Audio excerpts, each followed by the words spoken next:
slide in.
Oh my God.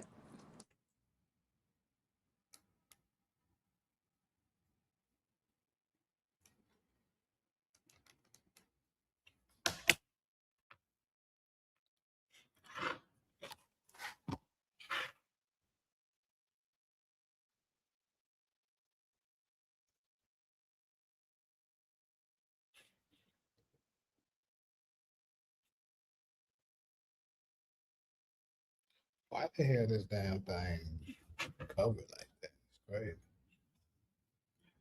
What's good, Golson? I don't think he was in here. He probably ain't in here right now, but hey, he came through there.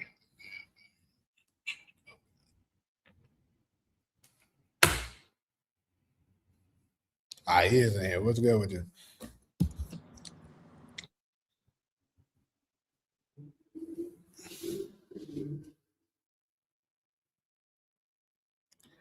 I should put it on my reaction jam today too.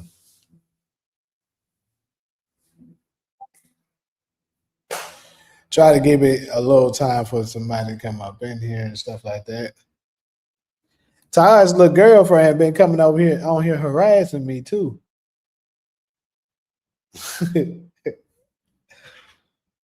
I was gonna tell him about it when he came up here. She might come my ass on here right now. Damn, why you gotta do all that? Who, me? Yeah. What I'm doing? Putting her out like that, she in here harassing you, Jamie. Is that what she doing? I just said, like, she was coming in here. What size is it? I'm like, I don't know. I don't know what that bad is. She could just be using it to engage.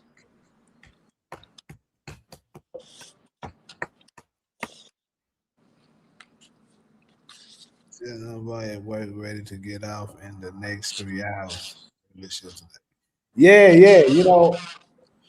I'm good. Knocked out a few things today. Yeah, why are you late? Who, me? Mm-hmm. Oh, went and helped out somebody earlier. Who? Hey, Is that none of my business? it really ain't. Oh, okay.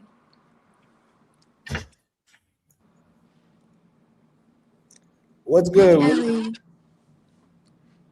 Welcome to the live, Rita. I think this your first time. I never seen her before.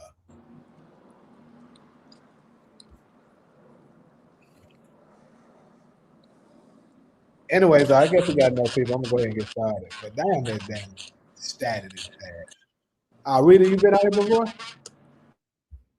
bad. But anyways, good people. 3 good topics for today. What's up, Trey said? I ain't never seen you before either that I can remember. But DeMarcus was good. So the topic that is at hand, the very first topic, as y'all can see right here at the top, is liking pics cheating. So basically what I mean is, like, let's say you in a relationship and you liking other women's pictures, especially the thirst trap ones. And vice versa for women.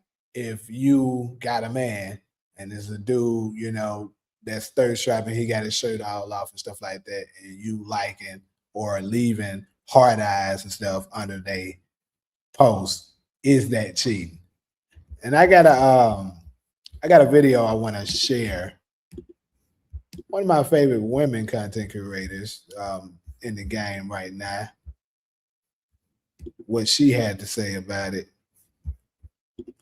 She kind of was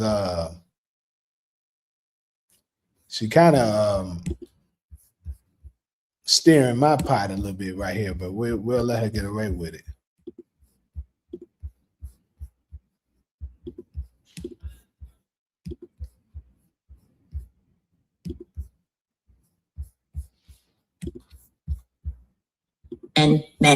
Men, stop liking thirst trap photos on Instagram. Stop giving that woman power over your woman. If you are in a relationship, like it in your mind. Because I promise you, that girl, one, she doesn't need your like. There's already 10, 20, 30,000 likes on there. Your like don't make no difference. More than that, you're also shaping your algorithm to show you more of that. Why would you want to see more temptation? Why are you looking at other women's naked bodies on the internet? Nothing but a thong bikini on and nipple covers. Why? What could that possibly create in your woman that's good? It's actually disrespect. And the most disrespectful part about it is that woman, oftentimes, especially if you're a man of substance, is going to screenshot your name on her photo and send it to all of her girlfriends. And all of these girls are going to talk about how, oh, he was all up in my DMs. He was trying to holler at me. He was sending me hard eyes on my story. Why would you give any woman that power over your woman? It's not about I get to like what I want to like it in your head. Why do you need to put your digital imprint on it and disrespect your woman in that way? It doesn't make any sense to me. In fact, why are you following women that only post thirst trap photos? As a man in a relationship, for what reason? She's not teaching you anything. There's no how-tos. It's not educational. It's just a female that is constantly posting her half-naked body on the internet. Why would you follow her? For what reason? Because she's posting her half-naked body on the internet. Why would you follow her? That man shouldn't be in a relationship. Because men is driven by aesthetic. You said this before. I'm not going for it. My answer is no. Is it okay for your partner to compliment women a lot at the bank, at the store, at the gym, etc.? I think that it depends on the woman. I think that if it looks like a woman could use a compliment, give it to her. If it looks like that would make her day because she doesn't hear that very often, give it to her. But if it's some Instagram model looking BBL to the gods, makeup done, hair slicked, she don't need your compliment. She don't need it. Because why? Well, I'll say one thing. As one of the great philosophers once said, my boy Yo Gotti, don't you hate when you get screenshot that DM one for everybody? So that is the video. Basically, she's implying that especially these thirst trap seeking women, they don't need your likes anyways. So pretty much, if you're liking their photos and you're already in a relationship, you know that possible temptations can be displayed on the table. It is indeed cheating when you're basically liking their photos or leaving comments. Solo, you agree or disagree?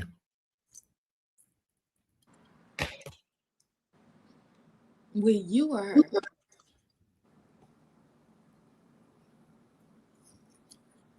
I don't know if your mic went out, but we can hear you.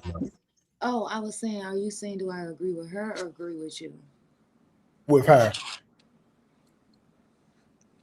I agree with that, but I think that is just to go a step further. I would say that I think that's what we have turned liking pictures to. Like that's what it means now in society, right?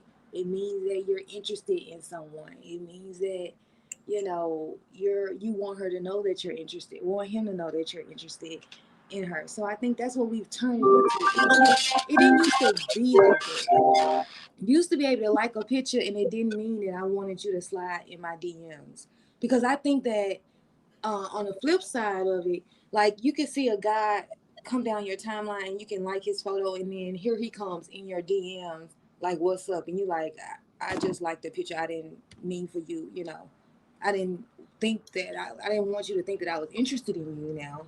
So it's a little fault on us as society. So, but as for men, like men and women, when you're in relationships, I do think you have to be cautious of that.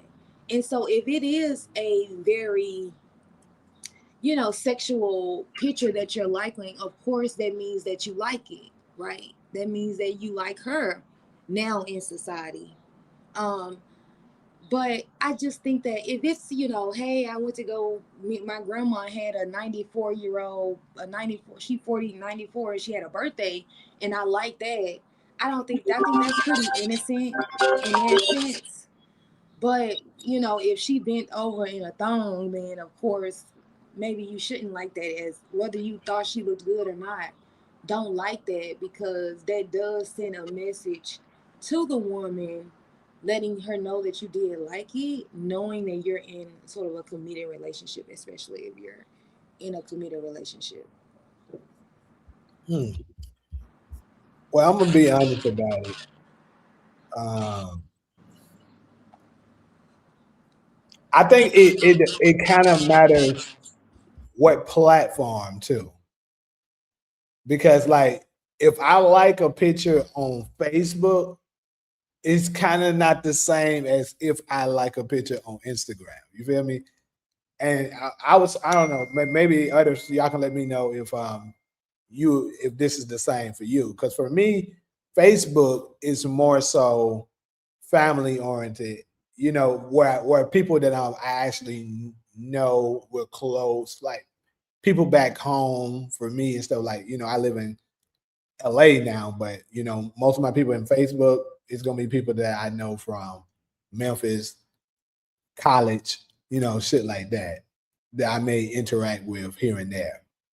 Instagram is, where a bunch of, you know, the ones that seeking that attention and stuff will be at. So if you liking them on, especially if they, wearing a bikini, half dress, or, doing anything that's a thirst trap, I kind of agree with it because your intentions more than likely is that, especially if you leave comments. I'll say that, like, for instance, like, how they got the storage thing too. Like, if you like put heart eyes on a story, that's absolutely cheap because you're pretty much letting them know that's indication that, yeah, I like you. And let's be real, if that person was to say something to you back in nighting, thank you, I think you look good too, or something like that. That's gonna spark a conversation that might lead to something that could have been avoided had you just never did that.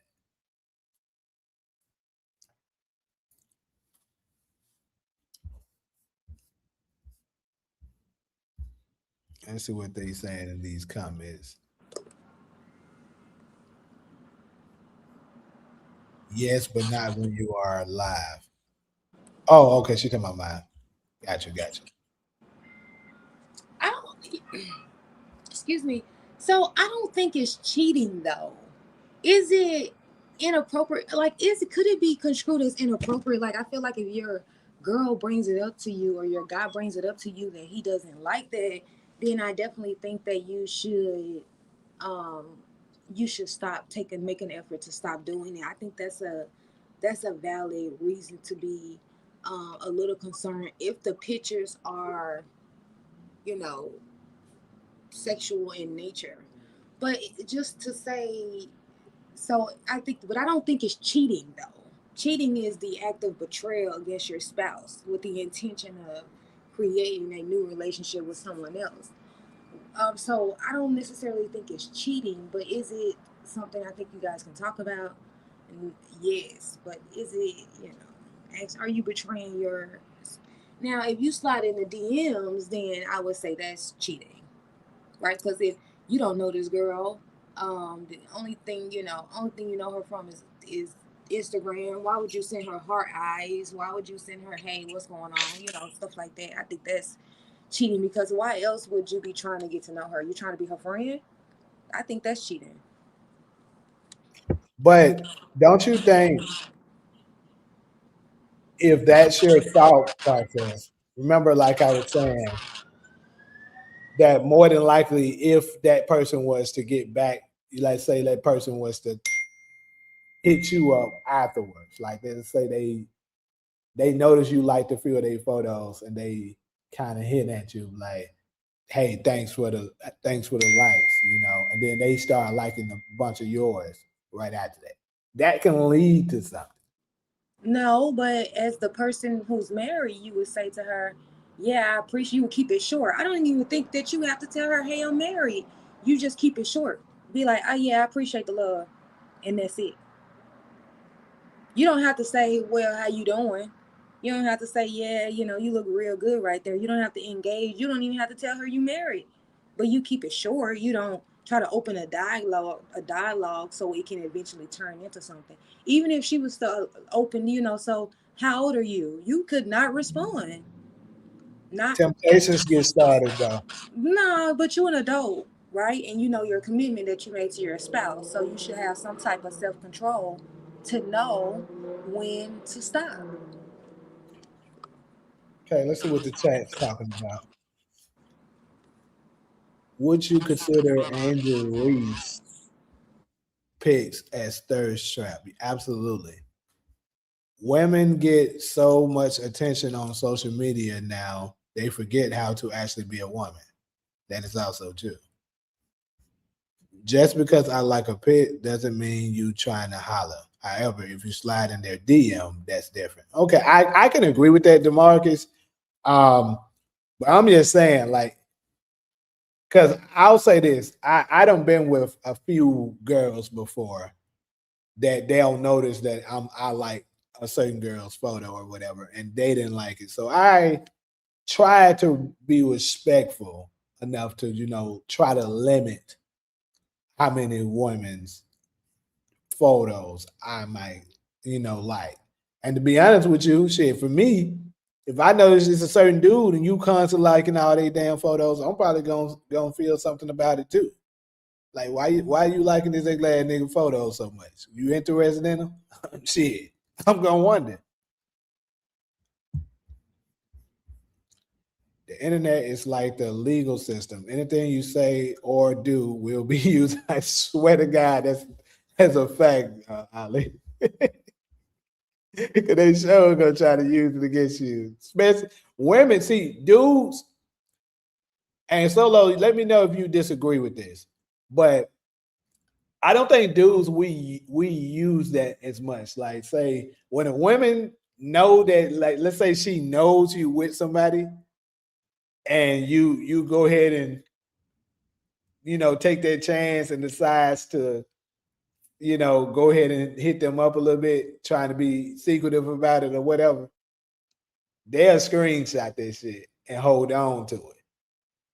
Like, men, if a girl do it and stuff like that, I mean, I don't think we'll be trying to hold on to it to use it for something like that. So it's very dangerous for dudes.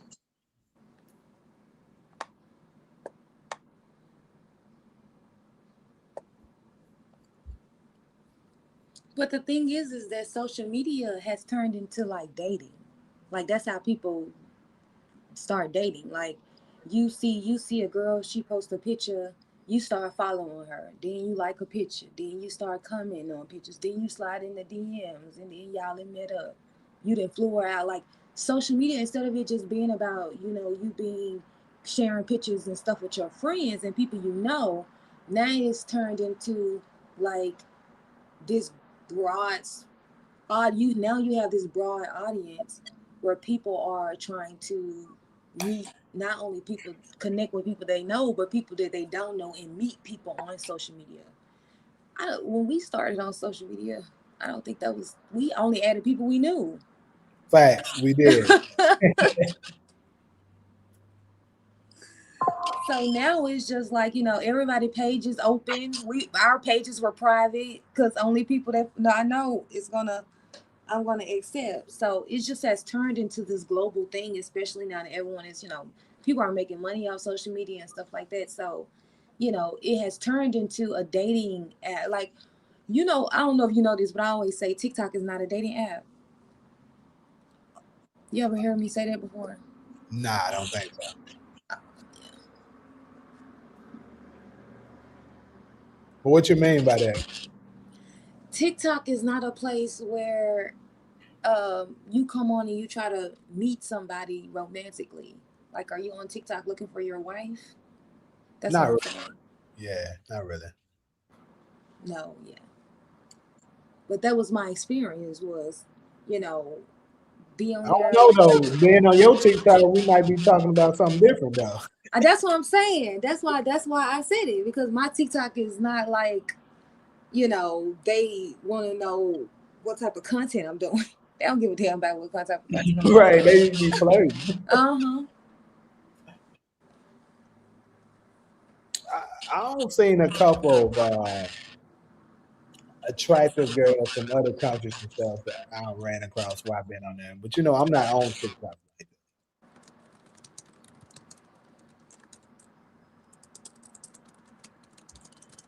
Oh, My damn. bad. What? Oh, I was just gonna see what's going on in the comments. Oh, okay. I was about to read them too, but you can go ahead. Okay. Okay, so Demarcus has a question. He said, "What about liking true model pics? And is that considered cheating?" For me, I don't think that just liking a photo is cheating. I definitely don't think if it's a celebrity, like even if my say for example, if my husband was to like a picture of like Janet Jackson in a bathing suit, right? I wouldn't find that to be cheating or inappropriate. Like she's a celebrity. What are the chances that this is gonna work for him? Like he's gonna start messing with Janet Jackson, or he even like what's another woman? Another girl. Like Nicki Minaj or Cardi picture because they in a swimsuit. I mean, I don't think that's cheating. So no, not like no celebrity, especially somebody you don't know that is a celebrity now. What Well, about at you? least you consistent. Huh? I said, at least you consistent. Because you said that about the Chris Brown situation too. Yeah, yeah. I definitely when it comes to celebrities, like I wouldn't care if he like gushing over this woman. Like I just don't think that's like crushy shit. Like that. You know what I mean? Like now it's different when you got opportunities. You know what I mean? Opportunity to do it.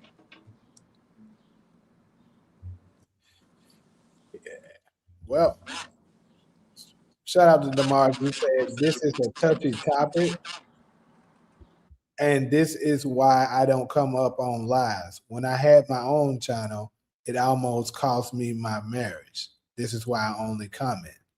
Oh shit. Damn, bro. I feel you on that. Hey, and you 100% right when it comes to this. Because trust me, I deal with that too. I just don't give a damn. You got like it is what it is. You got me fucked up.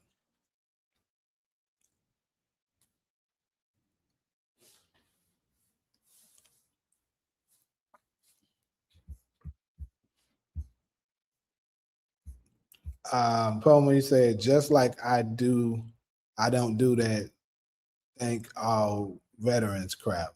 I don't know if they beat their kids or kidnap people. Okay, you talking about something else. Social media is used for people puffing out the peacock feathers. They try to make it look they are hot and living a wonderful life, but in reality, it's just an attention trap. You are 100% right about that.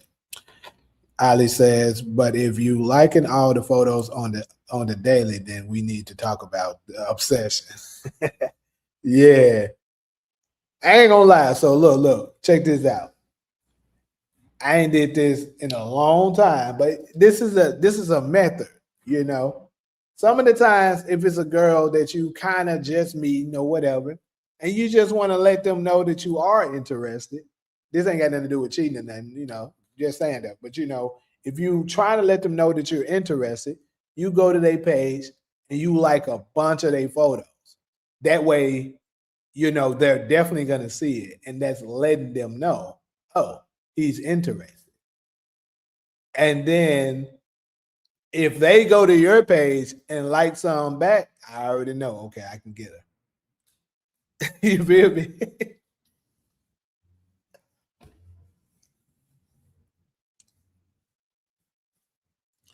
People need to stop worshiping celebrities. People should look up to good role models like their family or pillars of their communities.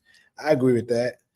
This topic is very interesting, UAN. This is why I asked you if you were to do a sex scene if you was in a relationship and if that is considered cheating. So,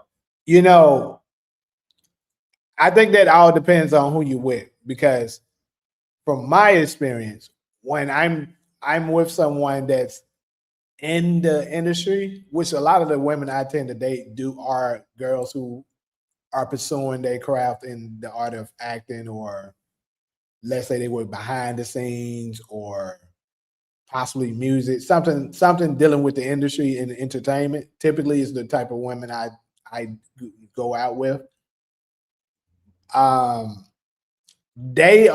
Most of them are more understanding, because they're into that too, so they get it. It's just work, although it could sometimes escalate to something else.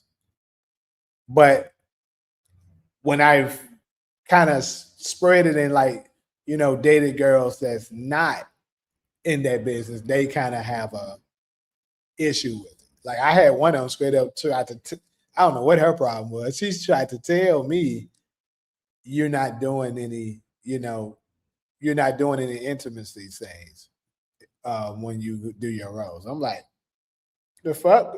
You don't tell me what kind of things I can do. And so that was an issue, and eventually it didn't work out. Long story short. But anyways, good stuff, people. I'm gonna go on ahead to this next one.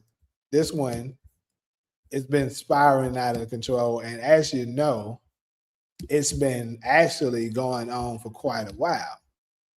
And that is the Will and Jada situation. So, as we know, Jada has been going on absolute tear, getting on Will Smith's face. It all first started in what year was this? I want to say it started maybe 2018. It was when she used to do her little red tabletop and stuff, and she had this little entanglement bullshit with August. What's his name? August. I seen what the fuck? What's his last name? Y'all know. August Alsina. Yeah, something like that. So August Alsina, and basically she pretty much revealed to Will right to his face that she was cheating on the nigga. And Will has this thing where he's saying he told her when they were first married that he could love her through anything. How the hell he does that? Lord, who knows? But so recently she's been still pretty much getting on his ass, talking about things that she's doing, how Will's not making her happy, and now she's always upset or whatever. And Will got to the point that he's like, he's done with this shit. He's done trying to make her happy. And, he's going to see if she can go out and find someone or something else that can make her happy, because, he can't do it. He's done trying. So I do have a few videos to support this topic. And the last one is going to be crazy. So, let's deal with this one first. Let's see what we got here.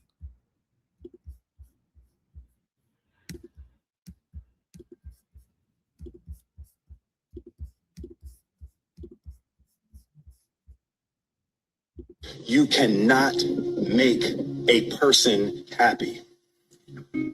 I thought that was a real deep idea. You can make a person smile, you can make a person feel good, you can make a person laugh, but whether or not a person is happy is deeply and totally and utterly out of your control. We came into this false romantic concept that somehow when we got married that we would become one. And what we realized is that we were two completely separate people on two completely separate individual journeys, and that we were choosing to walk our separate journeys together. But her happiness was her responsibility, and my happiness was my responsibility.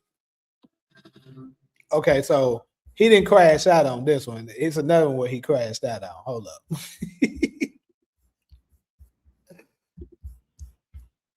Where is that one?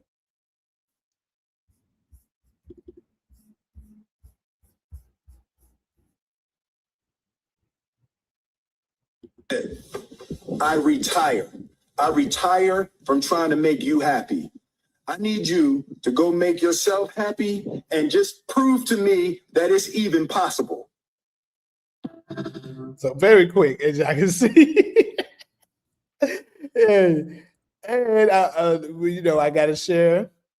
Let's hear what Jada got to say too.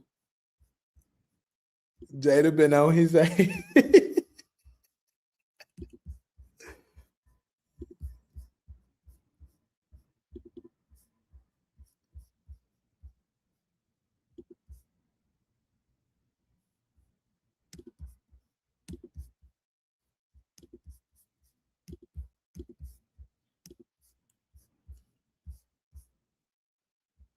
I can love myself and love others. And we could all be on the road together.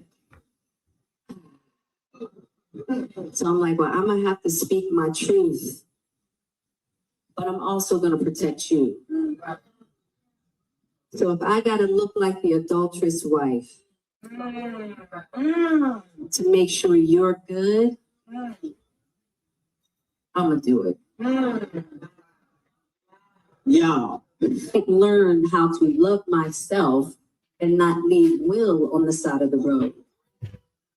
And I hadn't learned how to love Will and not leave myself on the side of the road.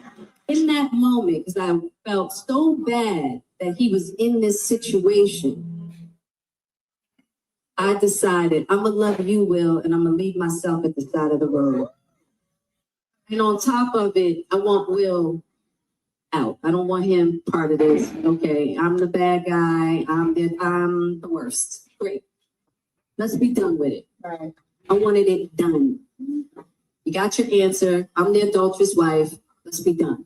And let's move on. You know, as to get him through it, the family through it, let it go.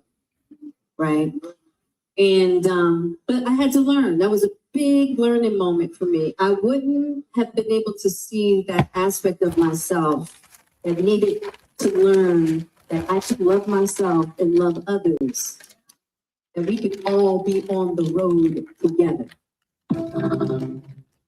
All right. So Jada just said some very interesting things right there, in my opinion. One of them that stands out is she was saying what she said basically, that she's doing this for Will. She said, you know, while she's doing that, she's gonna do this to protect him. So I don't know how y'all may have interpreted that, but how I'm thinking is she could be potentially doing some of this because she know his career was damaged the moment he slapped Chris Rock, you know, at the Oscars.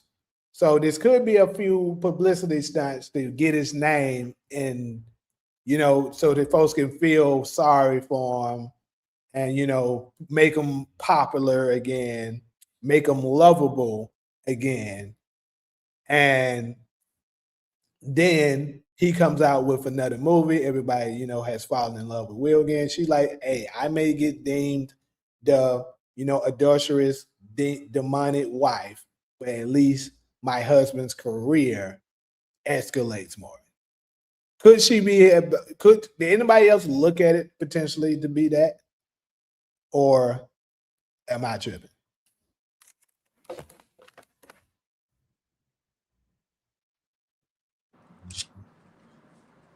I thought about it. I'm not gonna lie. I thought about this being publicity.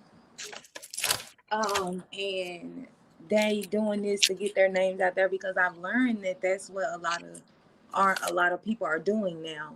So like whatever it takes to get yourselves in the blogs, that's what it is now. So I wouldn't be shocked. I thought about it. As far as their whole situation, I just want them to take us out the group chat. Like, I understand y'all having marriage issues for whatever reason y'all won't officially divorce each other. So if y'all gonna stay together, just like we tell the regular people, if y'all gonna stay together, then I don't want to hear it from neither one of y'all.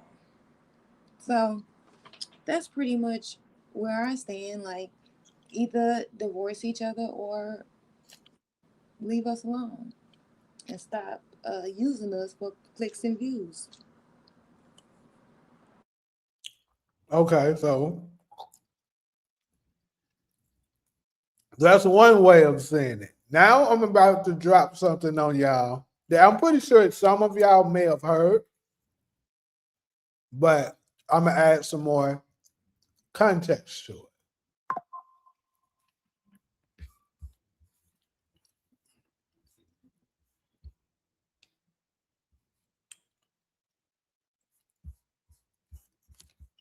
So here's the other video.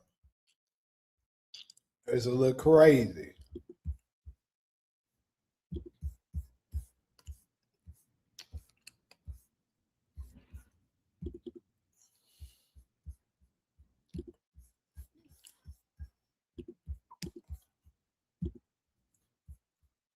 Smith is gay, okay? He's gay. He's always been gay. I lived in Hollywood for a decade. My boss was his agent at CIA for 8 years. It would help him shuffle men in and out of their mansions. Him and Jada Pinkett Smith don't even live, they haven't even ever lived in the same bedroom. She is his, what's it called, lavender wife or whatever, to seem normal so they can seem like the all-American family. But in reality, Will Smith is gay and always has been. I hate Hollywood and I don't even like celebrities. I don't give a shit about any of that stuff. But I'm just so sick of seeing this story of like, oh, she's this big cheater, even though she's absolutely insufferable. That's just so you guys will talk about them. That's why their whole family is weird and it doesn't know what gender they are. Because the dad shuffles men in and out of their home all the time. And it's not all on him. Like, she's willingly married to a gay man. And that's fine. I love gay people, but it makes me feel, it's weird that they're pretending that. It grosses me out and it's annoying, but he's gay. That's the whole thing.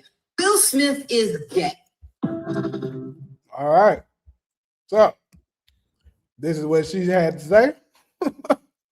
So I have a whole lot to say about that. I know I've been deemed to be real hard on the sisters, but on this one, I'm actually not going to attack Jada because of a couple of reasons.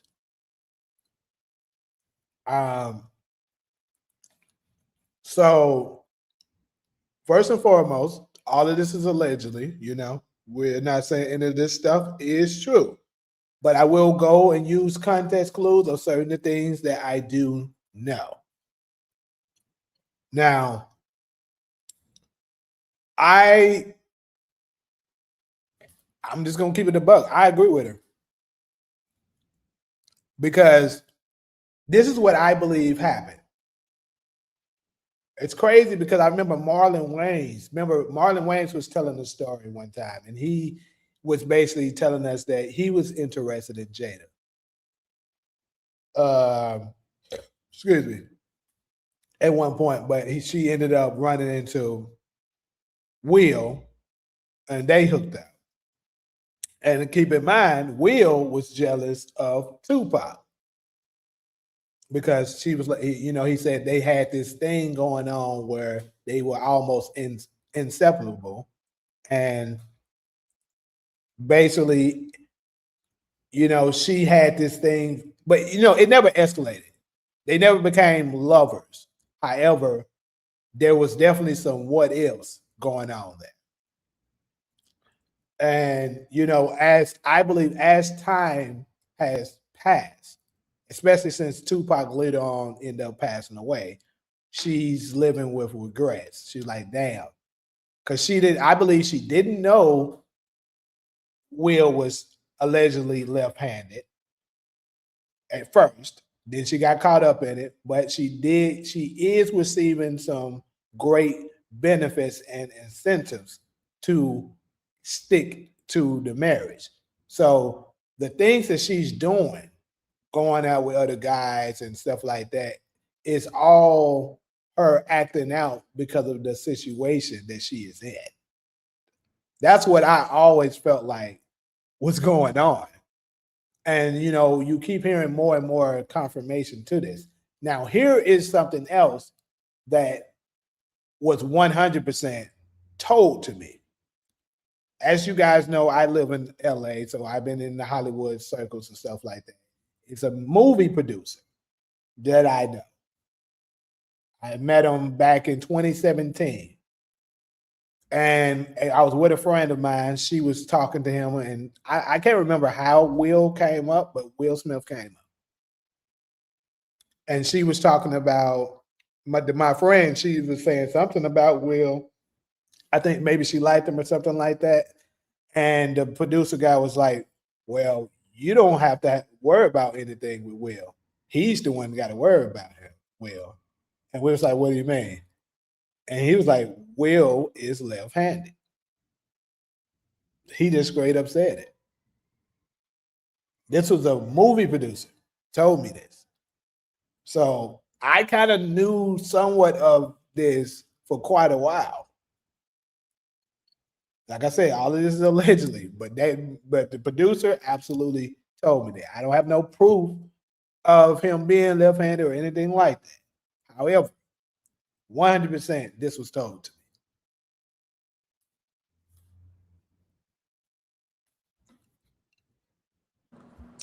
I thought we all knew You said you thought we all knew that? that. I know for me, I watch Kaya. So my Nick, my back. Mm-mm. You know the girl who sing my Nick, my back. Oh, Yes, she got like a blog where she be talking shit about people called gag order.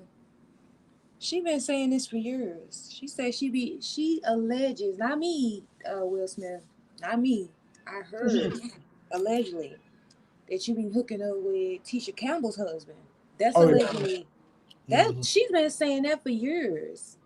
Yeah. That they were in, you know, whatever they were doing. Yeah. Yes, and then I mean, I still don't know. See, to me, if you're willing to sit in your circumstances for money, I don't feel bad for you. So if I she's think willing to stay in that relationship with Will because it's financially feasible for her, and she's choosing money over her happiness, then take us out the group chat. And I'm thinking that if you and Will are, if you play your cards right, you should be able to get a good deal out of that, right? Shouldn't she be able to negotiate good terms on the divorce petition if she has the little back pocket? I don't know. I guess it depends on what that black and white say. I'm thinking she could negotiate a little bit, but Well, you're an attorney, you know more than me. I'm thinking that she can negotiate the terms of a good negotiation. I don't feel like Will leave her high dry. I mean, so if that's the case, then girl, take your little money and take his little money and then go about your business, girl. He free to do what he want to do, and you free to be happy for whatever it is that you need to do to be happy. Yeah, I heard he actually be having some Diddy action going on too. I wouldn't be shocked.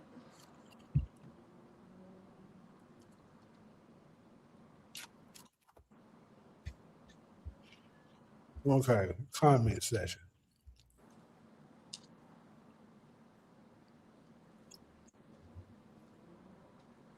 Imagine if Will would have stayed with his first wife. Um, he probably left her because that's not what he was interested in no more. Oh yeah. Speaking of his first wife, right? Here's another story that was told to me. Apparently, because if you see this on this video I just shared, you see here at the bottom, this comes from Will's first movie that he was recognized from. I think it's called 6 Degrees Under or something like that. 6 Degrees, some shit. I never seen it and don't plan on watching it. But um, he played a gay man on this movie. And I don't know how true this is at all, but this is allegedly. Someone told me this. That apparently doing that set, because you know that these little weird Hollywood rituals and shit that be going on, that he actually did intercourse with the man at there, and the wife walked in and saw that, and she wanted out immediately after she saw that. So that's what I heard happened with this first wife.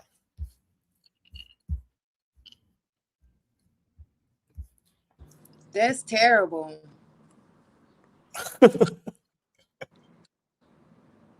That's terrible. It is. So I mean, so Will too. Will sound like Will picking his happiness. I mean, picking the money over the happiness. So what we supposed to do? Yeah, they both doing it. Just take us out the group chat. I do not want to hear about their marital issues. Y'all talking to the internet. Are you for real? How about you talk to your spouse? DeMarcus said, "Would you date a content creator?" It depends on how much money he make. Damn. Mm, yeah, what's wrong with that? A lot wrong with it. Mm, Oh, well, she saying she keep playing with her. She gonna tell about his other relationships like Will do at Mark. Jada was jealous that Will's career was better than hers. That's possible. I mean, she could be jealous for his career for sure. I'm gonna tell you this, DeMarcus. In my opinion, when you're a man, ain't no such thing as bisexual. Your ass either gay or straight.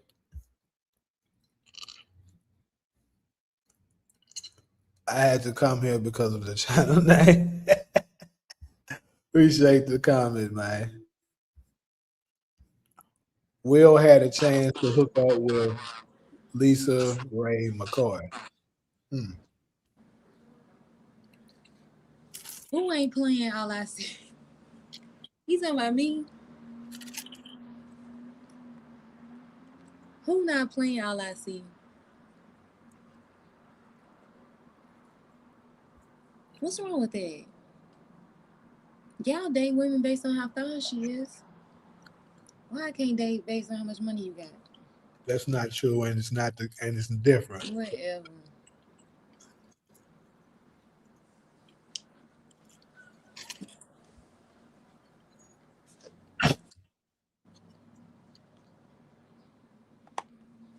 I'm pretty sure Will done been diddled before.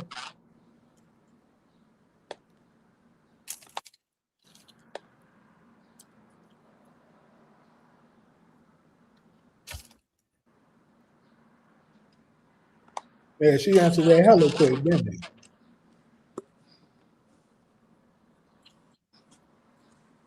she? What's wrong with that? All I see. And don't you cap to her. What's wrong with dating a man based on how much money he got? What's wrong with that? Oh, Ali, you let me down. You let me down. Nothing at all. Nothing at all. Exactly. There ain't nothing wrong with that. There's a lot wrong with that, but it's fine.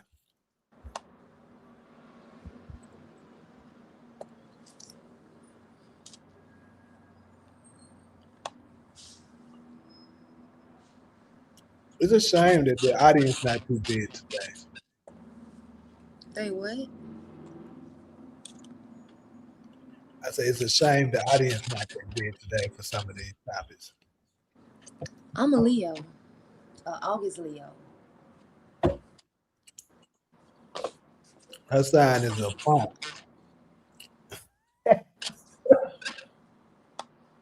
My bad, y'all. Y'all see, y'all heard that. Y'all heard that, right? Y'all heard that.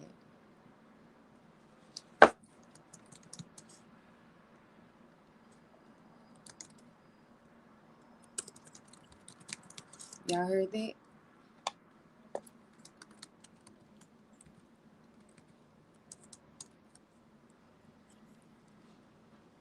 Don't be giving her no damn. What? Why you hating, Jamie?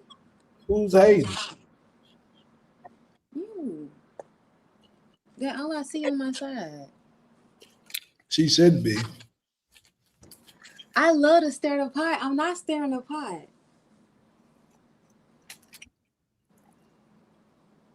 I'm not staring at the pot.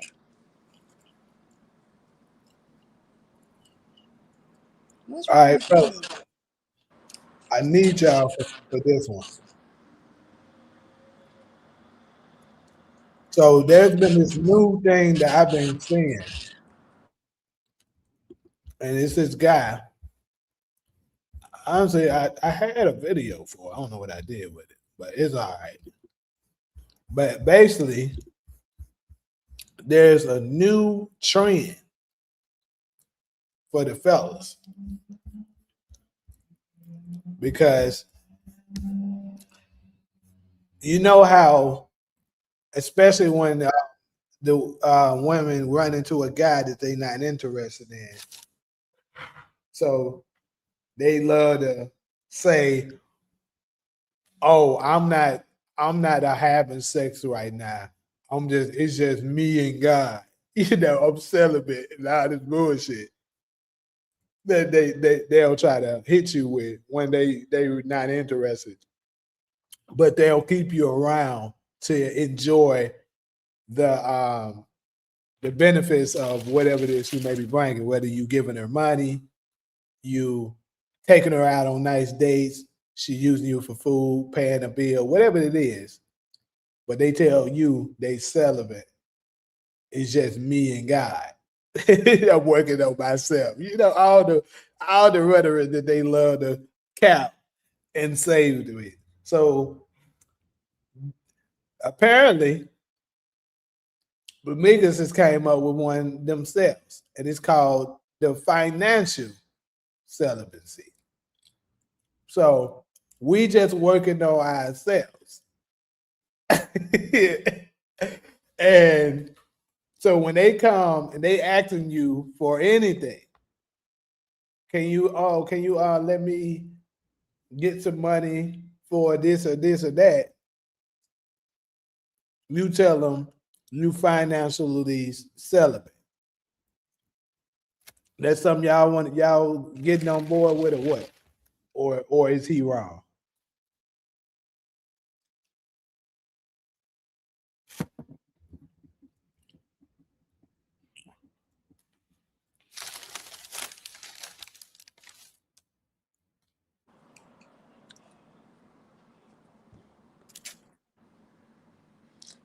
To be honest, I'm shocked y'all dating women that ain't really interested in y'all. Then my question would be, why are you continuing to entertain her? Why are you taking her out on dates if she's not looking for a relationship because she's focusing on God and she's not looking to pursue you romantically, then why does she get to still text your phone? Why you still take her out? Why you still engaging in any type of contact with her when she is not ready to give you what you're looking for, which is what it sounds like, a relationship or sex. It sounds like that's what the men are going into it looking for, either sex with her or because you said something about celibate, her being celibate. So I'm thinking, okay, so he was asking for sex and she said no because I'm celibate. Or you have the instances where men are actually looking for relationships and she says, no, I'm focusing on God. Well, it sounds like isn't willing to give you any of that. Then why are you still dating her? Why are you taking her out? Why are you still texting her, talking to her? How is she able to trick you out of some money after she done told you that she celibate or she's not ready for a relationship? So if she's told you that and she still can call you and say, hey, let's go have dinner and you take her out, or she still can call you and say, hey, can I borrow some money, and you give it to her in that instance, because now you're saying you're no longer doing that. So she's already told you that she's not wanting sex with you or a relationship with you. Then she, you guys still texting, still going out. Then she asks you for some money and you give it to her. That sounds like you need to take some responsibility on what exactly are you doing. Are you holding on to hope that eventually she's gonna let you hit, or eventually she's gonna want to get in a relationship with you? I mean, if that's the case, then I'm thinking I'm blaming the person doing the pursuing, the person that's willing to give up what it is that the other person want out of trickery. So if it's your position that you're gonna stop doing it, I commend black men. Stop pursuing women that have already told you they're not interested in giving you a relationship or sex. I wouldn't. I mean, that would be the same advice that I would give black women when they're dating a man and a man isn't willing to do what it is that they're asking the man to do, whether they want a relationship or whether they want some money.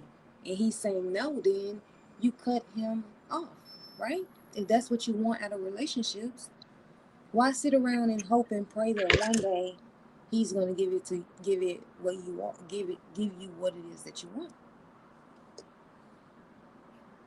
This nigga Taj.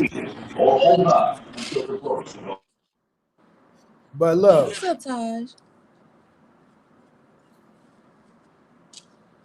he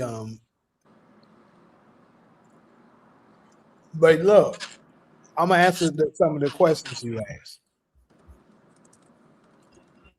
I don't think they're just letting the girls just use it, at least most of them. What I think it is that a lot of them are, for one thing, they don't know how to identify a girl that's not interested in them, unfortunately. Like some dudes, it takes them a while to be able to, actually notice, okay, yeah, she's not really interested in me. She's just using me. Because women are very manipulative creatures. They know how to give you just enough to make you think that they might be slightly interested to get whatever it is that she's trying to get out of you. And they're gonna keep that shit up until you finally realize it and cut her off. Or she finally finds a man that she's interested in and she cuts you off. And that's gonna hurt him bad because he's thinking that we were going somewhere and all this time you wasn't. And the worst part about it is, you keep in mind, she told him she was celibate, that she working on herself. And you find out the dude that she interested in and she ended up getting with, he tan her ass up the first week. I mean, niggas be cooked after that. So is that what you guys sort of?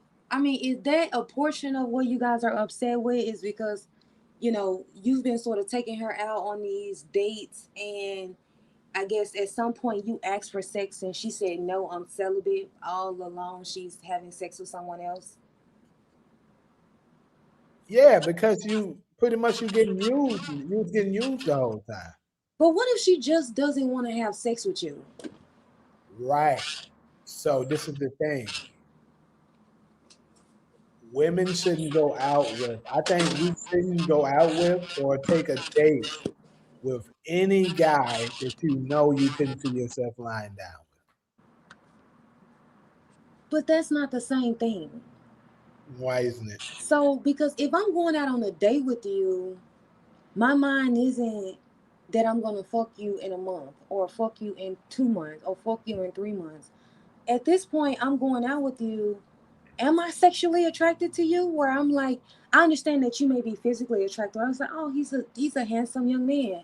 Um, but does that mean that I'm sexually interested in having sex with you? I don't know that until I get to know you, right? And I get to know your mannerisms and how you are, who you are as a person. Then that sexual, then I'm hoping that that sexual attraction would start to build where I'm like, okay, now I want to have sex with him. But I think that what it is when men are dating, they're going into them thinking that eventually I want to have sex with her. But when it comes to women, I don't think that's how we're going into it. We're hoping. I mean, if you find a guy attractive and he's attracted to you, then of course you want to hope that that attraction builds. But if I'm going out with you, I don't know I want to have sex with you until now I've built my sexually attractive. I'm sexually attracted to you. But we have to get time to build that, right?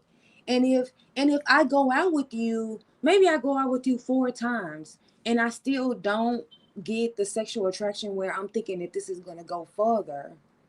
Is that me using you for dates, or did we spend time together trying to get to know each other and you just happen to spend money? Is that me No, using you for the date though? no. See, I don't think in that situation, no, I don't think you were using him. It just you so happened to test it out and it didn't work. That's different. I'm talking about the women that know full well they have zero interest in this guy, but they'll keep him around, particularly to use him for whatever it is that he has that she wants to use him for. Okay, so I want to flip that back on you. So, what about the men who know the girl wants a relationship, wants something commitment from him? He's saying, no, I'm not ready, but he's still taking her out, still having sex with her. They going on trips and all of that. Mhm. Is he using her for sex? I'm sure. As long as it's It's- it- consistent. yeah, I'm gonna be fair about it. It's the same. Okay. But here's the thing, though. It's much easier. It's much easier for a woman to use a guy for her money than it is for a guy to use a woman for sex because it's very easy for a woman to get a man to do something for him, opposed to it's not as easy for a man to get sex from a woman. Well, it depends on the women that you're going after. No, it's If a just woman if a woman knows her worth, then maybe that woman isn't willing to just have sex with you because you want to have sex. But there are some women that you can have sex with, but that the issue is that those women are considered less valuable to you guys. It's not hard for you guys to have sex with women. I just think that there's a certain caliber of women that you want to have sex with, and y'all she's think not that. willing to do You that. think And that. I'm telling you, as a just like man, if I wanted to have sex with a man, I could go find a man to have sex with, but of course sure, you can. A woman can. he's gonna be less caliber than a man I would find myself marrying. So look,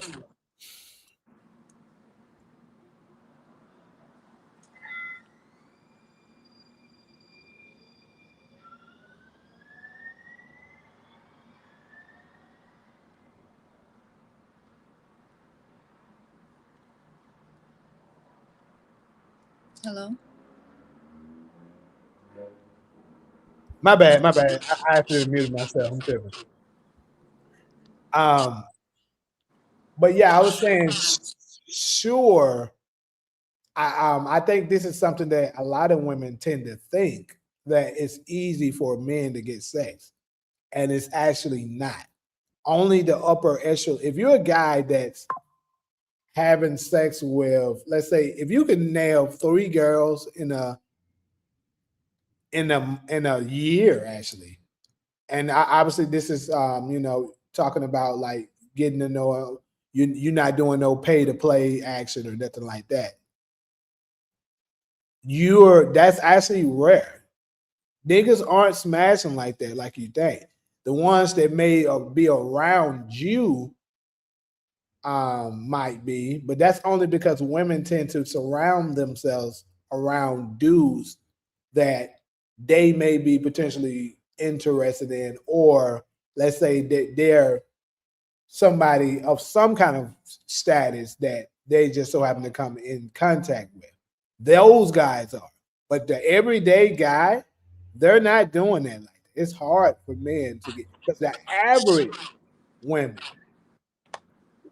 be not wanting to do. Sometimes an average woman wouldn't want a dude that's high up.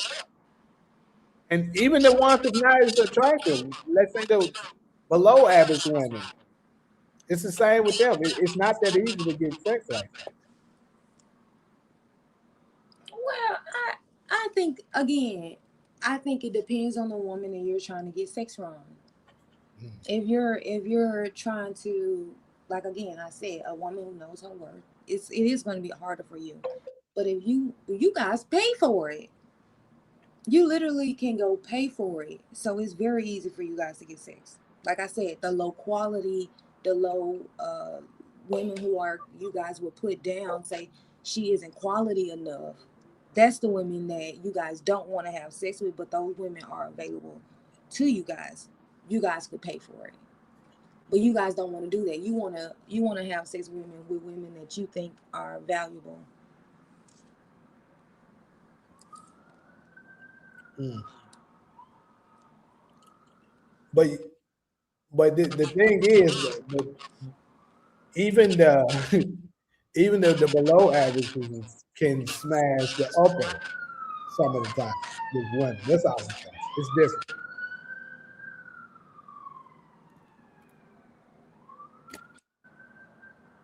Well, I guess Ty's statement was cooked.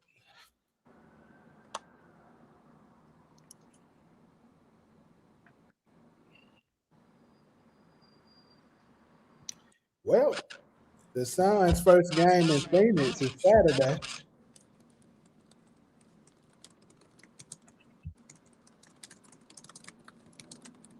There you go, right there. It's crazy. I don't stuff him up here. What's good? Hold on, he back in LA? What's up, time? He on mute right now. I guess he just was listening in. Hey, Todd, you in LA or you in Florida?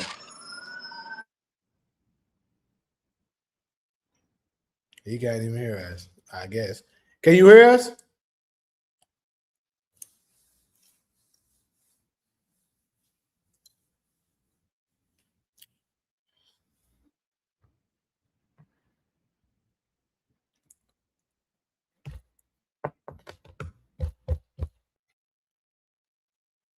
Yeah, it look like, I mean, I don't know how Florida's train system look, but it look like he might be up in LA.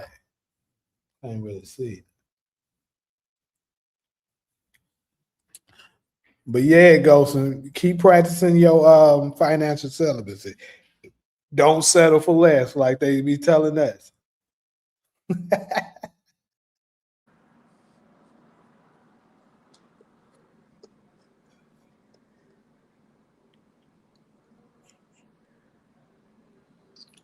I can't believe y'all women can trick y'all out of money.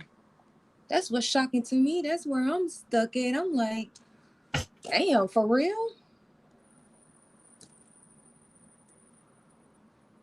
Um, I don't see how you don't see how they So be. if a girl is able to trick you out of money, whose fault is that? I mean, the first time, shame on you. You know how the saying went. Fool me once. So what the problem is? I just think that y'all, when y'all are getting played in this dating life, y'all need to have the same empathy. Y'all need to have the same empathy for the women that y'all give to yourselves. The exact same empathy. But I mean, I get that. But women are playing dudes way more than men are playing women. Please, No, trust me, please, absolutely. please. Because how I know this to be factual is that men can't pull nearly as many women as women can pull dudes. So that means that we're playing every dude we meet. I would say in today's modern times, a lot of the girls are playing. That's how a lot of them are staying afloat with their bills. They got niggas to do something, everything that they need. I'm telling you, I know friends that do shit like this. Well, people that I know, they be having these niggas phones saved numbers saved in their phones as bill guy, light bill guy, lunch guy. They be doing this shit.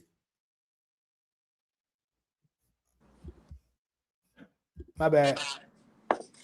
Um, I guess to be honest, if a girl only hit you up for lunch, for you to pay for her lunch, girl only hit you up to pay for her light bill, and you actually do it, who fault is that? Because if you It's stop yours. responding, she gonna stop hitting you up, Yeah, right? absolutely.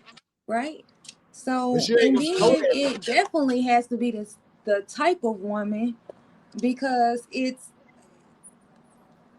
y'all using that group of women, and y'all saying it's all of y'all. You don't say all of y'all. There's a lot of them. Maybe the IG models are playing them, but not. That's it. They all No, want that's IG not true. models. Then they want to come back Not to us true. and cry. That's Yes, not it true. is. Yes, it No, it ain't. is. That's No, it exactly ain't. what it is. No, it ain't. That's exactly, No, it ain't. Darla. That's exactly what it is. Them extra fine Oh yeah, you girls that's definitely. racially ambiguous, that got a big booty, big titties, and all of that. That they want all of them want to have sex with. That's who they allow to play them, and then want to cry. I That's don't care. big cap. I don't care. Then they want to cry about it. Please.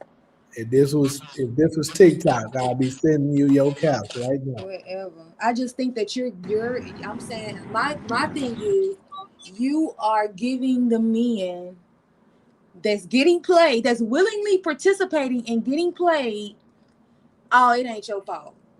It's the women, because they doing it way more than us. No. No, no, no, no, no.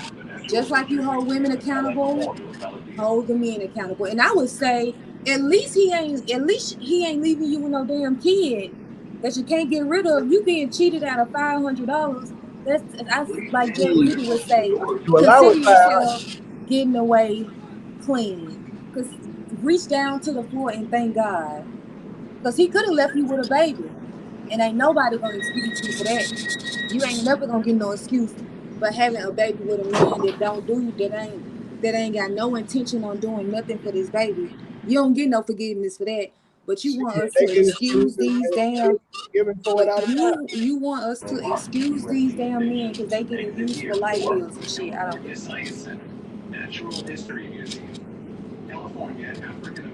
What I'm telling you is that it's not just IG models. It is normal, regular looking girls doing this shit. And who fault is that? What do you mean? Who started? Who thought you getting played by a normal girl? I'm not saying whose fault it is. I'm just putting it out there that it's not just the IG. It's bad out there. It's a great percentage of them in general. Because the problem is Instagram and other social platforms has made average women believe that they're the same on the same level as these IG models. So they're all trying to do it. But if y'all aren't responding, just like you, just like if y'all are not responding, she hit you up, hey, can you help me with your light bill? If y'all don't respond, then she doesn't get your money, right? For sure. I mean, Just like with our single mothers, if they never open their legs up, they never get a baby. I agree with you. So I'm not. so we don't blame the men who's opening up their wallets. We're not giving them a pass because all they losing is money. I'm not giving Stop anybody. leaving niggas with babies, please. Yeah, I'm not giving anybody a pass. You're right. 200% correct with that. It's still on you that was weak enough to let her connect you out of whatever she connects you out. But I'm just speaking and saying that uh, these niggas for the dude side is how they be getting tricked is they don't be knowing whether or not a girl is actually interested in them until later after she don't maybe hit his ass for however amount, and then he finally figure it out. Damn, she really just using me for whatever it is I got.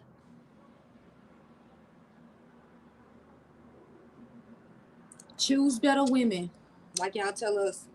You're Choose right. better women. Yep. Choose fellas. Y'all heard it first. Better women. That's what y'all tell us. Yeah.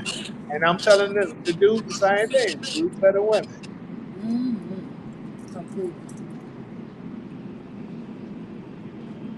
And What still time is practice it? your financial celibacy. So while I wanted to ask you that. So while you guys are exercising financial celibacy, are you guys still gonna be fucking? Absolutely. That's all I needed to know. Wait, we said financial celibacy. We I didn't know, say I get it, but again, you guys go into a relationship looking for sex. Women go into the relationship looking for money, so you can argue, right? So you say, hey, I'm not willing to spend no money on you, but yet you're still willing to have sex with her, right? yeah. Yeah, we So even in is the so plan. is it that you want the so if I spend money on you, is the expectation is that I supposed to be able to fuck you eventually? Because I'm I thinking think that what dating is supposed to be like you trying to get to know the person, not that you spend enough time, spend enough money to where you think that I should be able to fuck you by then. what the problem lies is it's too many times now that dudes are tired of getting played. So how they're looking at it is like, I'm not about to come home empty handed. If I go out with her and stuff like that, I spend this, X, Y, and Z on her. I want something out of it. So yeah, I'm trying. That's the only reason why I think dudes have gotten away from, the time where they used to be okay with, all right, we go on a nice date, we have a good time. We may hug and stuff like that. And then, I take you home. We call it a night. We had a good time. I can't wait to see you again. And then, eventually as y'all get to know each other better, maybe a kiss will come and then eventually sex, right? But it started, I don't know exactly what time period this started happening, but it started getting to the point where women had started to use men for money and only use them for whatever it is that they have. That dudes were like, yeah, bro, it's getting hard out here. They only want us for whatever we got. They're not really trying to give us a chance. So But the only what about the women who say that all men want is sex? Well, I actually think that's not the case with a lot of guys. So what I just was saying is that since so many are used to getting played, they like, bro, I'm gonna just go ahead and try to get sex because I don't want to get played. See, And that men, and the woman can feel the same way. really quick. Men, I think when we get hurt maybe once or twice, that's when we go into savage mode. Like, I'm just gonna smash. I don't care. Women, some of the time, I think might be a little bit more lenient. As long as it's a guy that she likes, she might give him another chance. And then after so many niggas done played her, maybe she'll transform. Dudes kind of learn quickly when it comes to that. But what if women are the same way? Women are saying, I'm so tired of meeting dudes and all they want to do is have sex. I'm just going to give me some money. Yeah, I 100% believe that's what's happening. I agree with you. So it sounds like both parties have a little work to do Facts. as it relates to dating. I definitely think you know what, to be honest, I think I think a part of this is, I think as a woman, I blame us, right? I don't try to hold men accountable because I expect other men to hold themselves accountable. I blame us, and the reason why I blame us is because I don't think that if a man is not behaving himself as a man, like, and he's doing shit that you don't agree with or you don't appreciate as his woman, I think that he shouldn't get sex, regardless if you want it or he wants it. If, like, not even just your partner, but if, like, if you're going out with a dude and he's just talking all this red pill stuff, you don't go home and fuck him, because why should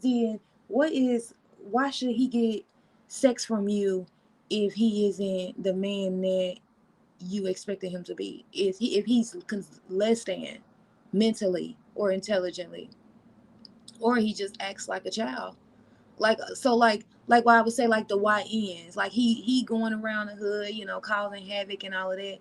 Is no way in hell a woman should be having sex with him, you know.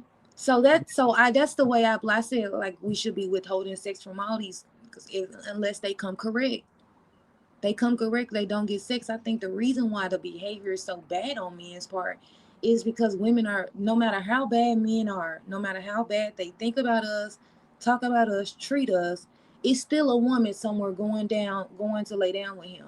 And what's the incentive to change? I'm still getting what it is that I want. To have no incentive of change. I'm still getting sex. I'm still getting sons. That's why I say these niggas don't deserve sons. Because having a son is a privilege.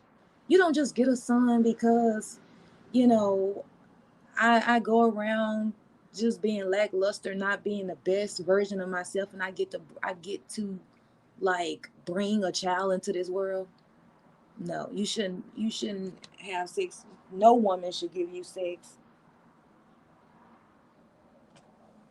That's And I true. think right now the issue right now that's going on is that it's more about the mental. I know for me, it's more about what a man's mind is. What is he thinking about? What is his perspective? What is his thought process? How does he get there in that situation? How does he plan to behave with what he think is fair? A lot of you talk to a lot of men, you be like, ain't no way in hell you should be getting pussy. What? I'm just saying. I'm just saying. Just saying. That's my opinion. I just be like, ain't no way in hell anybody should be having sex with you. Well, But hold on. So what's the type of things that the dudes doing, or is it what they look like, or that makes you say they shouldn't be getting that?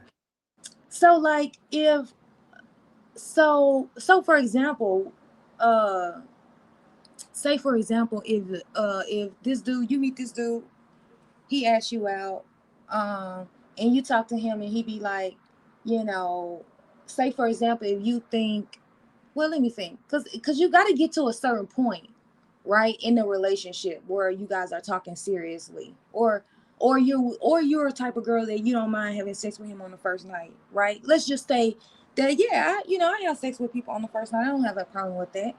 And so you're sitting at the table with him and he's talking and he's just talking this red pill podcast shit that be going on the internet. He's talking about how women should be, this and we should do that and just essentially hate women.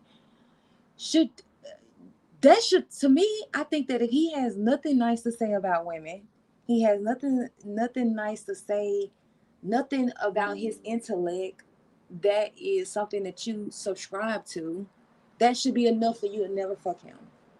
But not just because, well, he's so fine, so I had to give him some. I had to fucking girl, even though he sat at the table, talked all that shit, degrading me, degrading my accomplishments, degraded what everything about me other than the fact that I'm a woman and I'm attractive to him. That was the only thing that he appreciated about you. You shouldn't, to me, you shouldn't go home and have sex. Reward him for what? Diminishing you, degrading you, telling you that your shit didn't mean nothing, and all of this bullshit that you don't prescribe to, right? You don't agree with it, but he's so fine, you just have to have sex with him. I think that women should stop doing that.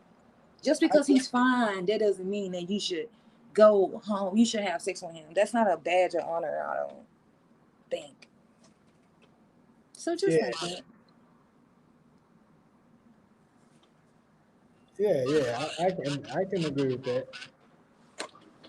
And vice versa, the dudes, um, we shouldn't be putting, fonding a lot of the lifestyles and stuff of these women that got bad attitudes, very disrespectful.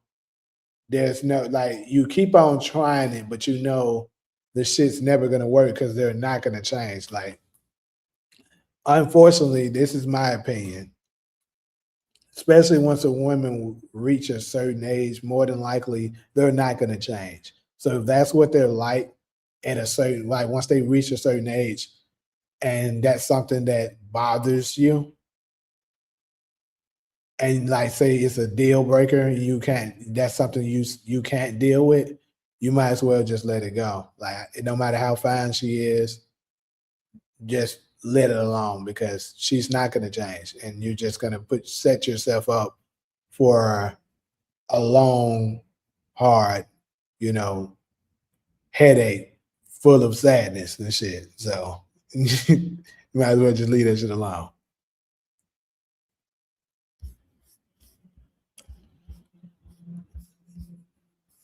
Hold on, Ali. Who the leader? Who the leader y'all follow?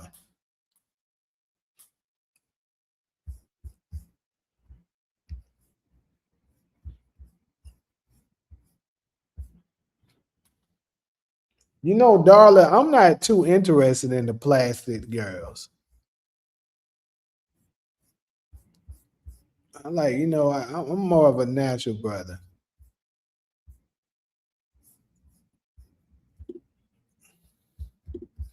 Yeah, some dudes is. So I guess see what you're talking about. And what is Demarcus talking about here? He said the new trend out for the women is getting the dimple surgery for 3,500. What? I didn't even know they was out here doing that shit. That's crazy. Right. But women, I feel like that sort of phenomenon has just gradually increased. First, it started out with us getting fake hair, then fake lashes, then fake, asses, then fake titties, then it was fake. Okay. It just keeps getting worse. Everything on you is fucking fake. I've seen people like getting gaps in their mouth. It's just like, what are you doing? Or people getting braces that don't need braces. Like, have you heard of that? Yeah. I don't understand this shit. It's the aesthetic. They're going for a type of aesthetic. Because it's a girl that I used to talk to. God knows she already had a big booty. Her body was straight, and she over there talking about she about to get a BBL. Like, girl, what the fuck are you getting a BBL? And she ended up not going through with it. I'm happy she did. I'm like, girl, there's no way in hell you need a BBL.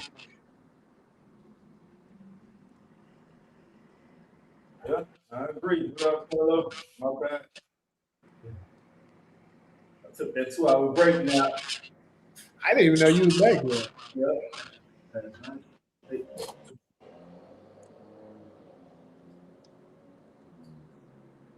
Man, your girl Black Queen, she been showing up What you say? talking to Ty. He there with you? He just Yep. got here. Yep. Oh, what's up, Taj? Hey, it's all about y'all. My bad for the late. Took a little nap. For being late, Taj, is over. I can recap. What's the recap? What y'all was talking about? All right, so we'll give him a recap really quick. So the first topic, we chopped it up. We were saying, is liking photos on social media, let's say you're married or you're in a relationship, you liking thirst trap photos from other women, is that cheating or not? That's a good one. Shit. Through my eyes or my lady eyes? Through your eyes, and then, you know. Shit, I need to think about that one. I mean, if I got a lady and I'm liking up thirst trap pictures, I mean, I can't be mad if she get mad. She find out I'm liking thirst trap. Yeah, that's kind of how I seen it too. Like, to me, it's just us being men, but if I got a lady, I understand why she would be upset. Yeah, this happened to me before. She, girl kind of got on me. It was like, she noticed I was liking certain girls' pictures a lot. So I'm like, all right. And now I kind of try to keep from doing it. I chill out on it. So. Look what Black Queen did Sunday night, but I didn't say nothing about the white titty lady. She brought it up. Yeah, she brought it up the other day. She was like, "What Dodge it?" I'm like, "I was minding his damn business." and then she like, "He done went to the white bitch."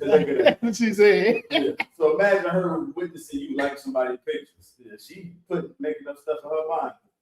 What else, y'all? What else, Solo? Go saying what's up to you. Nephew, what's that? Hey, next month, man. It's that time. It's almost time. Graduation time.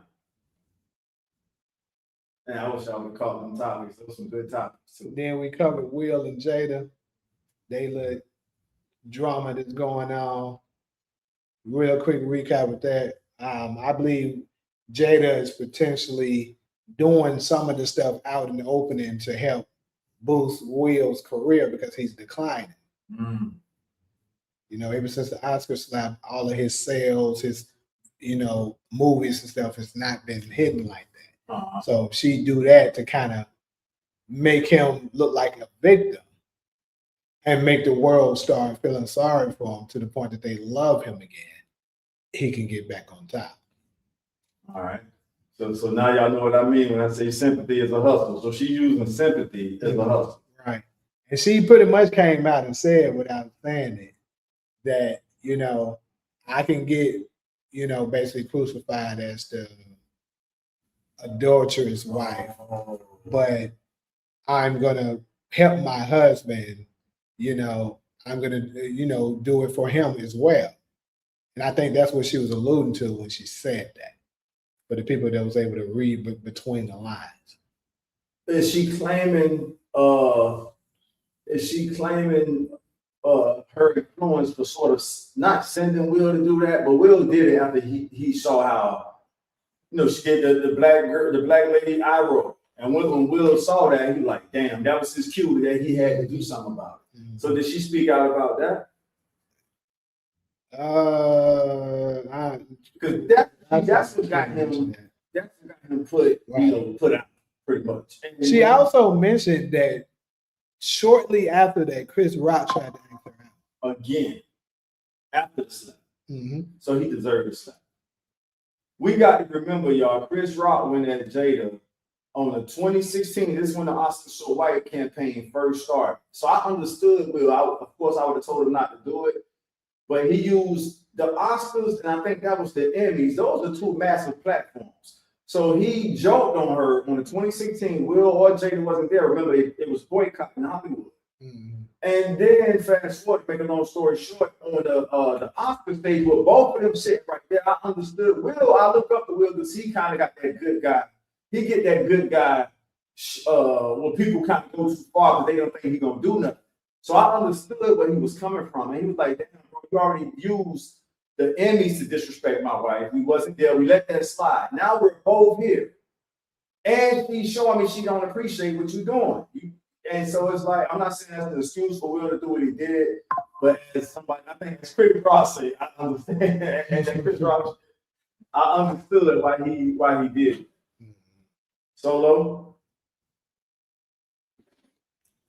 Also, this lady came out and basically just blatantly said in one of the videos I shared that Will's gay. And she don't, he's been hiding it and stuff like that. And I came up with basically that could be possibly the reason why Jada is acting out the way she's doing too, because she's stuck with a nigga that's gay. Yeah.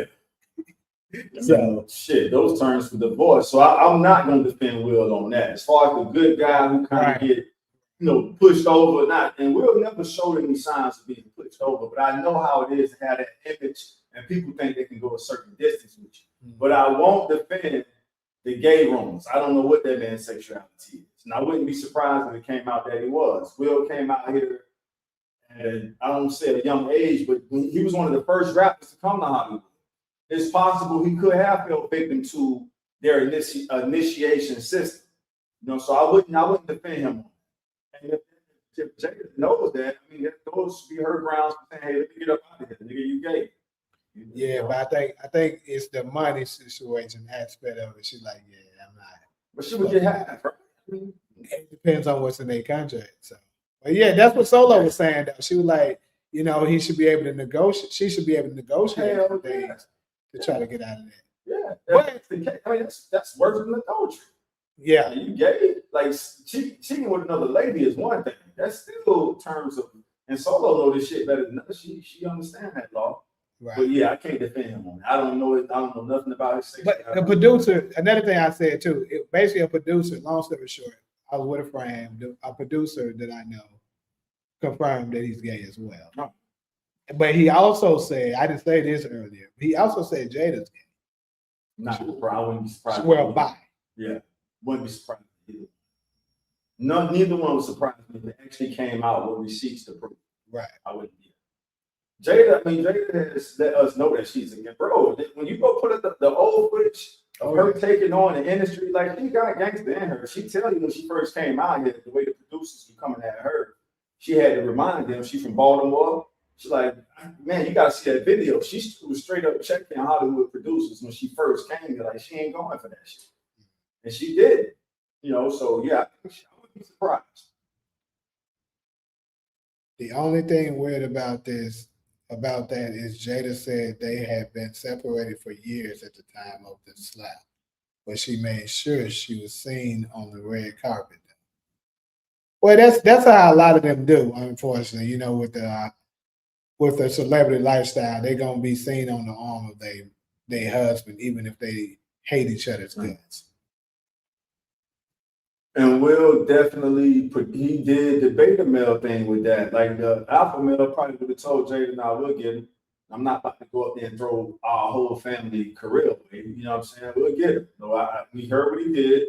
So that was a beta male move. And Will, again, I have no shame saying I've been looking up to Will since a kid. From parents just don't understand. So I'm not gonna take that away from him. The first rapper to win the Grammys, the first rapper to cross over into hip hop Hollywood. So, but he was the first rapper to win the Grammys? Yeah, 1989. Yeah, Will set some trends. I'm a little kid. Him and LL Cool J are the reasons I wanted to rap. If I could just share that story with y'all. Yeah, when I'm growing up as a kid watching them, I'm like, oh, that's cool ass shit they doing. Like, that's what I want to do right there.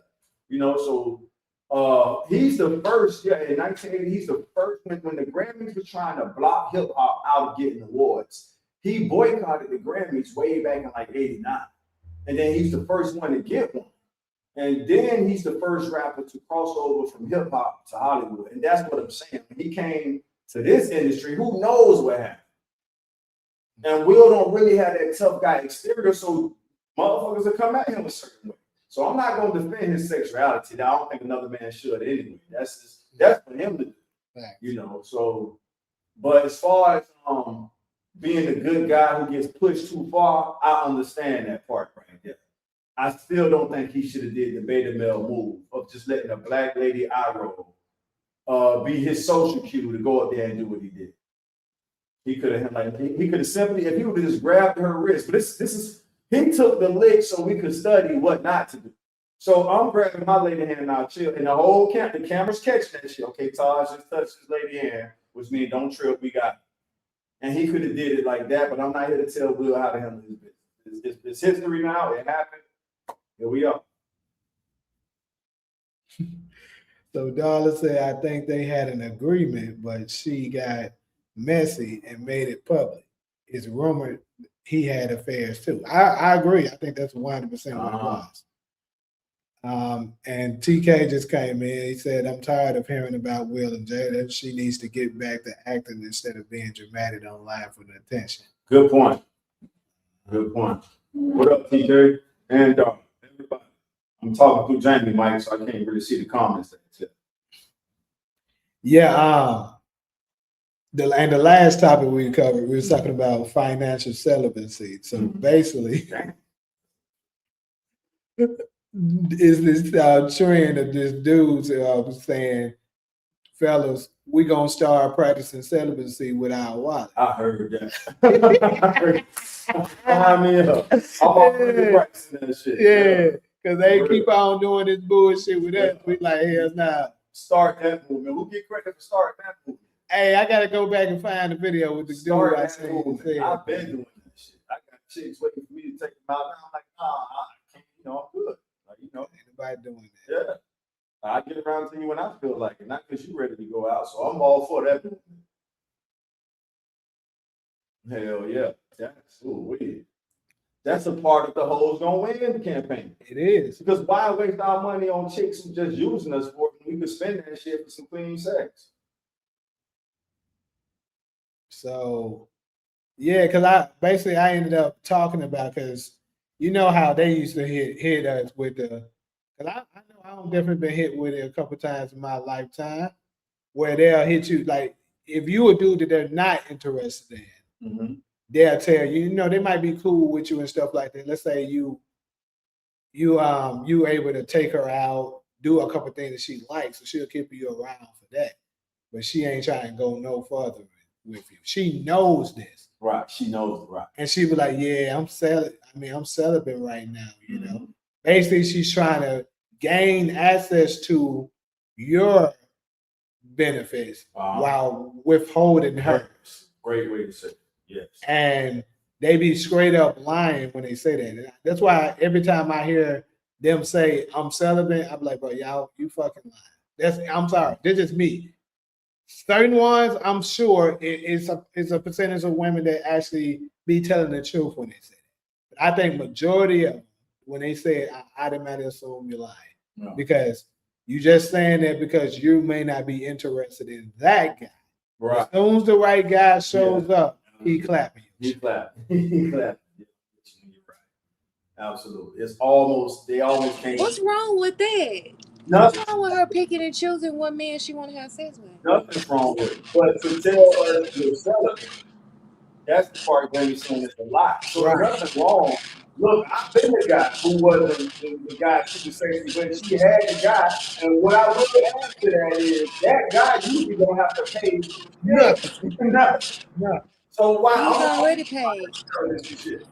They use the niggas who willing to take them out. Like Jamie said, they'll milk them and give the guy who they naturally like the pussy for free.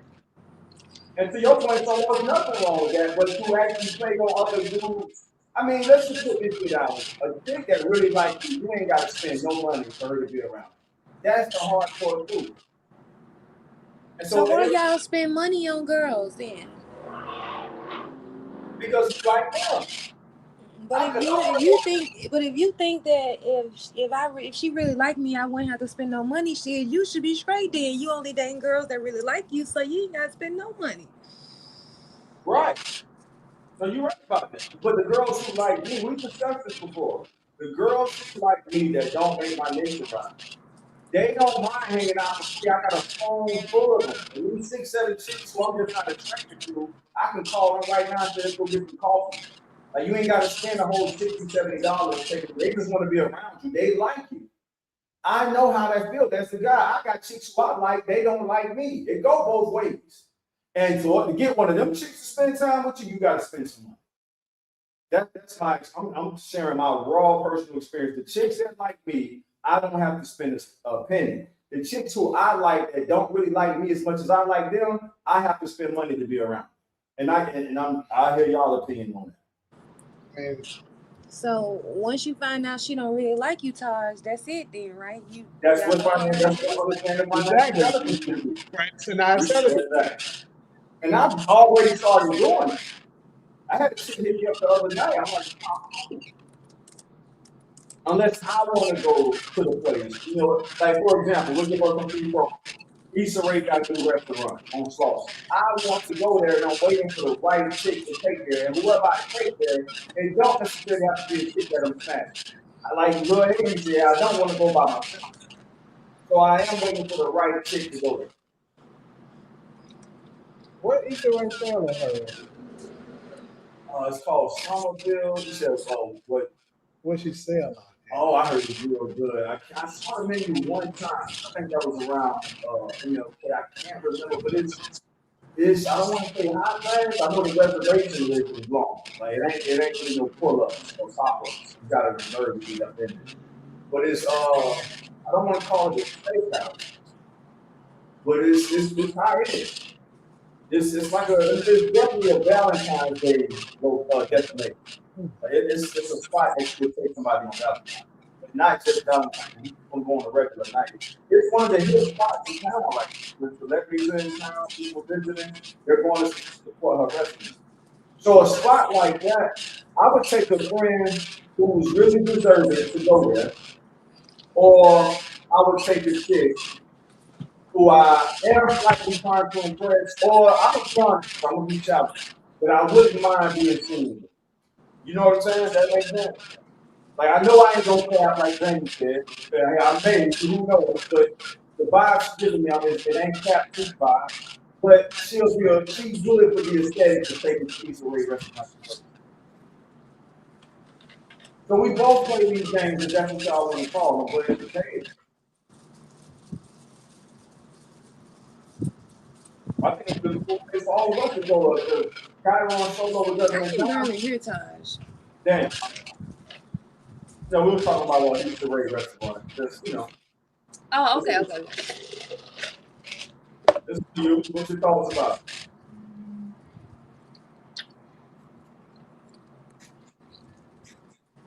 So, as you were often saying, it is up to us to take charge. And financial celibacy is us taking charge. Like Lenny always said, I pull from all y'all. The weak-minded niggas ain't going for it. I'm telling you right now, I'm already practicing financial celibacy. I think y'all should definitely up y'all standards. I mean, I don't know what type of women y'all be out there dating. I be like, y'all be giving me horror stories that I couldn't imagine. These hoes But I still go to y'all and I'm sitting here like, how y'all dealing with that? How you dealing with a girl? The only time you hear from her is when she wants you to pay her light bill. Why are you dealing with that? I don't know what you heard that wrong. Why are you dealing with that? Why she only hit you up when she want lunch? What type of girl? I know some girls. No, I'm saying I was just using that as an example. I was just using that as an example. I'm just saying, like, you only date a girl when she want to have dinner or some shit. Like, that's crazy. Like, why y'all putting up with that? Because we want to go to the restaurant too. Y'all heard me say this 100 times. I like nice restaurants. Or just cool spots to go to. And a good point that Lil Haiti said on one of our first shows, like, bro, that's like, we started as like restaurant masturbation, like going to, I like to go sit down. So that's what is being said. That if I want to go to a restaurant, I can go through my phone and see which chick is most deserving for me to take to that restaurant. When you and Cairo come out here, we plan to treat y'all somewhere. It ain't nothing romantic about that. Y'all deserve it. Y'all toughing it out, figuring it out, whatever. Me and Jamie gonna pick a spot. We all go there. Find podcast, just go there just because y'all deserve it. So that's how I look at restaurants. Who deserves to be taken there? Ali C in town, Donna in town, like all the day ones who been rocking and rolling with us. If they was up in LA, hey, let's go eat here. What y'all want to Hey, go? that's true. Yeah, if Ali and Darla or Talia or something like that was in LA, I'd definitely take that. Absolutely. No strings attached. No Right. strings They deserve. That's what I mean, Solo. They deserve treatment. Yeah, I would do. They spending their lifetime chilling with us. The rest of you hoes on stuff. The rest of you hoes, you sell. Financially selling. I'm like, no, I'm selling. I can't wait for you. Yeah. I say up the standards, up the caliber of women that y'all looking for. No, Solo, you and Cairo are right when y'all tell me, Taj, you need to give the girls who you not attracted to a chance. And I have to work on that. It's hard, getting into somebody who's just not gonna be, and y'all hear me say this phrase 100 times. If they don't make my nature rise, what you want me to do? Right. And just like when it's women, she say he don't make the money I want. What you want me to do? I think that's fair, Solo. That's our choice to make. So what's the what? I don't think it's no. It sounds like we both trying to date outside of our fucking league. Right? Trying to date up. No, I think down too. You're right. I do date out my league, but I'm not being taken advantage of. I'm not the light bill guy. I'm not the SoCal gas guy. I'm none of that. I'm the guy who will take you. I've always said this. I might say this for the first time on this class. I don't mind taking you out because you got to sit that food out. Usually I say I don't want to spend money on a chick that another guy can take advantage of. So I can take a chick out and she can go home. She can call the guy as soon as he leaves that she wants to hit. I don't feel that bad about that because hey, we both enjoyed a nice meal. You can't take what I just brought you to that guy. You got to shit that out to make sure that part makes sense. So I'm not paying the light bill for another nigga to lay up. I'm not paying the SoCal gas bill for another nigga to lay up and run the water and take a 30-minute shower. You know what I mean? On my expense. I will pay you to get a nice meal that you have to shit out, and you ain't taking this nigga no doggy bag. I agree with that. So there we go. So we're not that far off. On my part, we're like 90%. All of us, our whole panel, we're pretty much 80 to 90% in agreement, but we have our 10% that the PI son said we ain't going for. We ain't going for it. No matter what. But Solo, I know that. So let's use your logic. The women who want guys who have a certain amount of money, they have those guys who don't need a penny. And they're just naturally attracted to those guys. And as y'all say, those guys can get it. And I've seen it. I've been second place to those type of dudes. Imagine that. I'm pretty much dirty macking the dude down, but I'm not a dirty mack. I'm almost hating on the guy. How you let him in here? He's low, he makes you up. Yeah, but she's sexually attracted to that. I can't hate on that. And he gets to hit it for free. Yeah, I agree. I think both is fine. Long as it's fair both across the board. Yeah. I can't hate on it. The same way a chick might not make my nature rise, I might not get her wet. Or in your angle, I might not have enough money for her, to be seen with. She don't want to be seen with no broke niggas. I know you've seen that movie, Tyler Perry movie with Idris Elba and Gabriel Union. What is it, Daddy Little Girl or something like that? I think I've seen that. That's a great movie sharing our experience in America. And I think the Gabriel Union type of the character she played. Yeah, I know it's crazy. I never seen it. You never, boy, that's good. Never seen it. One of her coworkers told her, "You're not supposed to be, not spoiling for you to bring you up." To her, well, to her former coworker fellow was pretty much hating on her, dating a working class guy that she was naturally attracted to and found to be a good guy.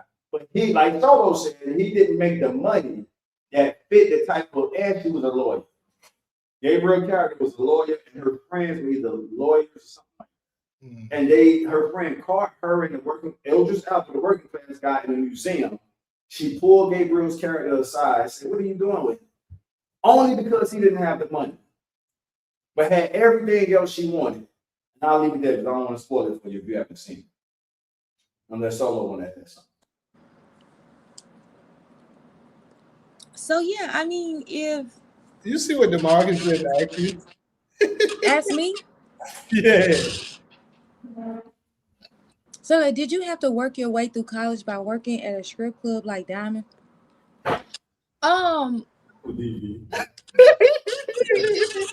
Actually, I did not have to work my way in college. I hope you did. Actually, What did you say? What's the answer, Solo? We all want to hear the answer. I didn't have a job during college. Now, I did used to come home during the summertime and work at McDonald's. That's gangster. And you would D for even being you would D for being vulnerable enough to admit. Yeah. During the summer break, I used to come to Memphis and work at a McDonald's. That's gangster. That's more gangster. I didn't say this. I hate. I didn't know your ass did that. I would have came to that McDonald's. And asked you your ass. Oh, snap. If I do that shit. Go ahead and stop the location now. Let's start this town. In East Memphis. East Memphis. Yeah, in East Memphis, off Shelby Drive. All in the drive. Yep, I used to be in the drive though. Go home with some. I done got a job in summertime and two time to go back. Yeah, I used to be at McDonald's stacking. I heard that. Shit. So no You that joint all summer. stacking your pay. I never worked at a McDonald's. Actually, I never worked at a fast food period before. I worked at a teenager. I was kind of into high end restaurants cooking. Yeah, I did a couple of them. I had work study during too during the school year. And Cracker Barrel too. I worked at. All right. Yeah, I did. But when I was in school, I didn't work. I only did work study during the school, which is I had three jobs. I had 3 jobs. I was looking at Cracker Barrel, PM Things, and Walmart. Stacking up. Hell yeah. Until eventually I was literally about to pass out. I had to quit one though. That's 3 jobs with 3 years. Yeah. You must have got all the credits. Most of them, yeah. I wasn't taking many of them. Okay, so that's you had. But I still had to quit one, but I was trying to quit. If I couldn't have did this when I was in the band though, everything was around. Yeah, that's the job itself. Doing that. Yeah. So yeah. So what made you think I had to work at a strip club? DB. He fantasizing about that shit. I know. He asked me. I just wonder why he thought that it would be a strip club. Right. And I don't know any college girls personally that had to do that. I think that's like a rapper thing. I know Jay-Z said it in one of his songs and a few other rappers. Yeah. Because to be honest, shit, the money they be making in them damn strip clubs, go to college for what? I work 3 days a week. I'm making enough money to take care of myself. What would be the issue? Why would I be in college? I guess because you got egos. Good point. Yeah, that's good club money. You're gonna drop out of college. That's some shit they saw on Players Club. Had to be. Yeah. I actually do know a few. I'm glad you do. I don't want to speak the whole college experience. I don't want to. And I'm sure it did, but yeah.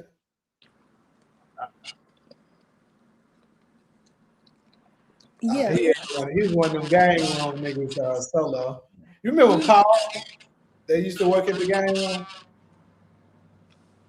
I didn't go I didn't go to the game room like that.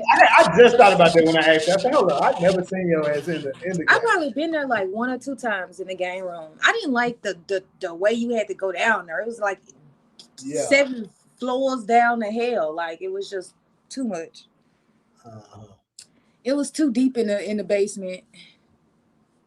Then it'd be loud. Oh no, I was at the basketball court. So Darla, you okay there in the school you went to? And then TK said he sold drugs at a drug store. Did I read that right? Well, shout out to TK and DeMarcus. They said they would cover my bill. Thank you. I appreciate that. As we should. Gentlemen, guys, if a lady deserves it, that's a badge of honor coming from men these days. Hey, Solo, if it means something, I'll cover everybody else's bill to go. Nigga, please, you cover the bill when we go out. Please. I know. That nigga be talking all that shit. Be ready to pay the motherfucking bill. Thank you. I actually appreciate it. That was good. That was good for me. Ty, look, he talking all that shit on the podcast. Be ready to pay the bill. Yeah. Hey, I'm not a big dude. Yeah, I know y'all. He just be talking shit on the podcast, y'all. He definitely be getting used for dinners and shit. Nah, that ain't. I can't speak on that. So I didn't get dessert on your dime. But you don't count. Right.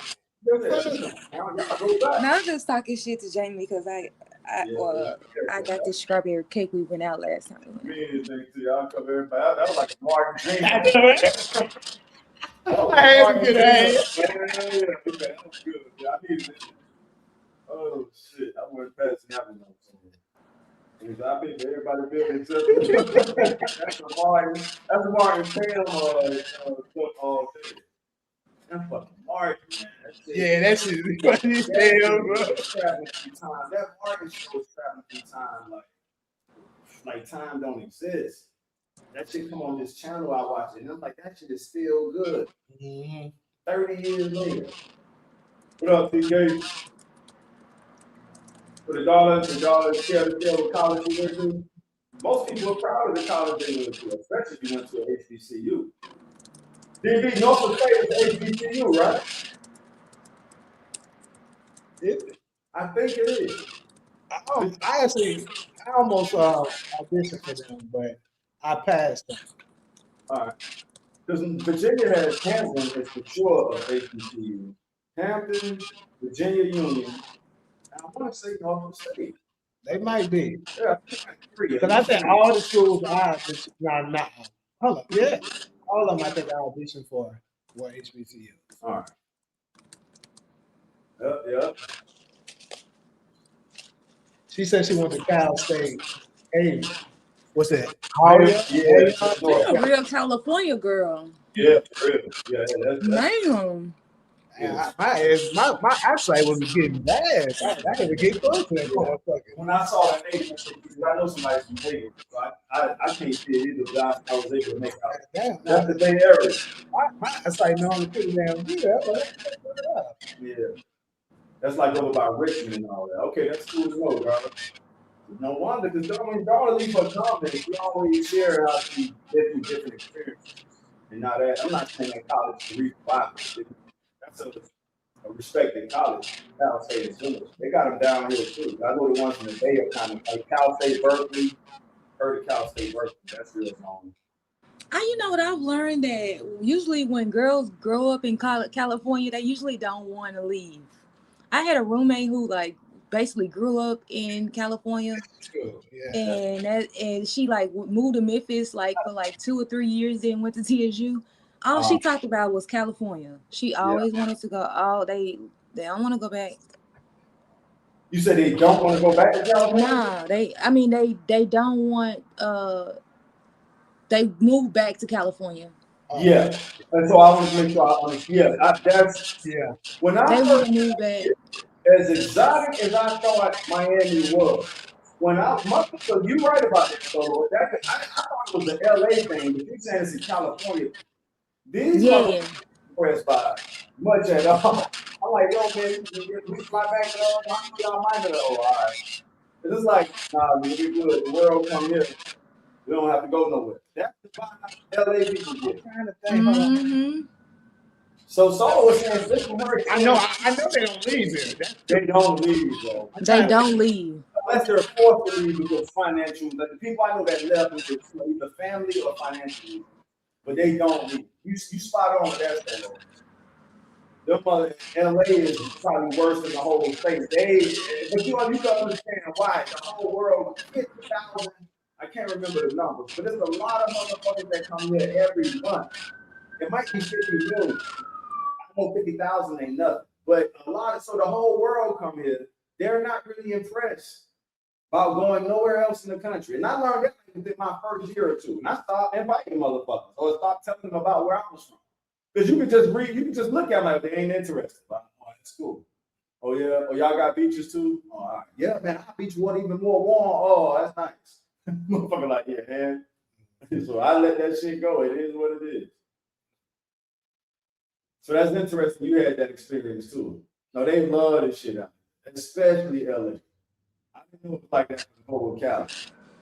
I mean, I think a lot of it is. So I know for me, it's the weather. Like California is just like paradise every day. I mean, you guys have like these little things, but typically the sun is out and it's good weather. It's t-shirt weather, pants weather. It ain't bubble coat weather. And when you're not used to that, I don't really think that is something that you get used to, you know. So like that's why I think New York could never compare. Like I understand that New York is, has their own things that they can be proud of, but I don't think it's touching California. Nowhere near. And the proof is more New Yorkers move here than vice versa. I've had discussion too on set before. Like, yeah, y'all really got that much room to brag either because y'all motherfuckers are moving here every year. You don't hear about California people moving to New York or anywhere else for that matter. I mean, it does happen, of course. But no, you right again with that. New York, yeah, you got New York. That's exactly because when I first was leaving college, I auditioned for the drama school out here. Well, they got two locations. They got a location in New York and they got a location in Cali. I chose it. Right. Particularly because I was like, I wasn't about to do what they go. Right. Yeah, New York, I mean, yeah. I think more people move to California than New York, the city and the state. And it is what it is. I didn't know you had that experience. So I never got Jamie's opinion on that too, but I learned that shit real fast in the first year or two. So think about this. I'm from South Florida. The whole world goes there too. So we're used to people like being interested in going. Usually when you mention South Florida, don't say TK down there right now. TK, you still there? So we're used to the whole world coming to our country too. So I was thinking that was going to be a thing when I came out here. These motherfuckers was not going for it. It was like, yeah, all right. And they quick to say, nah, it's too humid there. Y'all shit muggy. It's too humid. Got mosquitoes. And they wasn't lying. I just left, y'all. I was at a family event, motherfucking flies. That shit stand right out like, damn, we ain't got to deal with this shit in Cali. And I love where I'm from, but it is what it is. Mosquitoes, big ass flies. I'm like, oh, snap. Hey, but 10K, I mean, not TK, 10K, DeMarcus. But if money wasn't an issue, would you still want to live in Miami? Because, I mean, your benefits is money related. My answer to his question with dealing with earthquakes or hurricanes, it's easily earthquakes. Yeah. We deal with earthquakes here. Yeah. We do. Yeah. Hey, I ain't trying to deal with the hurricane, man. You do get a warning with the hurricanes. I think often with California. Ghostin, I see your comment though. So Ghostin just proved that it is what we said earlier. See this, and his comment is proving family and financial reasons.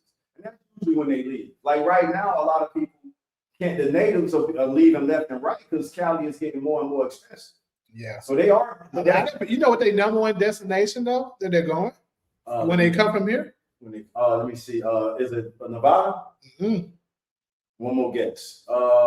Texas. Nope. That's it. Nashville. Nashville. Yeah. Motherfuckers from Cali is moving to They're Nashville. moving to Nashville like crazy. Yeah. But y'all, you could have gave me 10 guesses. I want to mention Nashville. Shit. And it's for what? The job? Well, for one thing, they saying that, Nashville is coming up for one thing. But, it's actually nice in Nashville, too. It's overcrowded down there. It's too many people. Right. But, yeah, Nashville's cool. Yeah. It's an iconic city. I've never been there. Do y'all have any black colleges in Nashville? Yes, in Tennessee State. Yeah, Right, my bad. So we definitely looking at for that. That was so long. I'm just surprised to hear that college people would choose that. Yeah, you could have gave me 10 guesses, and I wouldn't miss that. Arizona next. A few people that went to Arizona. I know last time I said they said Nashville is number one. Let me check it now to see if it's still. That's what you wanted for. Last year, 2025. Yeah, it was. Now, when you say something, Jamie, you can pretty much take it to the bank. Now, you do your research and everything. You ain't just put that out. So I was going to ask you, is that like data, facts, and stats? I said, nah, Jamie, pretty solid. But yeah, that's interesting. All of us are having that experience. Even nephew said, you said the father had to move to Champaign, and it was because the father got a good job. It's finance. Yeah, that's the only time they leave. They're being forced out because they can't afford it, or they get a better job that's worth the money of going to staff. Yeah. Yeah, that was a humbling experience. The whole argument with the shit. They're like, nah, we're the one we got here. Like, we don't have to go see you. And they don't say it like that, but they vibe and kind of tell you. We'll get around to it. But I'd rather deal with earthquake than hurricanes. I think I can deal with California earthquakes better than Katrina hurricanes, right? Fucking, what was it, Harvey that hit Houston? See, my issue with the hurricanes is that it causes too much damage. Yeah, right. You know what I'm saying? So, like, I'd rather deal with California little shaking, because that's usually, less traumatic to the infrastructure as opposed to the hurricanes. Because I allegedly, I think they creating them giants. the hurricane? Yes. But shit, they can create the hurricane, they can create the earthquake. Well, yeah, but it ain't that damn bad. Because when I was in Jamaica during Hurricane fucking Melissa ass, like, a lot of the locals were complaining that, damn, you noticed you didn't hear any thundering going on. Interesting. With it's supposed to be like a hurricane. Then they had previously, been some conspiracies that they have been creating those hurricanes. Like, they created Katrina allegedly. And then what made Katrina really bad is that they had the levees broke. Right. And so I've been sort of thinking that they've been creating, because I definitely think they doing something with those tornadoes that goes through those countries, those states, even though they're tornado prone. But yeah, I'd rather probably do the California earthquakes as opposed to those Florida hurricanes. Yeah. They seem to be worse. Yeah. Okay, to answer your question, the Marcus, I have met all of them before.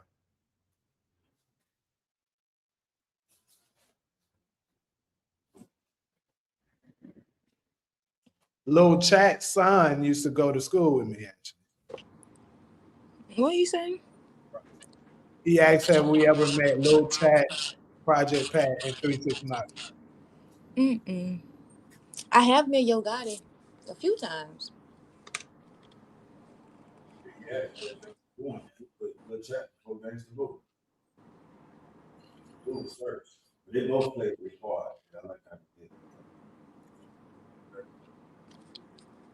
Yeah, Lil Chat's son was bad as hell. He used to have to come up there because his dad was after food. So that's how I met her. So that was when I was a little kid. I was probably like 6 years old. And Project Pat and Juicy J, they came up to TSU a few times. He did a concert there. Well, Juicy J did a concert. So y'all don't have any black colleges in Memphis? That's interesting. That's nice. I won't got that Memphis. I remember that trip. All right. Yeah. Fist and TSU. I mean, that's when we learned that Oprah went to one in TSU. Right. I never forgot that. Yeah. No, some good topics. I'm glad I was able to catch the recap. Yeah, that financial, yeah, that's one level. I really just can't even afford it at this point. Chick really just have to be I don't mind, but other than that, I ain't going for it. Financially, so He said chicken head was my joint. it was. Wow, chicken. Wow, chicken. Yeah, that was hard. Oh shit, the third trapping, they starting on me. Let me turn my Instagram off.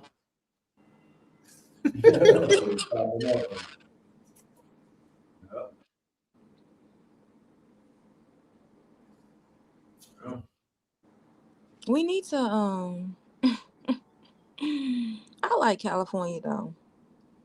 I'm happy to hear you say that. So I done invited her here so many times. But I've been there. And you know what? On my flight here, I'm looking at it now, and I actually thought about you. It's so close. Like, that shit has to be like a 40-minute flight. It is. It's like, it's like 40, 45-minute flight. Either you got something against Cali, because it ain't no excuse for you not have to come visit by now. Because when I think about going to California, I think about driving. It's only a 5-hour drive. Either way. But I don't want to do that. If you were to come, would you drive? I make me drive all the time. Oh, what about Memorial weekend? Memorial Day weekend. The son's playing the playoff game. No, you can't come over my house. I didn't ask you. But that's what you expect when your ass comes to the Suns play. It's your problem. Up front. Don't say so. No, that's what you expect. I'm not asking shit. You know, Jeremy got the key. But anyway. Touch! Oh my God. That is on his keychain. Please. Jamie fucking wished he had a fucking key to my house. I saw somebody put that. I thought it was yesterday. So Solo, just so I know, how come you don't fly? So flying is like a 30-40-minute flight. How come? What's the issue with California? I would rather drive, but I don't want to do that. I mean, I said Memorial Day weekend. That's the 3-day weekend I could come. What day is that? That's next month, and I actually might be going back. So let us know. Because I told my mom I'm going to skip Mother's Day. Like, Mom, I was just good. That's in 20 days. Mother's Day is next month, so I don't think I'm going back that soon. But I did tell my mom getting up there, y'all. She be pulling on my heartstrings. I might pop up on my mama this month. Now y'all see me planning to come, and them niggas talking about they got other shit to do. Y'all heard that? I was looking at Memorial Day, but if you let us know, I mean, I think you're supposed to be here today. You just send me for Mother's Day. And I think that's too soon. That's just 20 days for me to fly right there. But I'll set on my account. Hello, if you do come. Memorial Day is what day? That should be late May. Late May? It was like it's got to be the 20th. It's the Monday the 25th, I think. Okay, Monday 25th. Okay. All right. So that weekend, I'll come like on the 21st or the 22nd, and I'll leave on the 25th. Okay, I'm gonna definitely take consideration of that photo. Jamie said he might go for Mother's Day and he'll be back. And it was just a thought for me. I said if I do stop back, I haven't even told her yet. But she does know I might not come back for Mother's Day. So I just said. So I was gonna tell her I might come for Memorial Day, but not to give me a reason like, well, Ma, maybe June. You know, June and July is like family reunion months anyway. Mm-hmm. So I tell her it's probably June or July. she loved pulling on my heart. And I got 3 siblings there, yo. I got 2 brothers and a sister. I'm like, damn. You know, some people be like, man, you must be her favorite. Oh, I guess. She loved pulling on my heart. But so we got to be part of the same Memorial Day, so we're gonna put that on the count. Yep. Where you want to go when you get here? What'd you say? Where you want to go when you get here? To the beach. All right. Santa Monica, Venice, Malibu. Oh, that'd be cool. We're gonna go to Malibu. That's what it is. You had to finish there. I've never been. Maybe one. I don't have no memories, even if I went. So that's your first weekend solo. You haven't been to Malibu, right? Solo? What'd you say? Have you been to Malibu? I don't know. Yeah, I don't feel. Nothing is damn near 12, 13 We're years. gonna take that as a no. So Yeah, if you ain't got the memories, yeah, it don't count. I think I worked out there. You know how that you just drive to locations and kind of get a vibe. I just explore there. But yeah, that's good. I've been to Santa Monica and Venice 1,000. Yeah, that's cool. That's good. Yeah, it's cleaner and the water's better there. Yeah, it's definitely better. Yeah, that's resonated as soon as you said. No resistance. All right, so there it is. So long, that was what it is. Yeah, let me. I don't know if I want to fly or want to drive because I still got $3 gas in my car. I'm not sure I'm really willing to give that up yet. No, come spend some of this $7 with me. Hell no, I got $3 gas in my car. Hey, y'all saw where I was earlier on that train. You said what? You saw my car was real good, but I was on that train on the way here. Yeah, hell no. Be saving money, man. It's like shit. I can't pay no $8. That shit is My crazy. shit gonna stay down. I just filled up, bro. My shit, I filled up today. And I promise you, my shit is already at like 7,000. I'm like, bro, this is crazy. I'm waiting for these kids to go out. I'm waiting for my financial intelligence. Yeah, I'm selling it on that gas too. Nigga, I'm talking about niggas refilling with paying $100-something per nigga. I be looking at them folks when they get done, $150 to refill. Like, damn, the motherfucker just cut your ass. There's certain people that count on me for rides and they put bank in the tank, so I'll move the car for that. Other than that, everything I need is right in my area. Hey, look at what the market said. Love the beach. You know what? I feel like at some point regarding the MLK Day, I feel like some point it was Martin Luther King Day, and then it turned into Civil Rights Day. Then I think at this point they've gotten rid of it altogether. I may be not telling the truth about that, but I know that it's no longer called MLK Day. It's called Civil Rights Day. That's messed up. They got some you know these white folks complain. I didn't know that. That's messed up.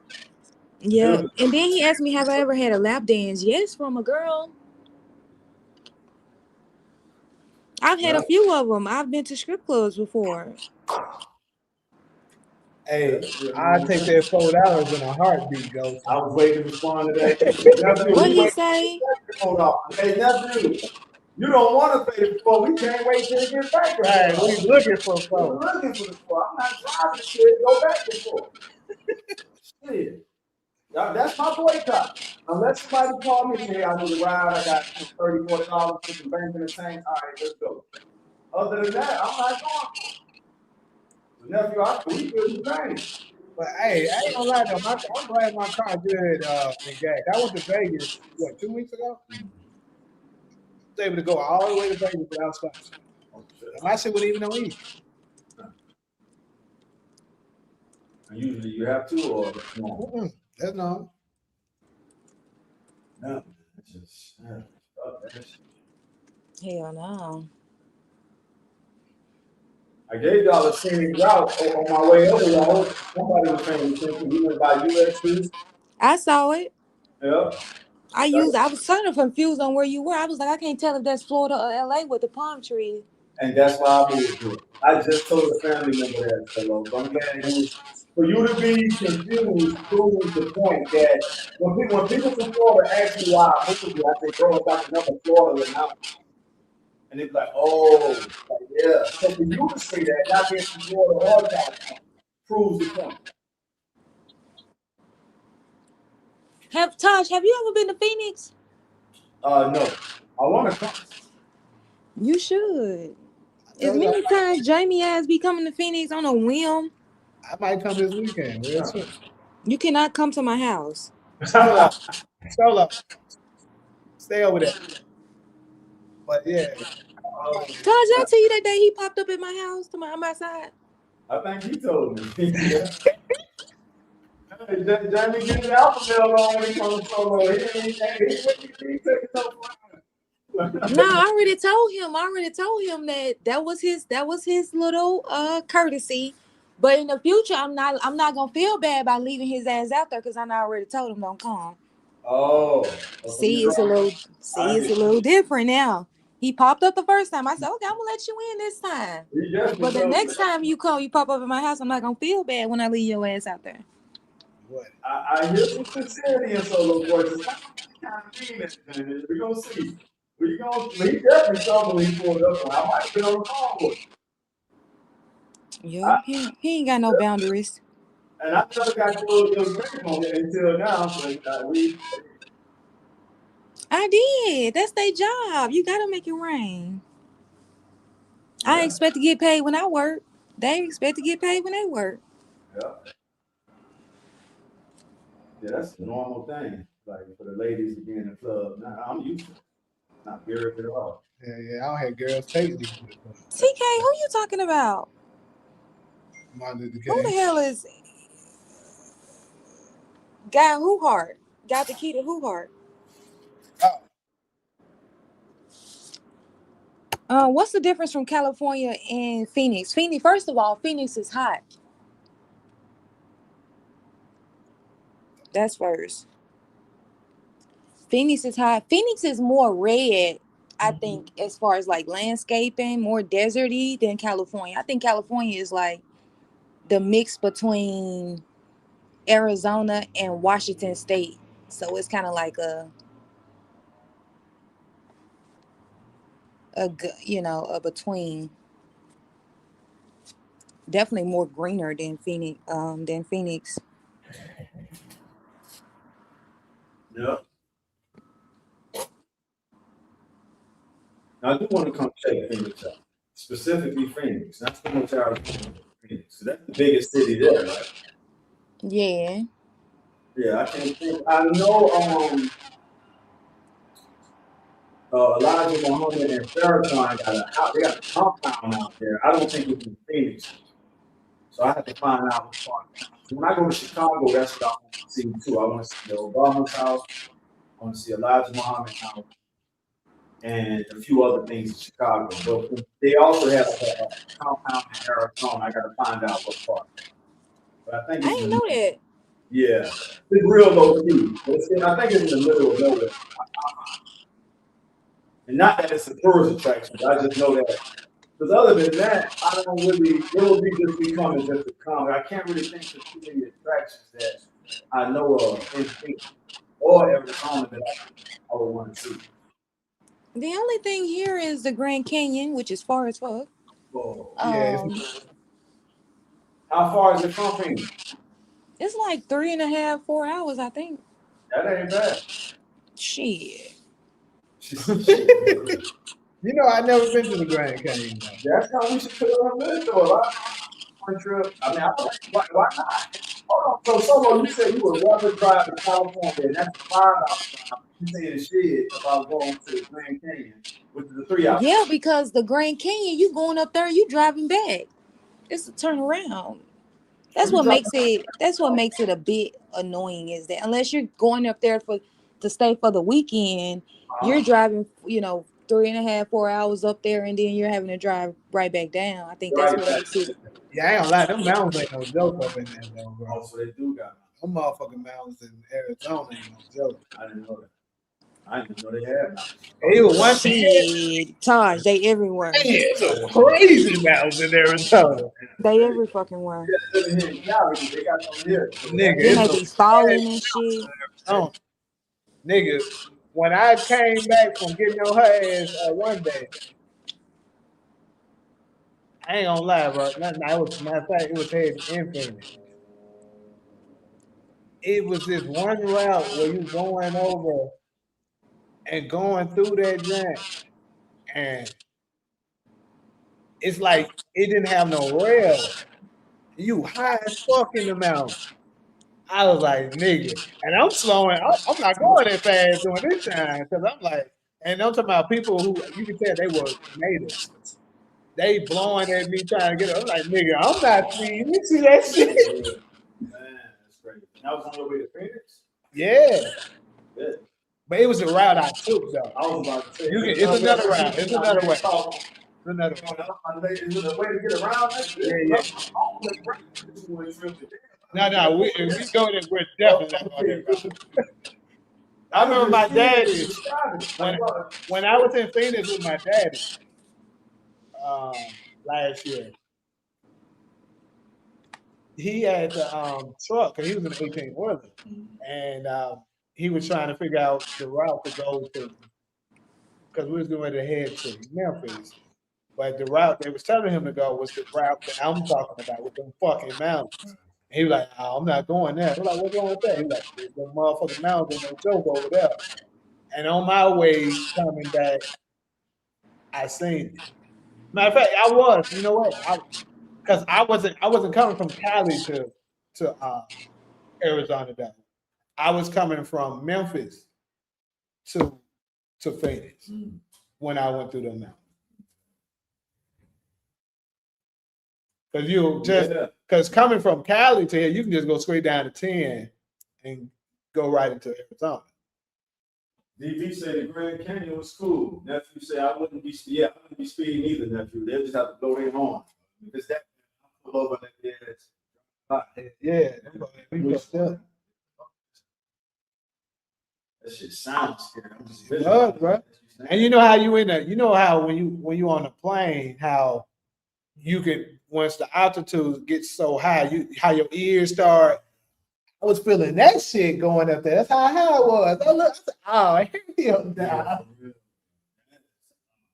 Yes, bro. Now the second time I did it, it was much smoother. I was able to go through it pretty easily. I actually even kind of sped up a little bit. I was used to it. That first time, nigga, I was scared of the motherfucker. Yeah, it's almost like Malibu mountains, but I would say it's worse.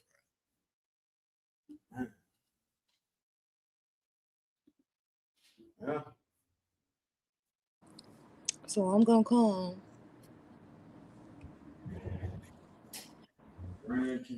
Jamie, you gonna let me stay at your Airbnb? I would love to. Unfortunately, somebody just booked me. Oh, Not yet. See how he do me? Friday. I'm being honest. Well, you want me to tell the motherfucker you gotta go? Yes. Actually, exactly. That's exactly what I want.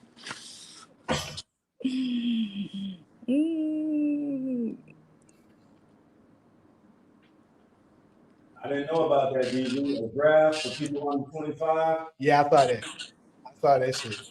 That's fucked up. He pulled us into this shit. Now you want people to spend their I say take all the YNs. Take them all. Take their ass over there. Why the YNs got That's what I'm saying. What else? What else they doing? They want to go. What else they doing? But if Trump, how come Trump can't send his speech? We ain't got no plan for him. We do. It's gonna take a lot of work. I hear what you're saying, Solo, but why do our YNs got to go if Trump pulled us into this? Why can't they YNs can't go? Right. They need to send they YC. YC. Right. That's the crazy. I say the YNs gotta go. Because the reason why I say them because black people ain't got no plan for them. We ain't got no plan for me. We had a plan for what we gonna do with our next generation of young black men. And we had a plan. I say they do our plan. They go through our process. They get jobs with us. They get economic power from us. But we ain't got no plan for them. We do got one. So low security, they gonna become the security. Hold on.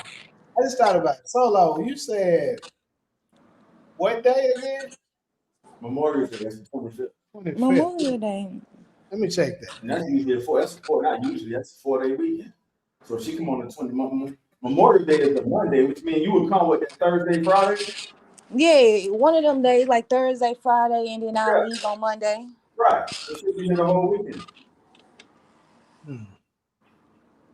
Let me check that real quick. I'm looking forward to that. You got me second guessing my mama. I hope that means that I'm excited about you coming. Now you can Let me check my calendar while I'm sitting here. Yeah, I know you're right. Usually, if it's on a, hey, I just thought about it. Yeah, Solo. You said 25th? Yeah, the Monday will be on the 25th. The weekend will probably start on the 22nd. Oh shit. So that Friday will be the 22nd. She leaves like that weekend. Who leave? The tenant, the Airbnb tenant. Yeah, but my other one in Sherman Oaks. Probably ain't nobody gonna be there. Would I rather live in LA or Vegas? I probably would want to live in LA more than Vegas. What's in Vegas other than the Strip? Nothing. I'm glad you said Nothing is in Vegas other than that Strip. Nothing. And that Strip is played out.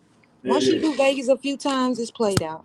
Yeah, I feel the same way. I went there and came right back, bro. I didn't even spend no time. Same here. I'm all right with it. Later. I go and come right. I go to whatever the mission is and I'm right back. Yeah. It is a popular route for people. Yeah, I know a lot of people I know they do go there for the weekends and stuff, but like you said, they got their reasons and come right back. But yeah, I'm not impressed by Vegas either. Yes. Yeah.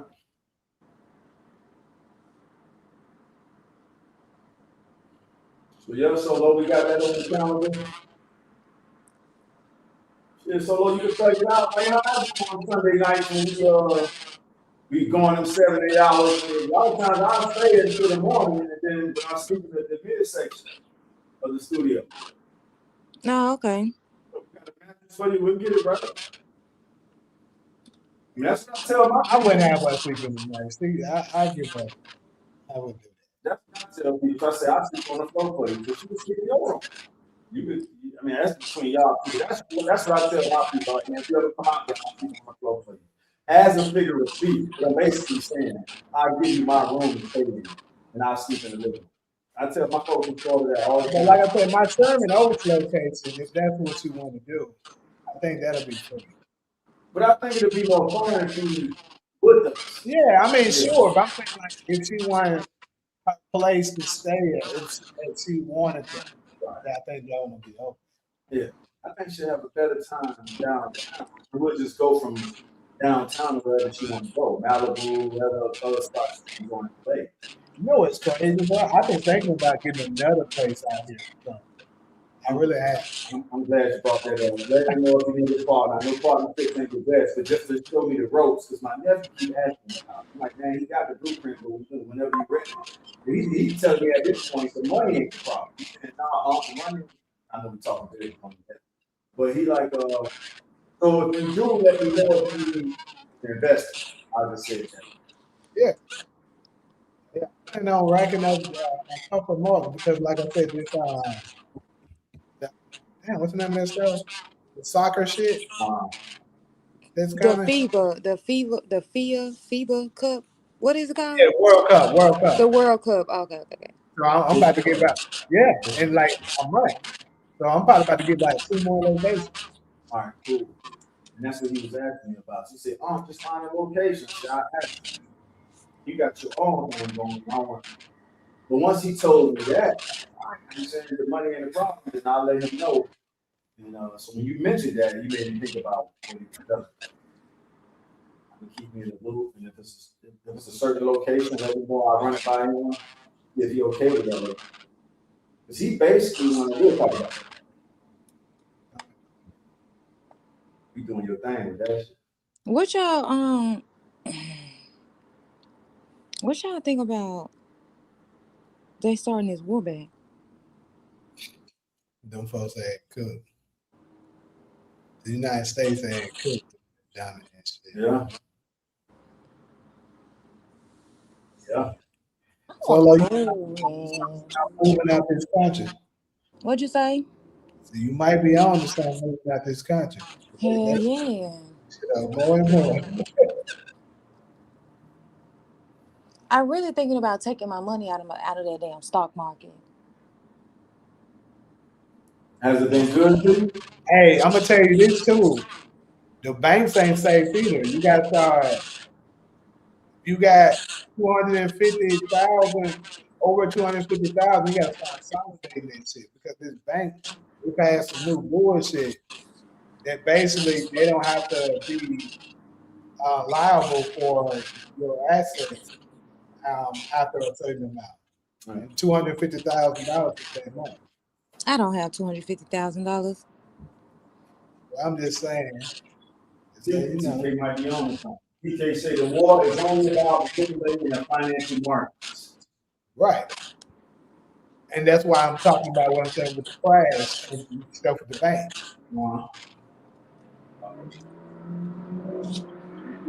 TV could pop up to a Suns game next week where they will get okay.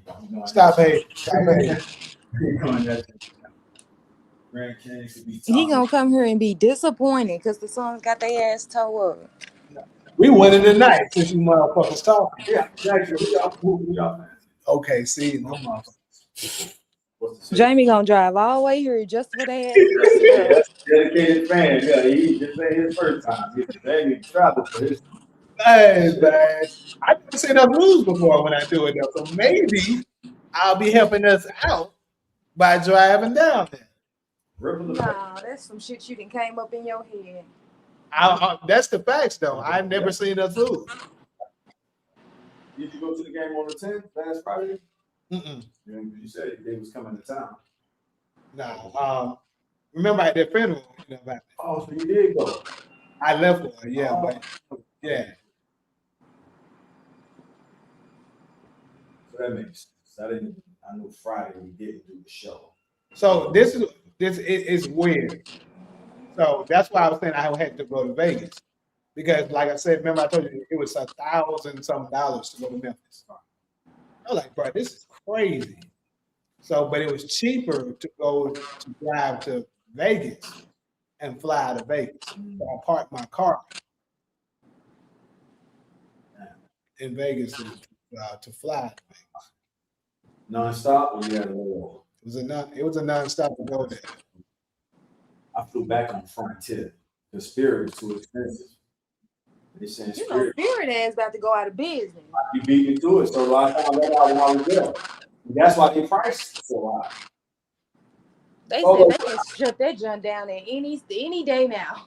That's what I heard. The whole damn thing down. It makes sense why I couldn't find no damn right. Yeah, for both of us. Bro, when I got there, I was gonna book my ticket as soon as I landed, which was the Friday. It was $150 when I landed. I didn't get it because I wasn't sure if the funeral plans were made. When I went back hours later, it jumped from $150 to $280. I said, "What the hell?" So I switched over to Frontier. I actually got a credit for Frontier now too. They had a layover for my going back when it was a major layover. They gave us a credit. Delay. Like they had a delay. So I basically got like a free flight.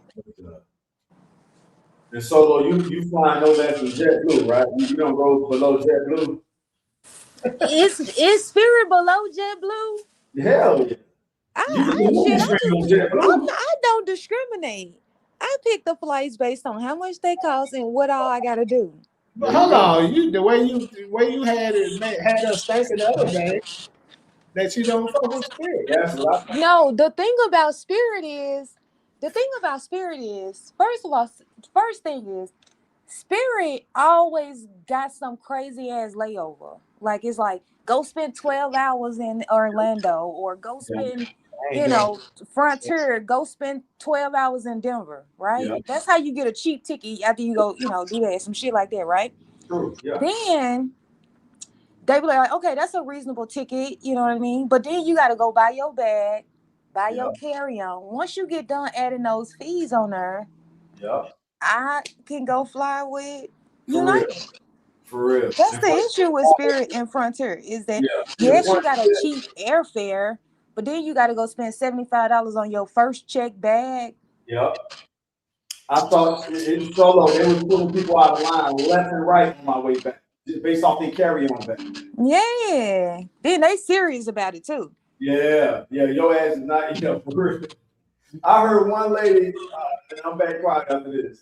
The lady said, the lady paid for her friend because the other lady wasn't going for it. She said, I'm not paying no $75 to take care of my bag. And her friend was like, yo, let's go. We're going to where we're going out. But that lady was about to stand on the ground. Like, huh. So that was my first experience with Frontier. Them motherfuckers charge $20 to check in unless you download the app. I said, I got right out of line. Oh, hell no. That's just greedy. Yeah. So you absolutely, that was my first experience with them. Everything they charged me for. I was saying, this is a bitch. So I got out of line and downloaded the app and then checked in for free. So that's how they get you, even with the check-in. They charge you to check in. Now, Frontier, I got into an accident with, so I am a little bit biased on Frontier. What accident? We was on the tarmac. You'll be shocked as many times if I say, like, we was in a plane accident and people think that we be in the sky. I was in the sky when it happened. But anyway, I was on a tarmac and we was backing up, and like a Southwest plane was either backing up to or going, and the wings hit each other. That's crazy. My first experience on Frontier, I was getting flued out. Yeah. Let me call that. I said, Jamie about to catch that. My first experience, they had to rebook me with Delta. Solo celebrity blowing out. I'm like, I'm happy to hear her say that. Shit. Who out here fucking up like that? That's what I say. That was a long time ago. But the fly girl, it goes back to what I said. If I feel like you deserve it, if you're a good person, it ain't no strings attached. I ain't trying to hit on you, none of that shit. Like, so yeah, I'm happy to hear you say that. Damn, so hold up, though. This is kind of funny. So after this happened, did you still go over there, or did you take it as a sign? No, I still went. They rebooked me on Delta. There you go. Real. So they put everybody on Delta. No, not everybody. I think it depended on where you was going, because even I was going. I think they rebooked me. I can't remember I can't remember if I was going to the actual, like, because I was in Florida. I was going to Florida. I was going to West Palm. Yeah. But I think they rebooked me to Orlando, and he had to drive to Orlando to come get me. Oh, damn, that's a nice little drive too. That's like 2 hours, maybe 3. I think it's like 1.5, something like that. It might be from Orlando. All right, yeah. But instead of from West Palm, that's like a 5-minute drive to the airport. Yeah. Because it's 3 hours from the county I'm from, and Palm Beach is right above us. You got Miami-Dade County, Broward County, Palm Beach County, and from Broward County it's a 3 hour drive. So you saying what? Yeah. All right, that's cool, though. That's cool to know he was willing to make that drive for you. He had no choice. The fuck? He could have told you to drive to Palm Beach. Hell no. I would have told you we had to drive over here too. Really? That's like part of his deal. He was flying you into Palm Beach. I think my motherfucker's part. Right. His part. Hell no. I mean, this wasn't like no hookup. Like, me and him was like actually like dating.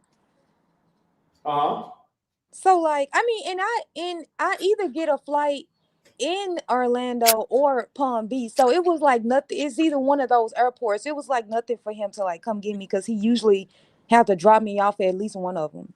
So he's used to it. Okay, gotcha. Yeah. So it wasn't, a big deal for him to drive with me. He had no fucking choice. It's only an hour and a half. Then that's not that bad. And Palm Beach is pretty big as a county, so he must be on the north end of Palm Beach.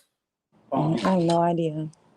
Yeah, for you to say that was for it to be an hour and a half. Mm-hmm. DV, what you talking about? You got to read between the lines with Solo. Sometimes she just be yapping too. That's true. I'm glad somebody figured it out. You would have told me to get a rental car. I would not get a rental car. I'm not getting a rental car. I'm not driving.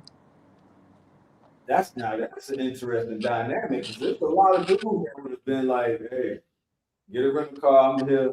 But we can move on from that. But I'm happy to hear we took that trip. But I can see and hear some guys saying, "Hey, that one part of the deal. I'm flying you into Palm Beach, not Orlando." Nah, for real, I would have did it too. Though. Okay, good. That's good. I enjoyed driving. Hell no. It ain't for me to figure it out. It's for his ass to figure it out.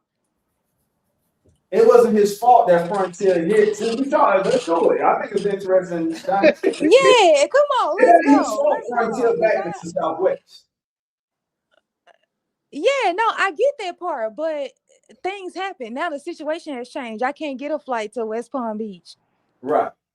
They rebooked me on a Delta flight where I had to go get dropped off. I got dropped off in Orlando. I think that would be an interesting poll for us, for black men, to say, well, how many of y'all would have taken that 2-hour drive to another? I think that's interesting. That's a litmus test. But don't you think you obligated to? Or is that something she should? Don't you think that it's your obligation to come get her, or you think that she should figure it out?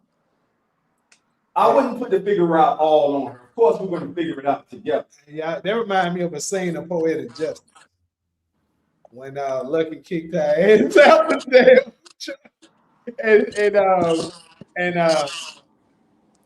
what's her name? Shit, what's her character name? Regina King character on Poetic Justice. Yeah, I can't remember her character. I can't. Anyway, Regina King's character was trying to get into Chicago, he's leaving her. And he was like, damn, man, she got feet. There it is. That shit was funny. Damn, she got feet.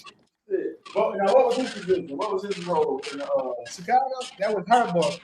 That was Regina King's working. Yeah, he said, damn, she got and Tupac, kicked Janet Jackson out the damn mail truck when they started driving open.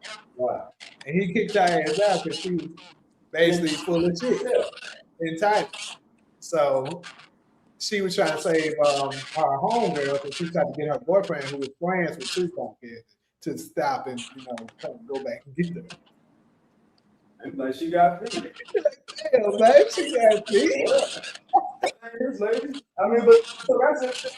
You'd be surprised how many dudes might say yay or nay on that situation. I respect that, TK, but to me, that shit. I understand that your intention was for me to get flown into Westgate. It's not like I missed my flight and I had to book another flight that wouldn't take me to West Palm. Like both of us had to make accommodations. I mean, I thought I was going to West Palm too, but they wasn't able to book me another flight there. So, I wasn't. Yes, he has to come get me. That's an interesting dynamic. See, that. What, you want me to walk? I like that. I mean, you want me to get a rental car? So just a conversation. So, what if the guy would have paid for you to get a rental car to try to pump you? I mean, I can see that being an option. I guess that's just not something that I would accept from a dude that I'm dating. Like maybe a girl would accept that from a guy that she's dating, and she would say, yeah, I don't see anything wrong with that. I was supposed to go here, I went here, and he provided a solution. Yes, that's good. But I'm not accepting that from a dude that I'm dating. Understood. That's why I think it's an interesting conversation. You gonna Yeah. Most if you poll guys on that, they don't even have to just be black guys. They can be guys in general. I wouldn't be surprised if that poll turned out close to 60-40. Either way. Like, no, I'm a pay for the rental car, they can drive from Orlando to West Palm Beach. I personally think that maybe that's just me. I think that if you would have got me an Uber, that wouldn't have been as bad as getting me a rental car. Getting me a rental car is like, let's throw that in there. So let's say, okay, let's take out the rental car. You're right, because you shouldn't have to drive. So if he would have sent you an Uber, you would have been cool with that? I probably would have been less offended than getting me a rental car to drive. Understood. Fair enough. All right, cool. Yeah, like you say, rental cars are pretty much, I don't want to say old school, but I think that's more players or more gentlemen for a guy to say, I'm gonna send you an Uber, I'm busy, I'm actually in the middle of doing something I was prepared to get you to Palm Beach. But here's a Uber X to bring you from Orlando to West Palm. See, but if you're at home doing nothing, then I really would be offended. If you would have been like, well, baby, I don't get off work till 5:30, and you're gonna be sitting up there for a few hours until I can make it there, that makes sense for you to give me an Uber. But if you off work, you sitting at home waiting on me to get there, it shouldn't be an issue. I got you. That shouldn't be an issue. I appreciate you sharpening the thought on it. Right? Because I'm like, that's an interesting situation. And I think guys would draw the line on the distance and how long in time. Okay, how long? If it's more than 2 hours, that's interesting. I've had to do that to Palm Beach. I've had to drive from Fort Lauderdale to Palm Beach to pick up a chick, and it was the same situation. You couldn't get to the Fort Lauderdale holiday. So we can move on. I was kind of analyzing. I think it's more so like to be honest, now that I'm thinking about it, I feel like when he came and got me, I feel like he was tired and he made me drive. I think in my mind, I think he came and got me and was like, you driving back, which I don't think I have a problem with that. It's just like you getting me a rental car is essentially telling me you need to figure it out on your own. Even though you're saying, hey, I'm willing to pay for the Uber, pay for the rental car, paying for the gas. That's still a sense of I'm doing it sort of by myself. Oh, I got you. So at least he drove, but he still drove back. I mean, that's almost. I'm thinking at least like partially. I'm thinking that I can't remember if that's how it went, because it was times that we did road trips where I did actually like drive the trip. So I don't think that that's a problem that I drive. But I'm thinking about. I think it just seems if you say it just takes away like this thing happened and you're essentially I'm just alone in that instance having to drive there. Okay, gotcha. Driving there by yourself, opposed to driving home. Gotcha. Right. Yeah, I mean, just if I'm dating a dude, I don't want to have to be like I'm really soft girl, and that's why that's how I like to be treated, like soft girl, not like it's just different when I'm dating someone. It's just very soft girl. I don't want to do shit. What do you say? TK said he would have sent me a private jet. That's what I'm talking about, TK. Yeah, TK, there you go. That's what I'm talking about. Now you talking. Now you talking. Like, hey, you inspiring me. That's life. That's inspiration. Now you are talking. I want another coffee, y'all. He said, let's be real. Nobody else on here would happily spend $500 on an Uber for a ride when the rental car is $83. Right. I'm money math all day. Now you right about that. Uber wouldn't have been no $500. That was when they thought so. It wouldn't cost that much, but I see what you get going. But it would have been the same amount for that damn rental car after I get done putting the gas in it. Yeah. Hell nah. Have y'all seen Uber these days? It wasn't these days though. It was back then. In 2017, 2016. That shit would have probably been like $150. $500. Me either, but I know it's that. Because you gotta think about it, look how high gas is. Shit, my flight back was $84. Frontier. Layover in Dallas. Solo, would you be down for polygamy if you were involved with two men? Yes. Why not? It's your life. You, somebody out that ain't mine now.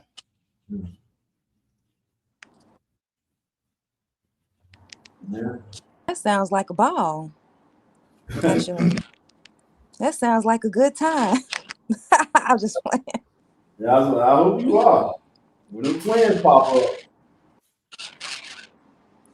That's one of them situations where it ain't as fair to the women as it is the guys. I think that's an individual position. Yeah, so you being polygamous with two guys. And you have it depends on what type of relationship. Are you talking about marriage?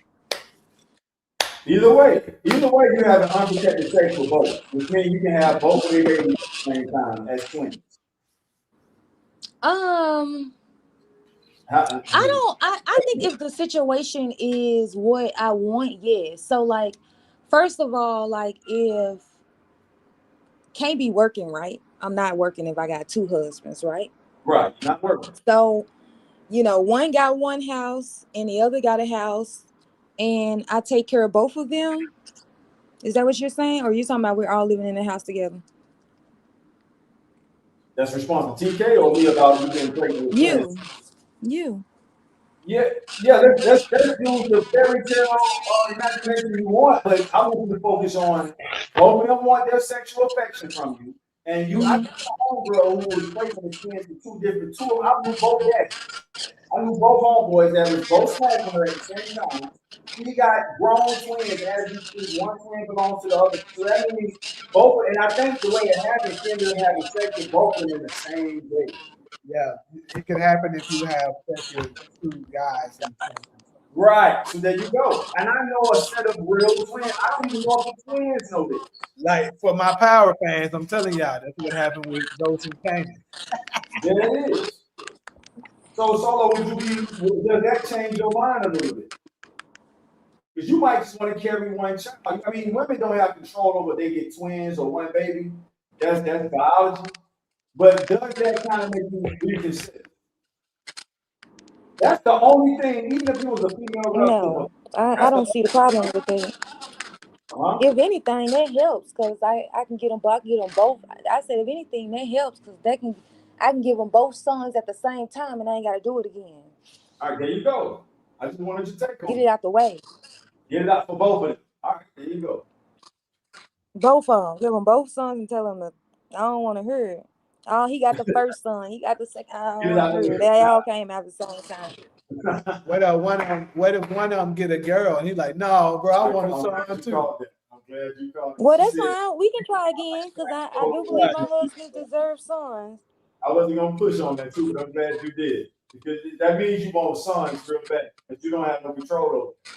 Yeah, I know, but I know the importance of having see, because when I'm thinking about it, I'm thinking about the next generation.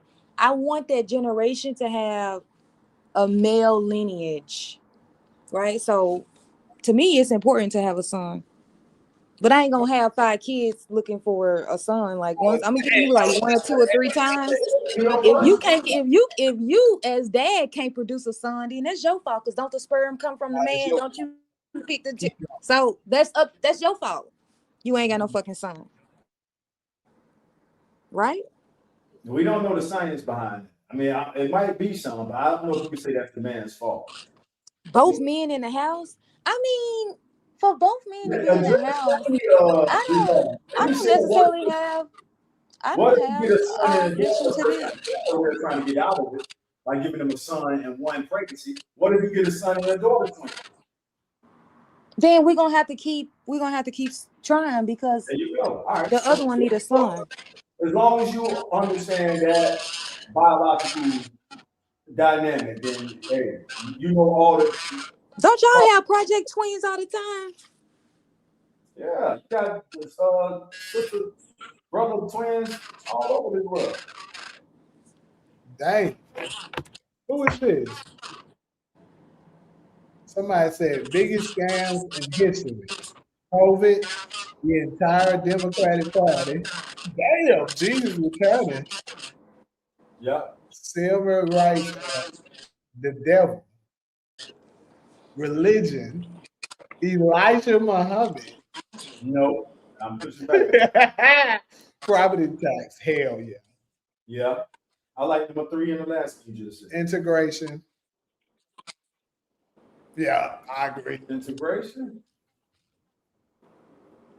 MLK speeches, big Christianity, fear, and oppression. This girl going, damn. Shit.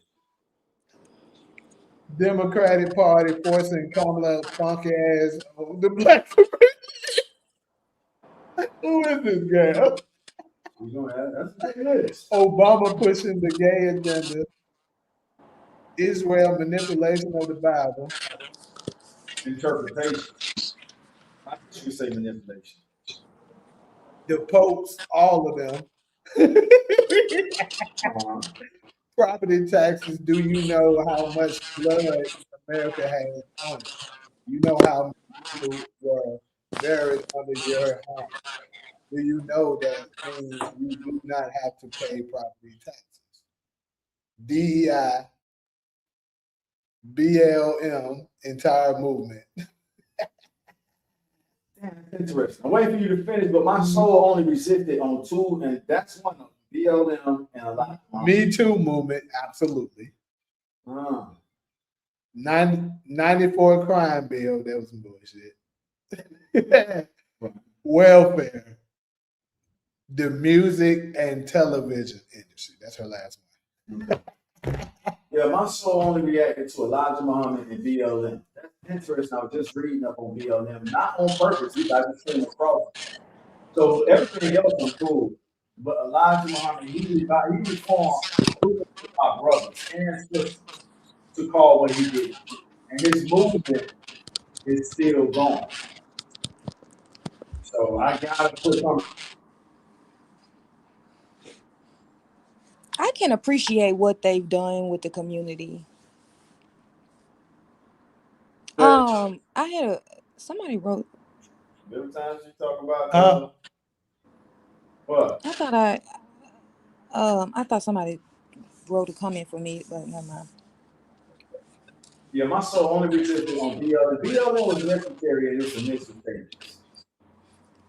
Now, once the money corrupts everything, and once that $385 billion poured into the Black initiative, corruption is going to happen. But there are issues, and I'm always disagree on this, but there from 2013 until 2020, George Floyd, it was a necessary. It actually goes down as one of the top, ranked number 2, modern movements in modern times. So they're saying BLM is ranked number 2. You said something, Solo?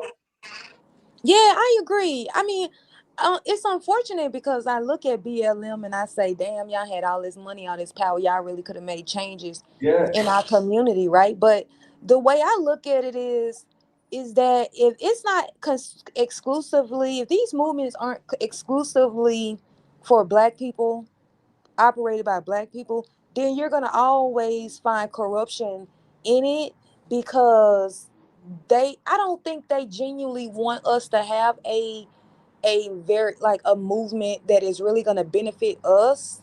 Right.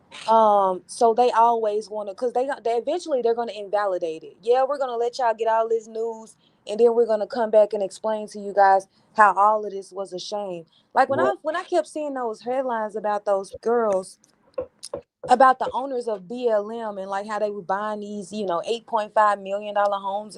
I'm sitting there like, What made you think that you could take the donations from this organization and buy yourself a mansion?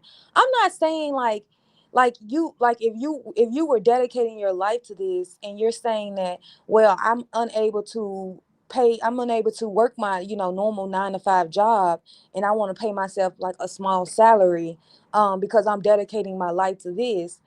But but if you wasn't BLM, could you afford a $8 million Great, motherfucking mansion?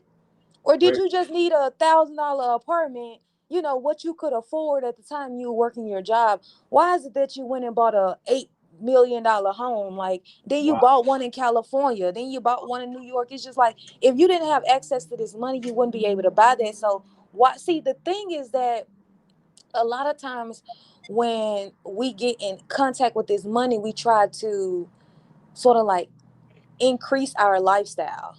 And it's On like, that's not the purpose of the money, though. The money is to put it back into the community and actually help us financially.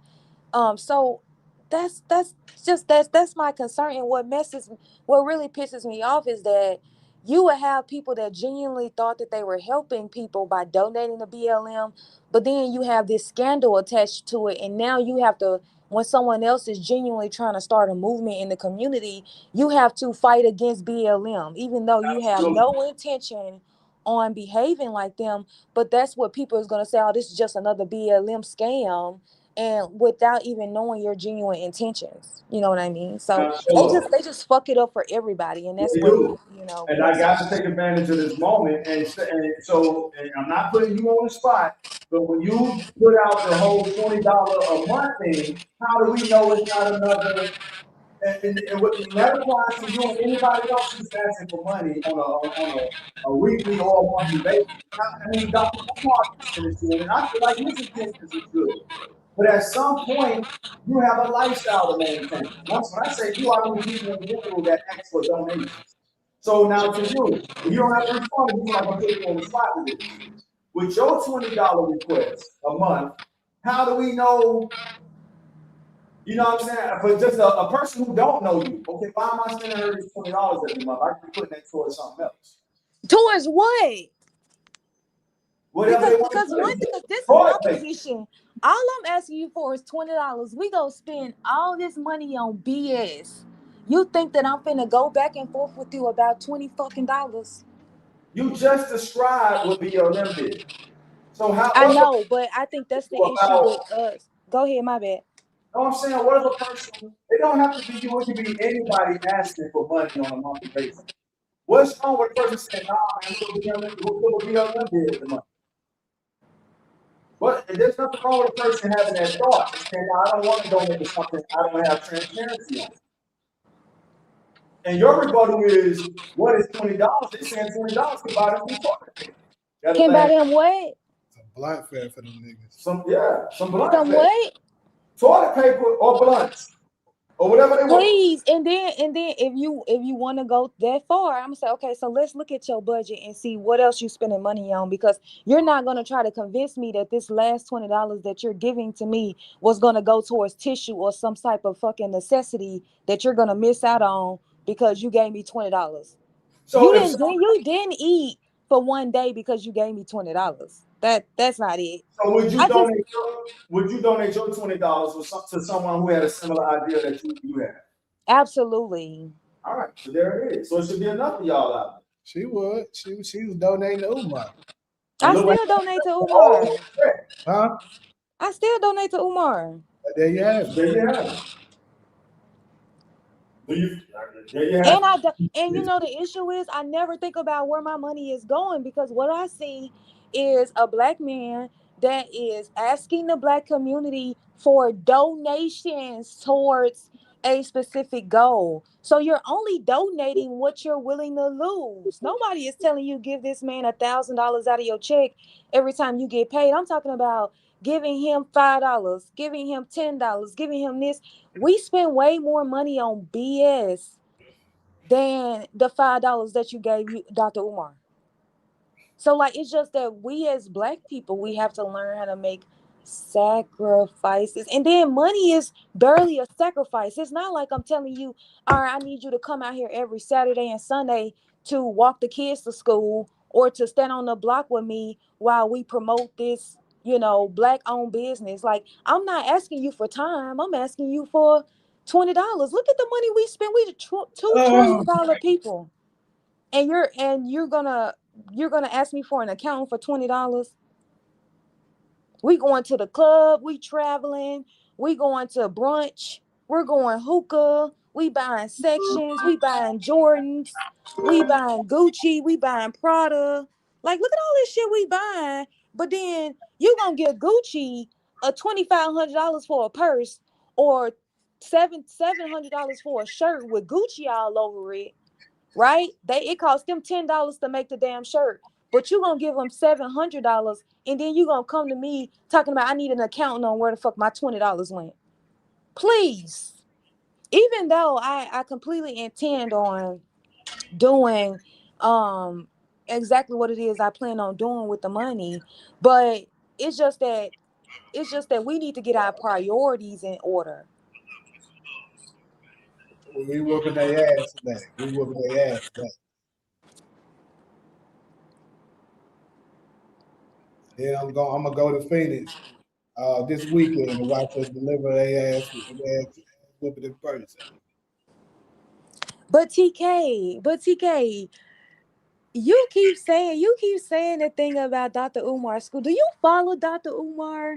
Like, do you Okay, follow okay, I'm him? hoping you the same as Charles, because he out. I like, I'm sitting like, you say he still haven't opened the school. I Yeah. understand that he still haven't opened the school, but like, do you follow the progress of the school? Because I do. I follow him, and every time we Having a hear him, it rant. is something different that he's getting done with the school. And to me, I'm sitting back. Well, I've never opened a school. I've never remodeled a fucking commercial building. I have no idea what that entails. I did not. I told So who am I to say that this school should have been open already when I've never done anything like that? I've never brought tried to get all the money from black people off of donations. I've never built a project off of donations. So who am I to say that it should have been open already, or this should have been done already, or this should have been done already? Do you follow him? Because that is so crazy to me. That man is always in that school showing us the progress when the school was literally looked at like an abandoned building. He didn't got artwork in the building. He got the water. He got the toilets. He got like, I'm just so confused on, like, I see the progress. Why is it that you don't see shit that he's getting fixed in the school? That's why I'm asking you, do you follow him? Because there's no way you can write in the chat, it's still no progress, because I'm sitting here like, what? If you needed to get the HVAC fixed and the HVAC got fixed, is that not progress? If he needed the floors replaced and the floors got replaced, is that not progress?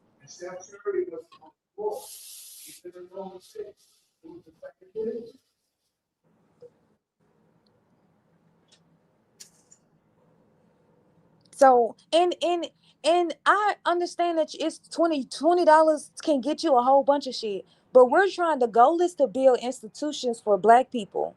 So that's where your $20 is going. Your $20 is going towards a institution that we're going to put in the black community for black people to use. So it's not for your personal benefit. You may donate $20, and we put a school in another city. We put a grocery store in another city. You may never benefit from that $20 until the second year or the third year. But the issue is that other black people are going to benefit from it. You may donate $20 for a whole year, and we not put a institution in your city, but other black people are going to benefit from it. So it's not just about you. Now, of course, we want to eventually put institutions in majority of the black, primarily black cities, so black people can benefit from it. But it's not about you. It's about the community and everyone getting an opportunity to take advantage of those resources. So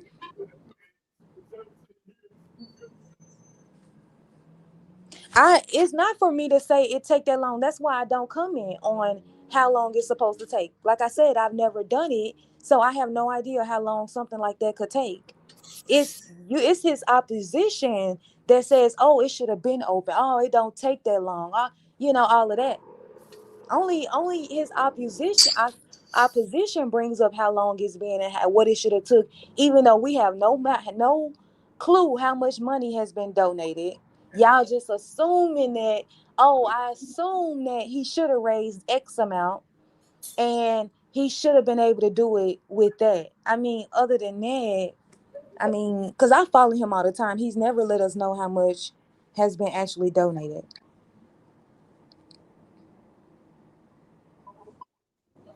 Yeah, so it's so for his followers, when we see people saying, like, I just can't believe you put in here and said there is still no progress.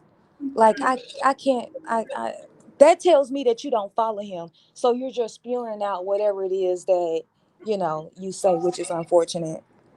Because you would think that someone would stand behind a black man that's trying to do something for the community, for the black community as a whole, not necessarily just benefiting you. Because I understand that you're doing well, but what about the other black people in the world, in the country, that aren't doing well? Don't you think that we should rally around each other? The people who got it together, shouldn't we rally around as a unit and benefit the people that aren't doing well, create things to help them do well? Don't you think that's our responsibility? Or is it only your responsibility to take care of yourself and your family? Because that's the issue with the Black America, is that we're so individualized. We don't give a damn how the next black man is doing or the other group of black people. All we're worried about is us doing well, and that's why majority of us aren't doing well.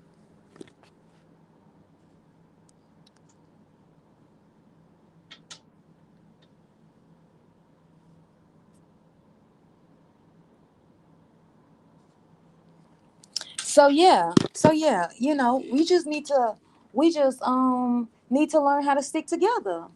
And I don't understand what the problem is with that. Like, why can't we stick together? We are $2 trillion people. We're the richest black people on the planet. Yet we own no banks, no schools, no supermarkets, no hospitals, no manufacturing plant. All these other people from other races get the whole 2 trillion. That's ridiculous. That's ridiculous. That's crazy.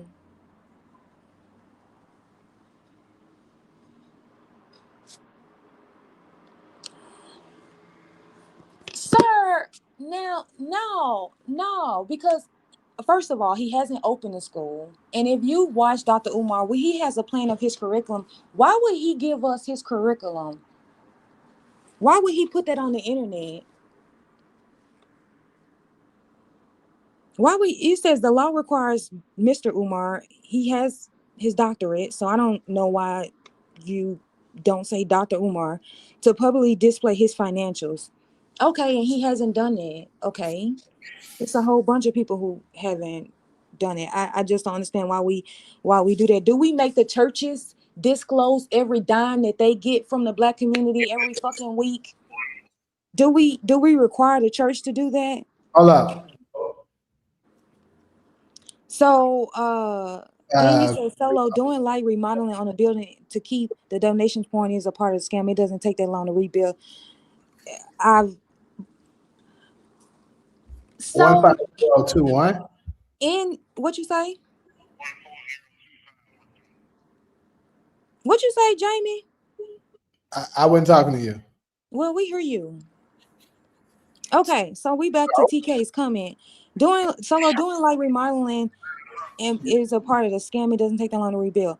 Um to remodel a building. Well, I think the issue that you're running into and what you are assuming is that he had the money to do that, right? So if you first of all, like, he has to raise money to pay for this stuff. He didn't take out a bank. He doesn't just have $1 million in his bank account, which he has explained that when stuff needs to get fixed, he has to raise the money to do so. So again, a lot of the stuff that you're saying, it doesn't sound like you keep up with him. So if you really genuinely wants to know what's going on with the school, All you have to do is watch Dr. Umar's lectures. He used to go live in the school all the time and get in.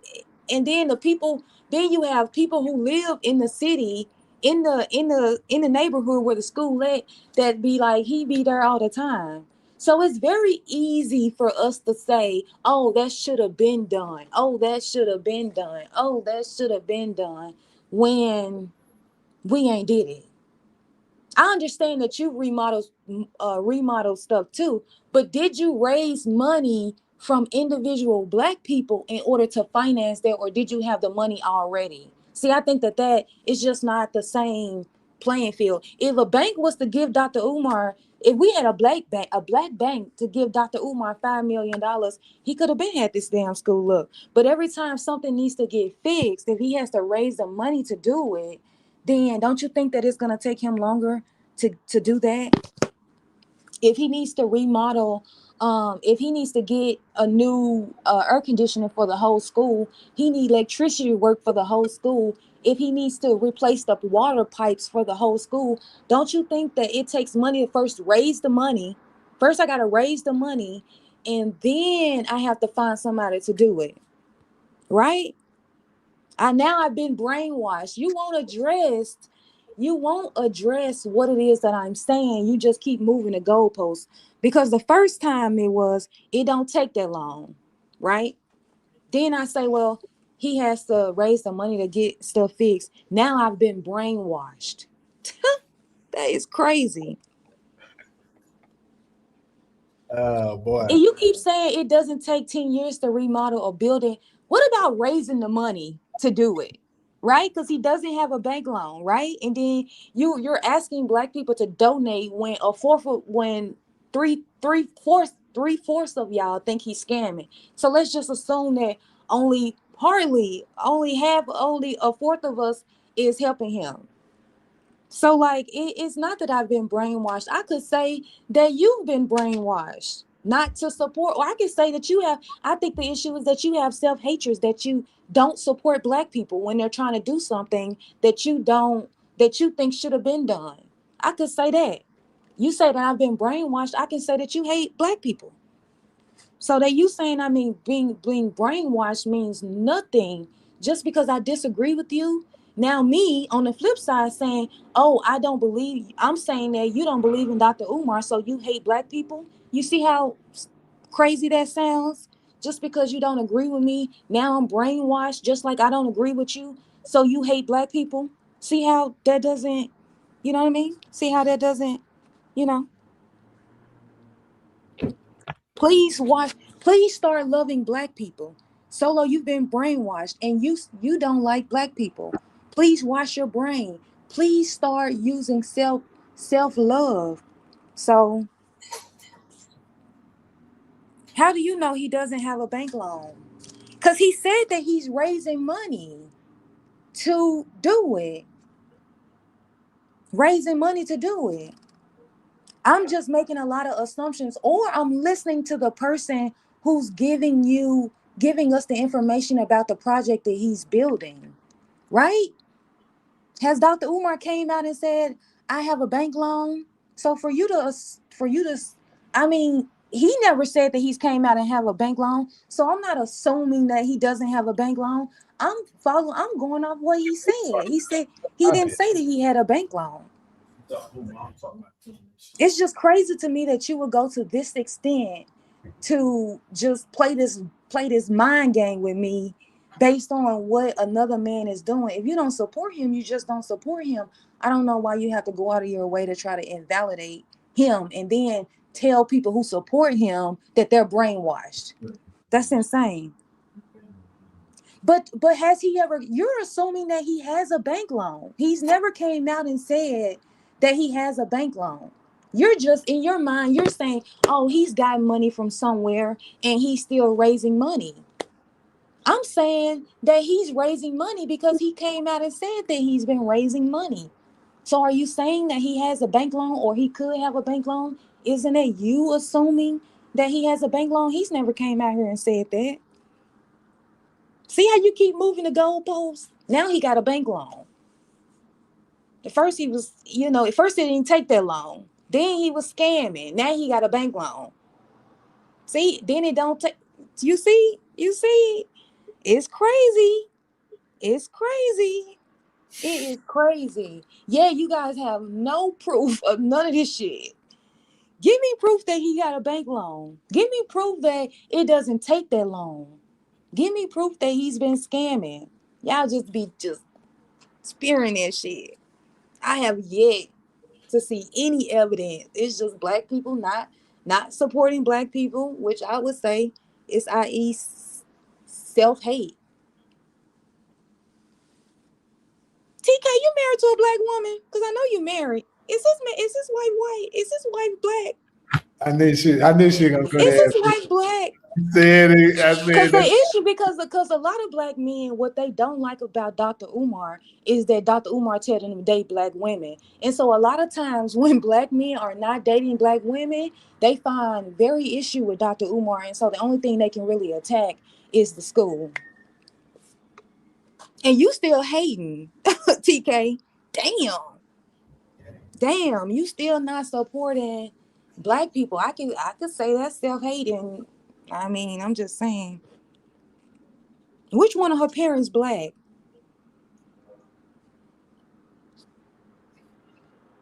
How do I know all of her next questions? I'm just saying. Oh shit.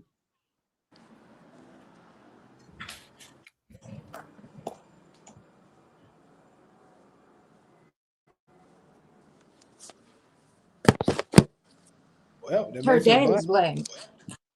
Well, it makes her black. But who was she raised by? Was she raised by both of them? Let's It's talk just about that. crazy to me. TK, That's let me see. crazy to me. I You think that said black men can go a whole lot further if they start supporting each other. If what Dr. Umar is such a scam, TK, then I challenge you to start a project where you can build an institution by donations from black people that you can do it faster than Dr.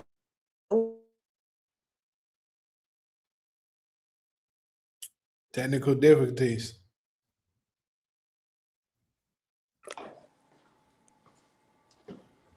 because we need an institution. I don't care if you're doing good. I don't care if you're financially straight. A position where everyone is doing good. Black people are doing good, not just you and your family.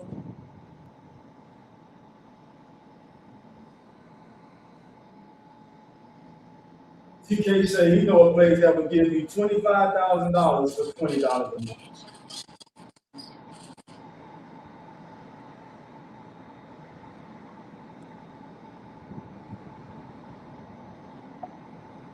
Earn with donation.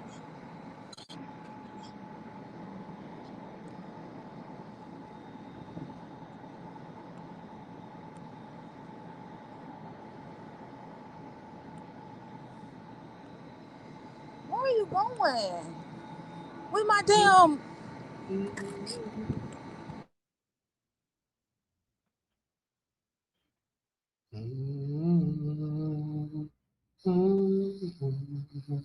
Them people just be doing whatever the fuck they want to do.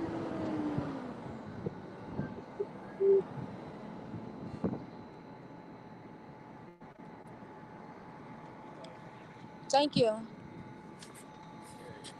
Thank you.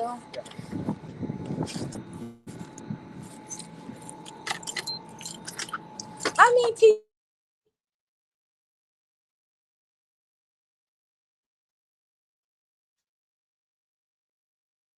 no. No, so I don't want you to keep moving the goalposts. I want you to stick to what Dr. Umar is doing. Since that's who you are claiming that is a scam, I don't want to hear about what you coulda, woulda, shoulda. How about you do it? How about you go buy an abandoned building, remodel it, and then you open up to it to black people, make a grocery store, a bank, a hospital. You do it, and then you open it up for black people, and then you come online and you tell everybody, see, I was able to do it in X amount of years. That's why Dr. Umar is scamming. Because I don't want to hear, if you're not trying to build an institution for Black people to benefit from, then I don't want to hear about somebody else who's trying to doing it and possibly making mistakes along the way. Not saying that he has, I'm just saying, I don't assume that Dr. Umar is perfect when it comes to that school. But are we in any position, if we're not even working on that, are we in any position to criticize him while we're sitting outside the club, not doing shit for Black people? Taj, correct me if I'm wrong. What stood out to me is that I'm with you, Solo, but I can't lie. When he said he could put those $20 a month towards trading 25,000, if a person is sending Groupon $20 a month, they can get a return on that $20 with $25,000 to invest. I would like to know more about that. That stood out. But I'm hearing y'all go back and forth. But Taj, I'm not in the business of trying to make you individually rich. You understand that? Right. I'm in here trying to make Black people have economic power where we're not relying on white people to provide our basic necessities. Right? Do we want, in 50 years, do we want them to still be responsible for birthing our fucking kids? Even though Black women are the first in line for people who are dying during childbirth? In No. 50 years, do we still want our women to be going to their hospitals dying in childbirth? No. Do we still want to be getting poison from the grocery stores that they're feeding us? No. Do we want our farmers in 50 years? Do we want the little farmers that we do have? Do we want them to be completely gone, or do we need to invest in them? We should invest in them. So I say you donate your $20 and you get your 25,000, and then you play your black tax and you pay $20 for your institution too. Because eventually the goal is to put that agency, whatever that institution is, in the community that you can eventually benefit from, right? Because that's what I'm saying. It's not about you individually getting rich. Now, of course, we want it to trickle down. We want to eventually, you know what I'm saying, you've been paying your $20 for a year. Now that we didn't open up a hospital in your hood, now you can go to the hospital and get whatever you need. So you are going to benefit from it, right? You are going to benefit from it, right? But we're talking about us as a collective unit where we're saying we own this. I can go in any Black bank, that's the name of it, Black bank. I can go in any Black bank and get a house loan. I can go in any of these Black banks owned by us, operated by us, for us, and get a business loan, get a car loan. You know what I mean? Like, that's what I'm talking about. Not you being individually rich. I think that we're going to offer you employment, obviously. We're going to offer you services, obviously, that's going to allow you to be able to benefit from these services. You may pay your $20 and we put a manufacturing plant in your hood, and now you got a job with a pension. See what I'm saying? Like, it's but if you want to eventually go to, start working at Apple, you can. But just know that this job at the Black institution is always going to be available for you. Maybe you're a financial advisor and you're working at the Black bank, and then you get offered this tremendous deal with Google to be their financial advisor. You want to move on to Google. That's completely fine. But just know that and whenever anything happened with Google, you can come right back to the Black community and get you a job as a financial advisor at our bank. You see how we're providing jobs? It's just not about us individually. It's a lot of Black people individually doing well, but we're still having to ask white people for our basic needs. Dad, we never gonna get respect. It don't matter how much money us as individuals have. We're never gonna have the power that we need in America unless we start building our own institutions. If you make $1 million a month, who cares if your people are still struggling? Who cares? Like, people, they be making those posts about, oh, you've reached billionaire status, and it's kind of like, okay, so let's go to his hood. Let's go to the hood that he grew up in, and let's see if he's really, is that something to be proud of?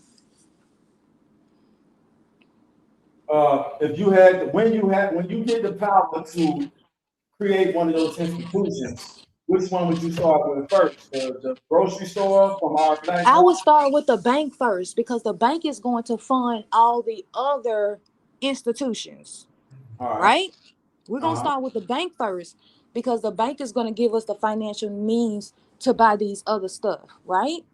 That's where I would start with first is the bank. We pull all our money together. Now we got capital, right? Now we got capital. That's what I would start off first. All right, It's the bank. Okay, and then from the bank to the farmers and the grocery stores. Yep, to the bank, to the grocery store, start opening up a grocery store, and I would even say a hospital. But I think the schools are important because if we're not teaching our children what they need to be self-sufficient, then that's gonna hurt them as they get older. Like, for example, like Taj, you say that you became conscious in middle school, right? Yeah, A lot of our kids aren't becoming conscious today in their 30s. that's true. So you know what I'm saying? So from kindergarten all the way up to your 30s, you've been misled and maybe made some mistakes that you can't get out of, and maybe made some permanent mistakes. I'm thinking that if we can get them early and start training them up to be the people that we want to employ, the people that we need to work in our positions, right? We got a certain amount of people going to college to be lawyers. We got a certain amount of children going to college to be doctors, so they can come back to the hood and work in our hospitals. That's what the Chinese do. That's what The all Chinese people, they took their kids and financed them to go to different countries and learn their systems, just so they can come back to China and teach the people what other countries are doing. I'm just saying that it ain't hard. All we got to do is do what other It's not people do. hard at all, and it don't Absolutely stop with not. Chinese. Like most foreigners do that. Even the Caribbeans do that. Yeah, so I mean, China might do it the best, but I get your point. So bank first, grocery store second, because if you handle the grocery store right, that'll prevent you from going to the hospital. So I think the grocery store comes before the hospital. Yeah, I agree with that. But we also want to make sure. I agree with the grocery store. I agree with the grocery store. Connect it to black farmers. Yes, because that's gonna then build. Then we're gonna have black farmers, right? We got a contract with the black farmers. They gonna do all our vegetables and fruits and shit, right? Then we need to hire a transportation company, right? So we're gonna build a transportation company, hire some of our commercial drivers, or we're gonna grab some of these YNs and make them CDL drivers, right? Because we're trying to create jobs. Then the farmers, we're giving them a new contract. Maybe they need more people to work on the farmers now. Okay, so we got a few YNs that's been in a couple trouble, need to get away from the hood. We're gonna send them out to the middle of no fucking where and have them work on the farm with you. You know what I'm saying? We're gonna help you, pay for it and all of that. But this is kind of like a scare your mind straight. They gonna learn how to do the meat. They gonna be cowboys. Cowboy YNs. We didn't now reverse them. Now they law-abiding citizens. That's what I'm saying. I'm talking about building a network. How else we gonna win? Well, Jamie already set up the network with BCC and UAN. We just got to take it. We got to add more steps, more blocks. That's what he's Yep. on. This is the meeting place. We all bring our thoughts here. And I'm open and down for whatever makes dollars and cents, like you said. But it just got to make sense. And I know a lot of us are skeptical on making donations to somebody they believe might be a scam. And that goes for anybody. And But when we go in the club and spend $250 on a paint of fucking Remy or Hennessy, we don't feel like we getting scammed, even though we know that shit costs $50 in the store. Yep. I'd rather go get the bottle out the store any day. That's on top of that, they watering the shit down. Yep. Yeah. Got the bottle out the store every day of the week, twice on Sunday. Yeah. Yeah. I do. When it's up to me, if you leave it up to me, we're not going to a club. We're going to grab a bottle. That way all of us get 2 drinks. And damn, then go get another one if you want. Hell yeah. And then I definitely don't want to hear from the women Cause the money we spend on beauty is crazy. Like It's the top. the money we spend on fake hair, Where the money is going. weave, Women's cosmetics. motherfucking BBLs, Chanel purses, YSL purses. I don't want to hear nothing about the $20 because we have no problem going to go buy $1,000 purse or a fucking $300 Gucci belt, or like it's just the shit that we spend our fucking money on. I don't want to hear about the $20. I don't even want you to be reminding me that you gave me $20. Solo, how do we, even government deal with this? How do you earn the people confidence when you have examples like BLM and multiple others? I don't even want to drag Dr. Umar through that lunch. I think he had sincere intentions starting out, but hey, when the money is just sitting there and he got things to do too, he's going to have to dip in that money. And I can't prove that, I just said. But I do believe at some point that occurs. So, but I don't want to throw no dirt on Dr. Umar's name. I appreciate what he brought to the community. But when it goes back to BLM, I think that's what people are afraid of. Even if it is only $20. I don't want to sponsor your, what you said, I don't want to sponsor. I don't want to pay the light bill in your $8 million mansion with my $20 every month. I don't mind shaming. The way fuck? I literally I will shame you into submission. Because that's what we need to be. Fucking shamed. We ought to be ashamed. Times we make $2 million, we make $2 trillion a year, and we don't own shit in America. We ought to be shamed. I'm with you with the shame stuff, and it's a shame. Correction. We make more than $2 trillion. We spend $2 trillion. Right. But the way to get through with them, you gotta. It's quite easy actually. You just gotta get the women on board. That's all you gotta do. The men are gonna follow line. Come on, a good percentage of them will. So all you gotta do is get the women on board. How come we can't sell something? And I'm speaking in general right now. T-shirts, super chats, whatever it is. I think when people know they're getting something for their money, even if it's $20. Like knowledge. People come to BCC and get knowledge. We get super chats all the time. So why does it have to be a donation opposed to a super chat or a T-shirt? Hey, I mean, I don't mind either way. I don't mind. They can care less about what you get. Once you buy that T-shirt, they can care less if that 20 is going towards your lifestyle or the actual cause a person puts out.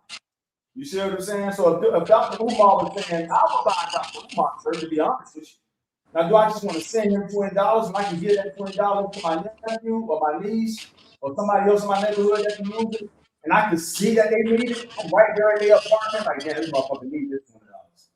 I would rather give my 20 to them than to somebody who I don't know what they're going to do with it. Yeah, I mean, I get it. I don't give a damn what makes you donate. You just need to do it. Right. I just how come we don't take the merchandise route? Like if I was to do it, and I'm speaking from experience. When I first started my studio and my music company, I wasn't asking donations. We were selling T-shirts. Hey, here's the name of the company.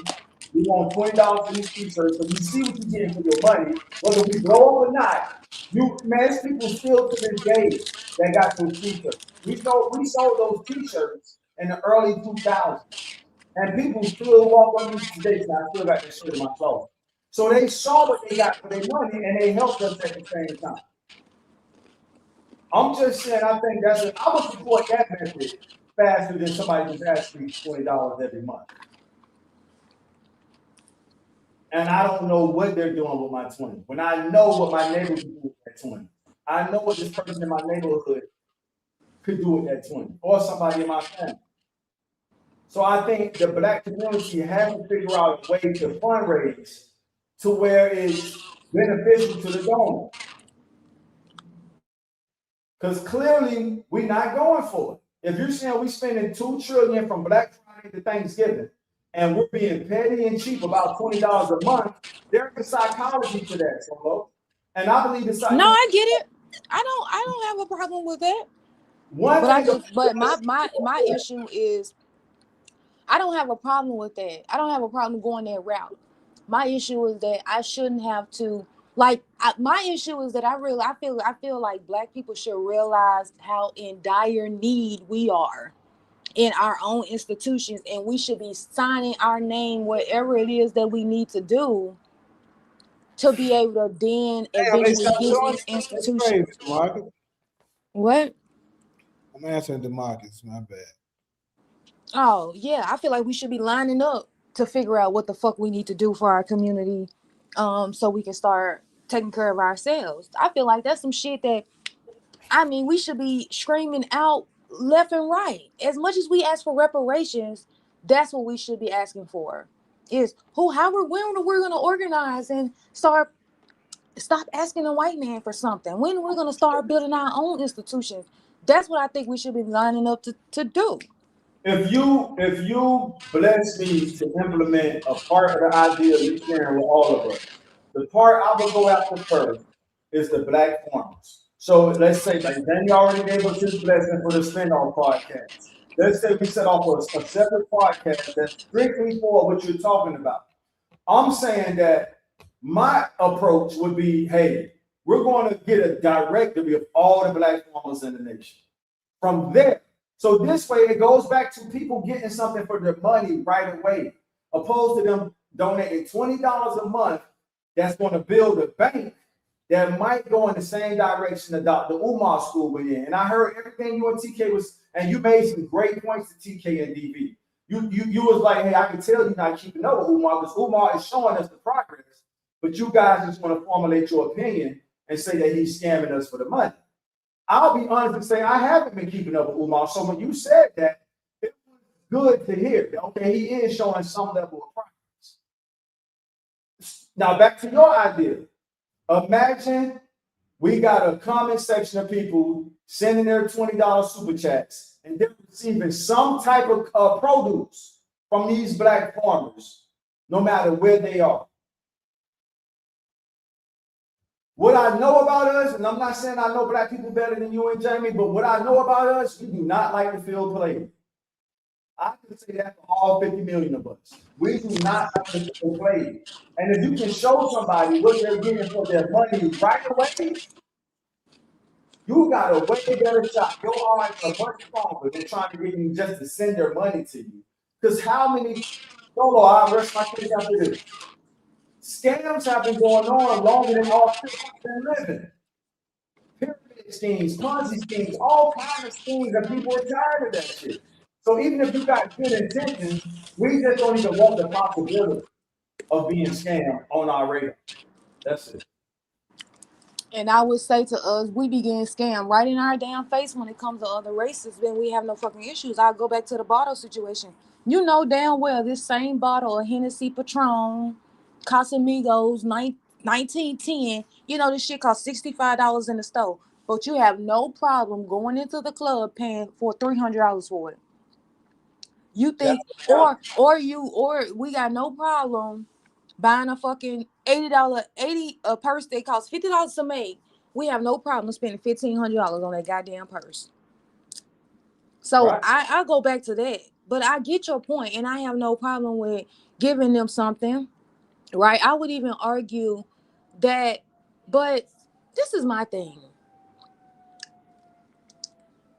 When it comes to black people, we have to sort of have more, and not talking about you, we have to have more confidence in ourselves. It's anytime a black person comes up with something, an idea to unify, an idea to better our position, the last thing these people want to hear as someone is working towards it, hold on.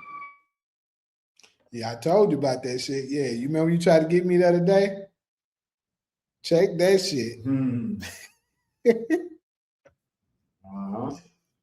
It's like them people don't be getting out the way. They do not. They be, you know how they are. You know, these people privileged. They don't even feel like they need to get out of the way. When that car, that's why he be standing at the interstate just blowing, blah, blah, blah, because they won't get out the way. They keep driving. I have no problem with that. It's just that I think that you can start seeing it once we get on our feet. Like, because we're gonna always have those people that's just not gonna do it. Right? They're just gonna say, I ain't doing that. right? So we're gonna always have those people. But the people who believe in it, it may take us 3 months before we build the money that we need to do our first institution, because not everyone is gonna participate. But I'm saying that if we can get all 40 million of us to give $20, then we got the capital. We got to put it in the bank. I mean, then from there we can use it to finance, because I mean the bank is gonna be the accountant. It's gonna be the accounting that Black people are looking for. To being able to trace where the money went. It's gonna be from the bank, because everything is gonna be transaction. And then we have then it's not hard, because we see other institutions doing the exact same thing. Bank of America, Tri-State, Citizens Bank, like all these banks in America who have the blueprint on how a bank should operate. This is how the institutions are doing. I'm not offering to do it no other way than what other people are doing it. It's just the where the funds are coming from is going to be specific, But what's wrong right?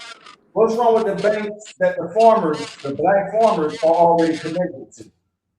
Because those banks have no obligation to lend to Black people. But that's something the black farmers have to deal with until we create our own bank, Solo. No, that's why we're gonna have our own bank. That's why we're gonna start with that. So they don't have to worry about asking, what I'm saying, Bank of America for a loan to do anything. If they need, if we're saying to you, hey, we got this grocery store and we need X amount of tomatoes, we need lettuce, we need onions, we need bread, we need all this stuff. He probably can't even handle that to fund our stores. So he's saying, okay, so in order for me to meet this contract, I need new tractors, I need new, this, I need new that, I need to get some more fertilizer, I need some oil, I need all of this stuff. I don't want him going to the black bank, the white bank, asking the white bank for that. I want him coming to us to ask us for that. Right? We're going to provide that, right? And you Yeah. paying us back for that. And the only thing we're using the money you paying us to pay off what it is that you doing. But then we're using the money, any interest you pay on top of that, we're using that to help out somebody else with a house loan, with a business loan. So we need the bank to be able to finance these institutions. And we need to and they need accounts. Like the farmers need accounts. They need payroll. They need all that. So all that. It got to be the bank first. The bank first, because that's who's gonna be perfect. That's where the money gonna be sitting. I don't want to put it in a bank that not owned by us, and then they trying to seize the money. See what they did with Wendy Williams. They just took her money. They said, "Oh, we think you crazy. We're gonna put you in a conservatorship, and we're gonna cut off all your access to your money." No, we no non-black people are gonna have access to this network, because it's to benefit Black people. Because if they put their money in a non-black bank, they're gonna be using their money to lend to other people that aren't Black. We want the money in our bank so we can donate it, so we can lend money out to Jamie for a house, for Taj for a business. Jamie got a movie. We want to be doing that for our people. You see what I'm saying? Yeah. So Hey, yeah, can I say something real quick? yeah. So all of this sounds nice, and I think, like I've already said, I'm all for it. But I do think that the ultimate answer to it is when we finally get to the point of liberation, money isn't going to exist because money wasn't the thing when we were actually at the top. Think about that. You said money isn't gonna exist. No, What you because mean? I'm saying when black people actually were on top, when we were ruling the world, money didn't exist then. So what I'm saying, in order for us to return back on top, money isn't going to exist during that time either. I agree. I think we should diversify our. I mean, as a bank, we're gonna strive with the other banks. I mean, shit, we should have gold. We should be in investment. I Yeah, mean, you gotta be we back. got a responsibility to our people. more natural resources than Yeah, man. Because I was just telling y'all, yeah, on Saturday or Sunday, shit, we used that fucking bank to create an oil refinery company, and we built a whole damn oil refinery in Nigeria, in the Congo, where we're actually mining the damn well, we're mining then the minerals, putting then them we on the gonna the ship, US gonna make a trip, would try make a ship and ship them bitches to the black bank in America. to I'm how the talking people paying about for a this. full on takeover. Well, it's not a takeover. I just feel like we should create our own lane. If y'all notice, these like the Asian people, they own the hair care beauty industry. They own that. That's them. Even if you wanted to, even with a black owned beauty supply store, they buy everything in there from the Chinese people, from the Asians. So is it really a black owned bank if you still buying the inventory from the Asians? I mean,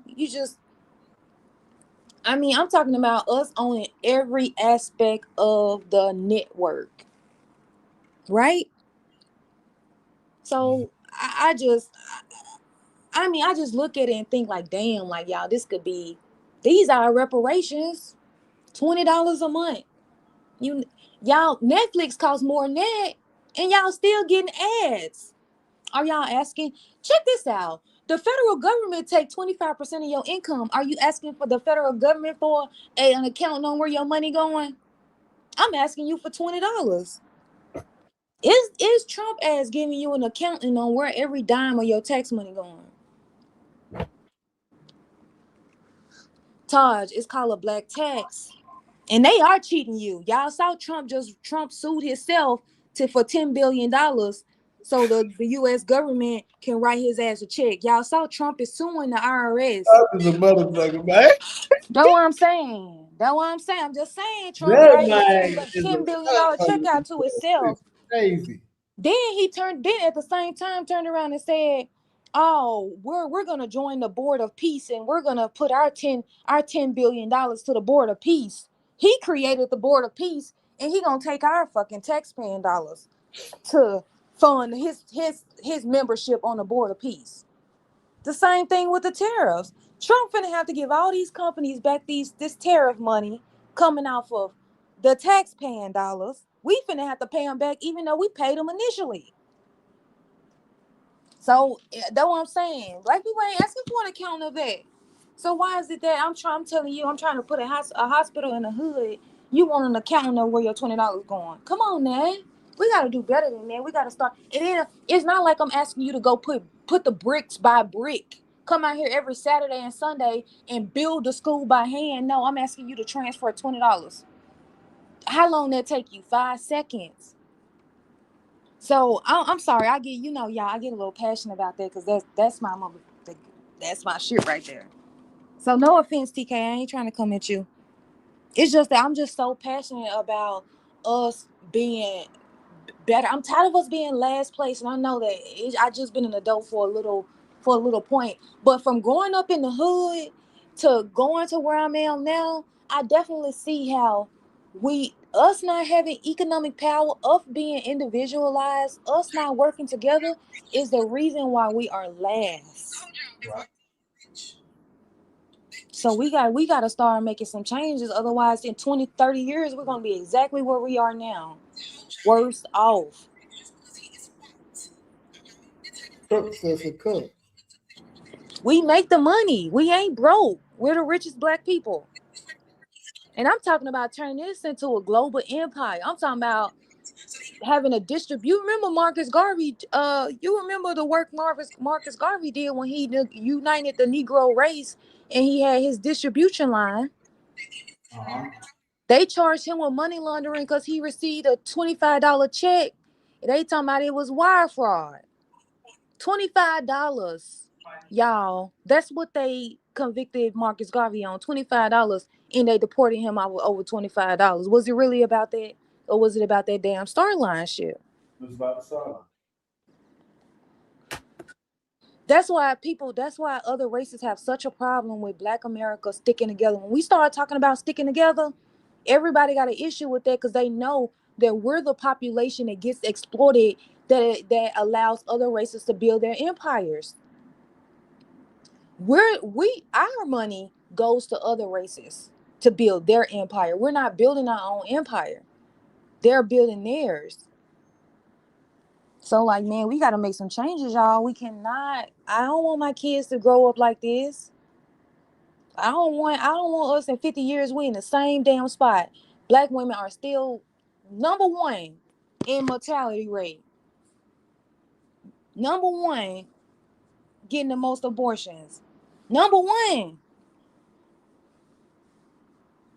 We ain't got no plan. You know, I'm like Taj. Look at the people we can't talk about. They start them kids off early. Yeah.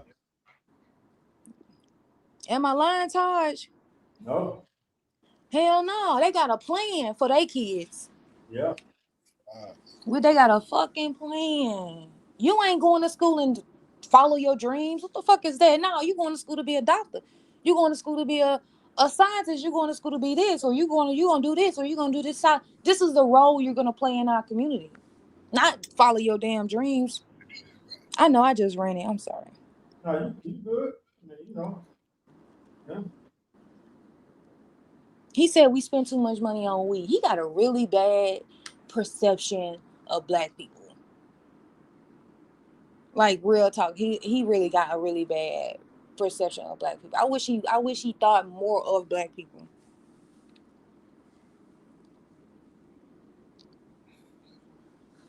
Yeah. So Taj, you think we should start selling inventory? Yeah. I'm about to text Tiffany Haddish grocery store in our group chat right now. I just want your opinion on it. Yeah, I saw that. I saw they did it. I just didn't know if. Oh, so you know about that already? I know about the store. I just don't know like if it's like black owned or. I know she owned. I know it's hers. But It's like, her. is she hiring black people in there? Is it black farmers that's providing the food? Is it black companies in there, or is she in No, business with non-black people? diversify. I don't think she's sticking. She do want to put it in a black community, but she's open to diversifying the funding. So she understand what I'm trying to say with you, that niggas is just we not going for it. Like we go for it for the green, but then when we feel like we're not seeing no, I mean, right now, Dr. Umar is the best observation for our community to make. And people are pretty much using him as this is why we don't donate our money. And I'm not saying that for or against him. He helped me out big time with my nephew, but like you said, that's on a personal level. Let's get back to a community level. People are using him as the current reason of why we don't send our money to each other. But if you can give us something for our money to improve, what you just said, if there's some sort of inventory. I mean, like I even not to put Jamie business out there. Tell me all you don't want me to. Like, don't you get groceries? You order groceries from farm, right? Yeah. So he's already doing it. Imagine us coming together as a collective. Now, this is all part of your idea, Solo. That part attracts me more than the bank for starters. I know the bank, just like Dr. Umar's school, is going to take a long time. The grocery, Yeah, because black people ain't in on it. It's the primary, like how long it takes depends on how many people participate. If you got 100 people that's sending their $20 in, of course that's gonna take longer. If you got 1,000, that's gonna take longer. But if you got all 20 million, all 40 million of us participating, then it ain't nothing for us to have $500 million and then go buy a fucking grocery store. The issue is that the time period depends on y'all. And so that part, when it depends on y'all, we go all the way back to Madam C.J. Walker, one of our first millionaires. We've been producing millionaires and billionaires since her. How come one of these millionaires, let me stick to my first thought. So before we was even here, we had billionaires and billionaires. How come one of them haven't put the money up to implement the idea you're talking about? Are you talking about celebrities now, or are you talking about back then? Because back then they were. I'm saying from Madam C.J. Walker, who's the first female billionaire, black, white, pink, green, don't matter the race, the color race. So let's start from her. From Madam C.J. Walker up until now, we produce countless amounts of millionaires and billionaires. How come you think they haven't funded the ideal you talking about? So I would say back in the day they did. Back in the That's Black day Wall Street, when we was doing Black Wall Street, that's exactly what we did. See if you see black see the conspiracy. This it goes deep because this is the reason why it was so important for them to break up the black family, because when they was doing a civil rights movement, black people funded that. They were sending in donations to fund the civil rights movement, right? So if Dr. King needed to travel or he needed to go to a hotel, like he probably was getting money from the people to fund those type of movements. So back in the day, we was doing it, right? Our celebrities now, they are so you know what I'm saying. So when it comes to like when we was owning them oil fields and all these banks and stuff, we were doing that. So we've seen it done. That's Black Wall Street all day. And just so you guys know, you know that it was more than one Black Wall Street. The whole South was, if it was a major city, it was a city somewhere near the major city where Black Wall Street was there, right? So we seen it. Now our celebrities now, they're so. First of all, I'm with Jamie. I don't necessarily think they have the money that they claim they be making, I agree with right? Jamie too. Yeah, I've heard. No, I agree with that, right? I But missed it. then you gotta look at the fact that a lot of our celebrities, Yeah, bro, I'm they're telling you, a lot of us got more money than that. Real shit. I'm so serious. A lot of us got more money than them celebrities. Bro, what made it resonate to me, the lady who I tell you about the movie from him, she said, well, having no idea what this is. I said, she's like, oh, you started to know more and more about that. I'm giving you your credit. I'm telling you. And when she said that shit, I was like, I ain't even said to her because I know she don't know you. I said, Jackie been preaching that shit for years. But the issue with our celebrities now is that they want to stunt. Credit, bro. They have credit. That's what, bro. It's so crazy. So I want to hear more of this now because this is my theory on them. Without knowing, like I told you, God has always given me the gift of knowing without knowing.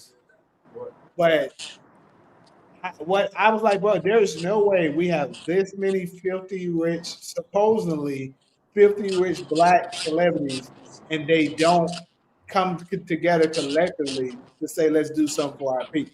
Something has to be put in place that's stopping them from doing it. Well, I mean, arguably, you could say that every time one of our celebrities try to use their money for black people, they get caught up in some shit. Right. That's true too. But you can make that argument, and I think that's a valid argument because it's a bad pattern. It's a bad pattern. They have right now. This is what it is. They have a credit. They have credit. This is what it is. They have credit. They don't have cash flow. So this is what it is.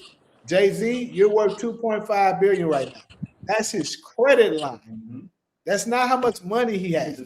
That's how when at one point Kanye was worth $3 billion. And then overnight, damn near, he dropped down to 400 million. How? They took his credit line out. That proves your point, Jamie. That's what happened. You're right, bro. I'm actually the words right. Better than no other case that proves your point. Yeah. Went from to how much? 400 million. No, 400 million. 1,000, but 400 million. Think about it.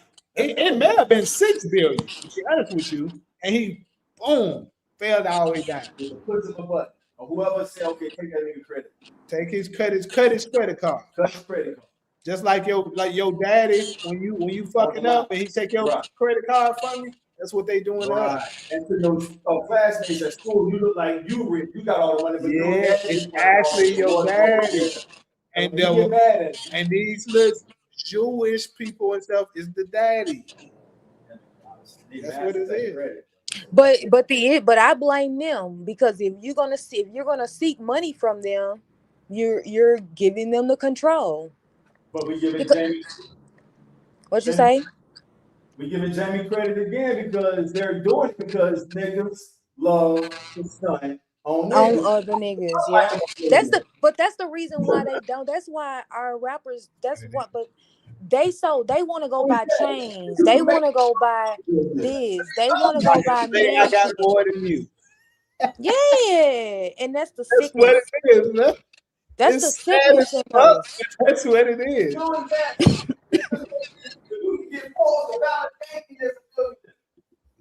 Let me look like I got more money than the nigga I grew up with. Right. And we got my nephew calls it a curse. My nephew say, "Mom, we gotta break the curse, Mom." I'm like, "Hey, nephew, I mean, let's do it. And let me know what I need to do to help you." But that nigga, y'all make me think about that shit when he say that. You gotta break the curse. He believe he under a curse. But check this out. Imagine if like Diddy, for example, Diddy had gave Black America $100 million, right? In a bank. He opened up a bank and said, "I'm giving this to Black America. I'm gonna put in a goddamn director, a group, what it's like, a board of directors. They're gonna operate the business, and these are the three businesses I'm gonna create, right? Banks, hospitals, supermarkets, schools, and manufacturing plants." He get into it with the non-black people. They ain't gonna touch the money he making off the black bankers. We ain't shutting it down for them. We don't give a damn what y'all come here and ask us to do. Oh, freeze this. No. But because he rely on them to make money, because he did a deal with the people he did that liquor with. Right. Right? You in contracts with them, Kanye West, Adidas. You in contract with them. That's why they can stop your bag whenever you start stepping out of line. But if you would have did this with us, we don't give a goddamn. What? He gave us the money. He made all of this possible. You think we finna sell him out? That's the reason No. why. Look, think about this. That's the reason why content creators, we're starting to become the next big thing because they can't control us. We got our independent money. Yep, direct. They can't stop that shit. I love it. I love it. And that's why I'm solo. I'm glad I gotta piggyback on what Jamie just said. And I'm just saying this for ideal purposes. Imagine we do a spin-off and it's specifically about really your idea. The only thing I'm saying is put the grocery store up front. Put the black farmers in the heart of it. You can keep the bank ideal as your baby. If we was to come together and say, okay, here's the directory of black farmers from coast to coast throughout the nation. Now we got the directory. Through this program, we're trying to get a grocery deal. Whatever, we'll put our ideas together from there. But our goal is to outreach to the black farmers first to see what type of agreement we could work out. Now through Black Chat Chronicles, you can go through Black Chat Chronicles and get your groceries delivered with seeds in them. If the black farmers haven't been compromised with the NGO, what is it called? The NGO or some shit? Yep. Yep. So thank you that. So I guess this is my chance to ask you, what if the black farmers are forced to deal with the bad seeds? Then we can only use them for certain shit. Then we gotta grab some of our high schoolers. Say, hey, black farmers, can you train him? He ain't in no damn agreement with them people that you got an agreement with, right? He ain't in no agreement with them. So you train him up to be an independent black farmer that's gonna do, and we're gonna use you for something else. All right? Uh-huh. I mean, we find them somewhere. Hey, we go around to the hoods. Hey, we having a program where we're going to be training, for the summertime. You go spend the whole summer with a black farmer. He going to train you. And you know what I'm saying? If it's, we may have a group of them that own the farm together, and we hire them after they learn what it is they need to do. We just need somebody free and clear. If you notice, that's how the people do it that we can't talk about. They don't give a damn who it is that we put in this spot, as long as they're gonna do what the hell we telling them to do. Right? So I say, shit, we had the old school farmers train our new generation of farmers. We buy the land, and they got to start over because they ain't got it already. All right, now we got a bit of a project we need to do, right? To build that, we got to build a farm, right? Maybe we using the black farmer, to start off with, because we already got the building and stuff, and we want to start providing to the people now. But eventually, we're gonna give it to the YN farmers, the next generation, right? where they ain't got no strings attached. They can send us fruit with the seeds, and I'll be damn, Taj, I would say, and we'll have a distribution plant that they going to the Caribbean and getting the fruit from the Caribbean people too, and providing that to us too. Not saying that that's just immediately, but I'm just saying like that's how we can. That's because that's what I wanted to grow into. Once Black America get their shit together, I would like for us to start. Once we have made every Black person in this country that want to participate, because it's gonna be open for them. As long as they straight, then I think that we can start branching off to try to implement economic power for other Black people, because that's what other races are doing. That's what Yeah, they doing. yeah, but we want to show off on each other. No, That's what we I get around don't. that We problem. no. We how we showing off and we all in last place. See that we're looking at it where we're competing against each other, and that's how they've been able to conquer. They're Right. not competing against each other as white people, as Asians. They're competing against other races Right. on economic power, and right now, Black people are last. We're not last as far as economic power, and we're the 10th wealthiest economy in the I'm world. talking about I'm talking about as Black people as a group, as a race. Like if we divide the country, we divide the people by 5 races. We are. Yeah, if If you do we it based on racial, but if we delineate the culture, still not last, but right? we're see, ahead. no, see, yeah, no, I get it. I get it. I ain't tripping about that. I mean, Yeah, that's something that Black America will come together. I'm not saying, but I just think that if we can tap into them resources in Africa, we're gonna be that's where it's at. That's where it all the is where it's European countries. That's why they're gravitating towards Africa, because they know that's where the minerals at. See, yeah. okay, so now Black America, we built our economic power. Now we got the money, right? We got USD, even though that ain't backed by shit, we got it, right? So Uh, now we want to make sure we're secure for our next generation, because we don't know where that US dollar is gonna be. Now we want to go get cobalt. Now we want to go get uranium. Now we want to go get gold, silver, and bronze, putting them in our bank. So in the event this dollar go down, our people have a way to trade money for services if needed. If it's us, they going to a black hospital. Shit, you probably do. You have to pay for that? I mean, if we at a point economically, you ain't got to pay for that. Hey, so look, can you do me a favor? I know this What? is crazy. Can I sell you like $750 and you cash app it to me? Um. Yeah. Cool.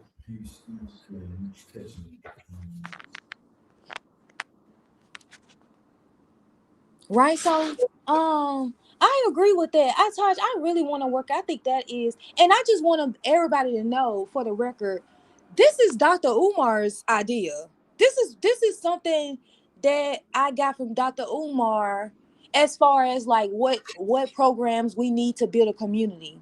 right. Now, maybe not the $20, like that, but as far as putting it in Black cities, I did get that from Dr. Umar. The 5 primary things we need to build a community. I got that from Dr. Umar. Like, please, like, I remember he please. said that. So you speak for me on that. I remember he broke down. That was decades ago. He broke it down like what we need. Now, My Taj, I got a question. What you think about his reparations? His reparations proposal. if it's Pan Africanism, I disagree with it. Nah, he was interviewed on the Breakfast Club, and they asked him about reparations. What he said. So Dr. Umar's reparations package is, he said it's not a monetary package. What he says is that he want them to give us control over all our music, right? So Uh-huh. if our music is owned by a non-Black person, they got to give it back to us, right? He says that he said that they need to give us certain states. They said that Black people are a majority in the South. He says that they have to give us access to the shipping lines so that we can control what's coming in and out of the United States. The other one was like, what was another one he said? Damn, I can't even remember. But it was sort of like, He said, what was the other one he said? I know he said the music. I think the whole population. I know he said they got to get back the land. Get back the land. Yeah. So it was sort of like none. It was. I know it wasn't cash payments because he doesn't believe that that's like the issue with the cash payments is that the United States control the value of it, right? So if they give us let's just say they give us $2 trillion, not just for example, they give us $2 trillion and say, okay, I'm going to divide that amongst y'all, right? What'd you say? Appreciate the donation, Jay. What was so basically he was like they need to give us like our own institutions, like control over the shit that we've been exported about. Let's do that though. My bad, so look how Jay just looked out for us. I think that's how we build the funding. Like he ain't asking for nothing. It's just him supporting the show. When a person can see what their money is going to, he understands PCC has to be developed. DV, TK, shout out to everybody who can afford to do it. And the people who don't, they pay us with attention. And that does matter. So opposed to putting a person on a monthly, that feels like a bill. And it is a bill. It's a tax. It's a tax. It's a tax. Yeah, so that part I just don't think no gas in this bill. Yeah, and everybody you niggas are spending that on Netflix. They're getting I do not. When I mean to tell you, I that's why I say I want to shame black people into it. All right, so let's start with Jay. Jay, what was your reason for making that contribution? Which I'm not surprised, but I appreciate you doing that. What's your reason for doing it? We didn't have to even ask you for that. DD can speak on that, TK can speak on it, and everybody grand name. I donate. I donate usually when I really just like fuck with you. No, but you're like I support you. I support what it is that you're doing. And so I'm not trying to change your mind or influence you away from asking people for $20 a month. But I can tell if we take this to baby, good luck with that shit. Like just trying to put somebody on I don't even put my bills on bill pay. And I know the money is gonna be there to cover the bill. I just want to do it now. That's psychology. I'm not trying to push that on nobody else. But I think if we take a different approach of fundraising the fund. Your Zelle is your phone number? Yeah. All right, I'm gonna send $1 first. You know how that shit works. I'm committed to building up the platform first. Jamie just offered if we wanted something. I'm like, nah, I'm all right, bro. I want to get this shit to where it is, and then we all gonna have our super chat accounts. Why would I take from Jamie now when we still building? He needs to pay me. I can't. Nah, I just be fucking with him. So somebody hearing you say that. Like, why Taj, I promise you, I just be fucking with Jamie. I come here every week. I just be fucking with Jamie when I be telling him that he needs to pay me, and I want it back. So at some point, we do want him to be able to pay us, but we're investing our sweat equity to help him, get to where we want him to get. And then really the money, like Dr. Dre just told Forbes, I don't chase money. I like to make the money chase me. Now it might take some time for us to really make that make sense. but what it says to me is he focuses on his talents and his passion, and that brings the money. That's what I took from it. And I agree with that, bro. So I would love to. I would love that. I would love to sit around and do what I'm passionate about. I probably be a lot farther than what the fuck I am with this plan. We're doing it. So I think a part of your plan, and I appreciate you giving Dr. Umar his credit by saying, hey, you really did. He wants us to do that. Any leader, the best leader wants you to become your own leader. A motherfucker who wants to up under them the whole time, that's some ego, low self-esteem, insecure shit. I don't want to. I want to teach you how to become your own self-sufficient person. That if I need something, I can rely on you. If I go down and you up under me, we all. Yeah. So I mean, I think it starts here. It spins off. Now, Jay also said something. Jay said, "Man, he was like somebody's already doing what you're talking about." So he said, "I heard." Hold on, Taj. I can barely hear you. What you say? He just supported. Now imagine trying to put him on a monthly. Trying to put him on a monthly country. You're gonna run him away. No, nigga, I'm doing it out of the kindness of my spirit. I'm not trying to bill nobody bill pay. You know what I mean? No, but I definitely, but no. See, I don't want it to be where you don't know where your money is going. Like I want them to make an informed decision to opt in. Like Jay just did, he made an informed. He knows what we're trying to do, so he knows his money is going to the development of UPC and UAN. And he knows it. I've already told him I just don't have the power to say I want to bring him on, but now we all here. Like I can ask Jamie at some point if it might be cool to bring Jada. Yeah, I would love to. He can contribute in the comment section. Hey, donate. And that nigga is like you talking about the debate tour. I tried to get him to do a podcast before because we kind of got the same dynamic how you and me used to be with the. That's where the podcast shit came from. Like, Jamie, we need to do a podcast because us going back and forth, let's take this shit to the world and get some second, third, and thousand opinions.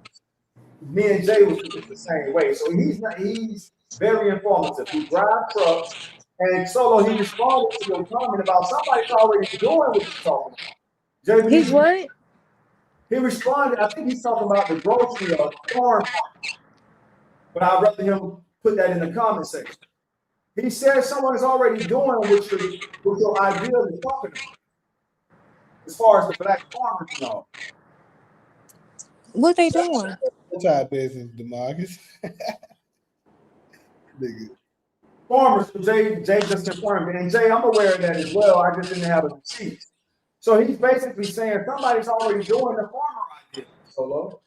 Yeah, but with the farmers, we just using the farmers to do the store. I mean, to fund the store. Right. To supply the store, right? Right. Can it be a digital store for start? So what that means, the grocery store is online. Think about it. You in Arizona, me and Jamie in California, Jay is in Georgia, DV in Virginia. The list goes on. How is one store in one city going to benefit all of us? That's the start. I agree with you, and I think that's a great idea to make it virtual. I agree. I like that. But we got to think about the people who delivered to him. I know. All right, right. so I agree. I think that's a great idea. If we get the directory first, and then we get it's a digital grocery store, which means DV can get his groceries in Virginia. Jay can get his groceries in Georgia. You can get yours in Arizona. TK can get his in Florida.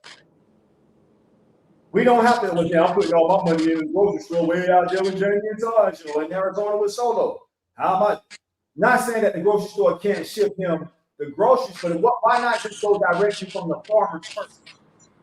I don't hate that idea. I mean, I don't have a problem with that. But I'm thinking, but I guess I'm thinking about.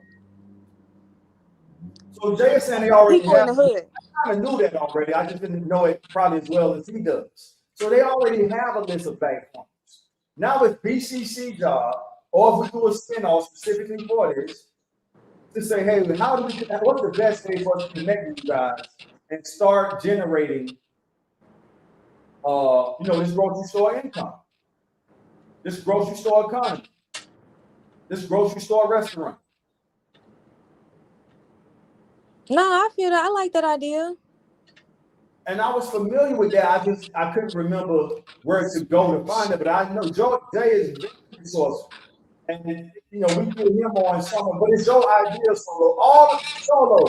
You got my main thing is if we can just show people what they're getting for their money. We've had too many examples of people asking for donations, and then the shit don't turn out how they told us it was gonna turn out. That's been going on before we've been alive. Before we got in this world, people was doing that shit, and then they give you a sob story. Hey guys, we sorry. ABC 1, 2, 3 happened. I And get it. I get it. I so get why it. you No, I go get this it. I get route? it. I don't understand that, Solo. And you're a very intelligent, thoughtful person, black woman. Why would we go that route and we have enough track record of people doing that shit and it going left? Cause Why would I guess the way I'm looking at it is that the way I'm looking at it, and it may be a bias of me, is that I wouldn't dare steal from my people. everybody Like, else said it? That is I biased. know, but that's because I'm sitting here thinking in my head, like, I wouldn't dare do such a thing. Like, if I'm building this money to benefit us, like, that's where every cent is going. It's to benefit us. So I wouldn't dare think about that. But I get from your perspective, from someone on the outside looking in, they may not know that that's my mind frame. They And may go, you know what I mean? So I guess who get that I got perspective. confident? Guess who I believe have the same sentiment you have? Dr. Umar Johnson. But guess what? After so long, this man has to travel to different states and countries. There's going to come a time where he has to dip in the donation money.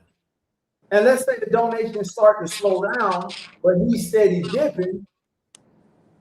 It slows down the price. I honestly believe his intentions were what he told us it was. So even when a guy like that, people start to question him, it's not a good look for the community, is what I'm saying. So Jay, I'm glad you on I here. mean, but you guys can have your speculations, but if you guys don't have proof, then isn't that some shit that we need to work on as a people? Not necessarily that we actually have proof that he's doing anything. It's just that we're speculating that he's doing something because what? You know better than anybody. It's not about the proof; it's what you can sell to the people. Right. And I'm not here So, to but bet. who fault is that though? I Is appreciate that the you. person I'm who's not here building to fault, bet or him. is it the way we think about each other's fault? Jay, Shelby, when we started our music company, I said, I got a witness now. Jay can testify to us. We didn't ask nobody for no money. We sold t-shirts. So everybody in the hood had something to show for the. We wasn't just walking around saying, "Hey, homie, let me get $20. We about to start a new company. I got the studio downtown." We like, nah, hey, bro, if you want to support us, you don't have to buy a CD. You might not like our music, but you could wear this T-shirt. Imagine buying a CD like, I don't even really, they the homies, but I don't really like this shit. That ain't the same impact if you buying a shirt that you can wash and wear as much as you want. And that shit worked. So we was able to sell T-shirts for years. Motherfuckers still asking about the damn motherfucker. I think Jay still got one of his. So all I'm saying, Solo, is when people got something to say, these were drug dealers we was getting money from. We didn't even want to ask drug dealers for their money. Like, bro, buy shirts. Then you out here selling crack rock for $20 a pop. Spend $10, $20 on a t-shirt. And they were just peeling them 20s off. Here you go. Let me get that shirt. Give me a medium. Give me a large. Give me one for my sister. And it also instilled pride where we was from because you had all the neighborhoods on the back of the shirt. And so I'm sharing the experience of what worked. And people had something still to this day to show for their money. Okay, Taj. I mean, I don't disagree. I say let's do whatever thing we want to sell. Let's go there. Let's do that. All right, so Jay want to recap on the Dr. Umar conversation if y'all want to go back over that. When Jay basically TK, who's the financial specialist in our group, he was sort of pushing back on against Solo about Dr. Umar scamming, which I disagree with respectfully, TK. I think Dr. Umar's intentions were in the right place when he started. That when to maintain a lifestyle costs money. But to finish the recap, Jay, Solo was saying that TK Taj, can I stop you right there? You can. I'm sorry, Taj. Dr. Umar is a psychologist, a psychiatrist. So that's his job. That's where he makes money from. And then they pay for it. If you want to interview with Dr. Umar, I think if you're not black, you got to pay. And I think that they have to buy his flight. I think that's the only thing that he makes them pay for is the room and the flight. So when you see him traveling, he's not paying for that. The people on the podcast is paying for that. And he is still a private psychologist. He evaluates children in the school. Like, that's his job. All right, so And like I said, so I really mean it. I'd rather you speak on that back and forth you and TK had, because I support y'all Umar, so I don't want to say things, but I'll say this one thing and I'll leave it alone. When he did the video where he was saying, hey, they froze my account, we never got a screenshot to prove that. I've had an account froze before. I can show you a screenshot of Bank of America saying, hey, it's suspicious activity going on with this account. It looked like, and the ghetto version was, it looked like you motherfuckers are busting checks with this account, and every dollar in this account is froze. And I could show, if I was in my position, I would be able to show my supporters, hey, y'all, I'm showing y'all the screenshot of Bank of America freezing my account because they believe we busting checks in the account. He never showed that. Okay, so the assumption is that he was lying about that. Because we don't want to throw dirt on him like that. Yeah. We're not out to get him, but that would shut everybody up. Bro, but why would he have to show you proof of that? Why not do it though? Just to let everybody know that that's what's going on. But why would he have to do that? Why would he have to prove that to y'all? Because he's asking us for money. So I'm telling you the reason I don't send him money. If you can't do that, and I'm telling you, the difference between my character and him is I would show that we cheat about people that send and donate. I would show them, hey y'all, Bank of America just froze my account. The account I was putting y'all donations in, here's the screenshot.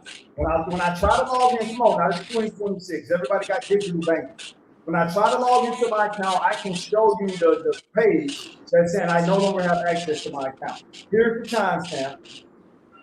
Here's the bank account number. When he didn't, I'm gonna be honest with you, Solo, and I'm gonna get off Dr. Umar because I truly do support him. When he made that video announcement, that's when I say, yeah, damn, Umar. That ain't gonna resonate well with people. And what have we been since then? Ever since he made that video announcement, because basically he's asking us to take his word for it. And what's wrong with that? There's a lot wrong with that. That ain't. I feel like he came out and made a statement. You guys didn't, not you specifically, but a portion of the population didn't believe him, and then wanted him to go the extra mile and say, not the extra mile, I'll take that because that could be triggering. Y'all wanted him to prove it, and at some point he never came out and proved it. It's called transparency, Solo. And that's why with you doing yours to make sure you're not trying to go down that path, I'm saying, Solo, make sure something people don't feel played. That's my only point to you, whether you take it or not. The only point I'm making to you is this.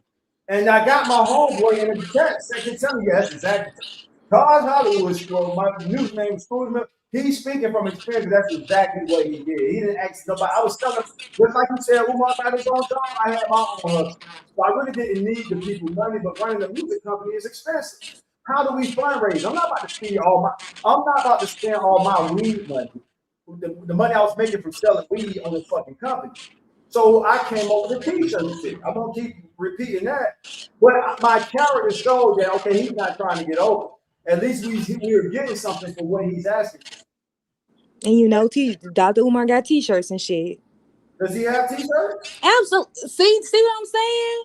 Right. See what I'm saying? Y'all do not keep up with him. Y'all do not keep up with Dr. Umar.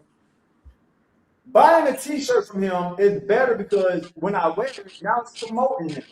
And it's showing that I support him. I will wear a Dr. Umar t-shirt to show that I'm not against him. But my suspicion did go up with it. My suspicion, I was already semi-suspect, but the suspicion got stronger when he wasn't transparent with the bank freezing his money. That's according to your standards, right? According to your standards, right? The standard where you said you didn't give me enough transparency, so I now raise the suspicion that you are scamming us. Scamming is a strong word. Here's what I believe he's doing the same way he wanted to believe they froze his account. Since you're saying what's wrong with that? What's wrong with my assumption? And my assumption is not scamming.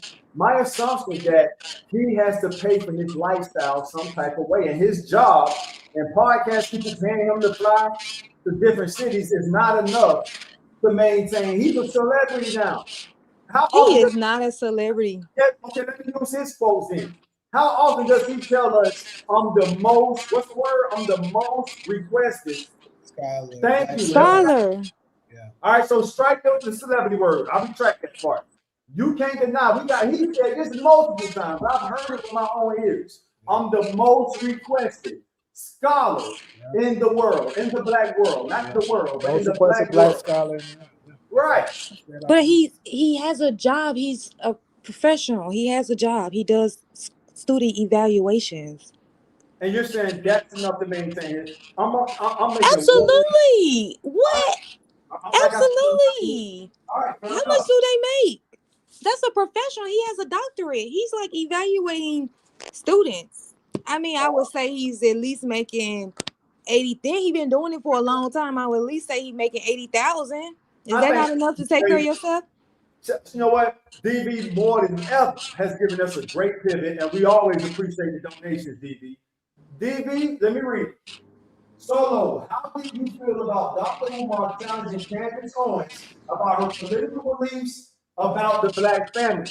Now, before you answer that, Solo, the only thing I want to add to DB comment is that the route Candace takes, she could build the school faster than Umar. You know why? Because she ain't asking nobody for no motherfucking money. She's doing her thing, and people just like Platinum just did, just like DB just does, they spend their money willingly. Who do you think is more financially empowered between Candace Owens and Dr. Umar Johnson? But Taj, you can't compare the two because Dr. Umar is asking black people to donate. Candace audience is white Christians. Am I lying? White conservative Christians? Put me in Candace. Absolutely. Like when you first brought said this, I told you I thought it was a great idea, but like I told you, my only major dispute is I think you absolutely should have it open to other individuals that's willing to donate. Right. It doesn't make sense That not don't to. make any No, this is something. I mean, if they send it and we don't I would know, say with both of you, if they send it and we don't know, Yes, it then is. that would potentially be It fine. doesn't But I'm not gonna accept a $5 million donation. No, this because Now, this they is asking supposed you to be make about a donation us.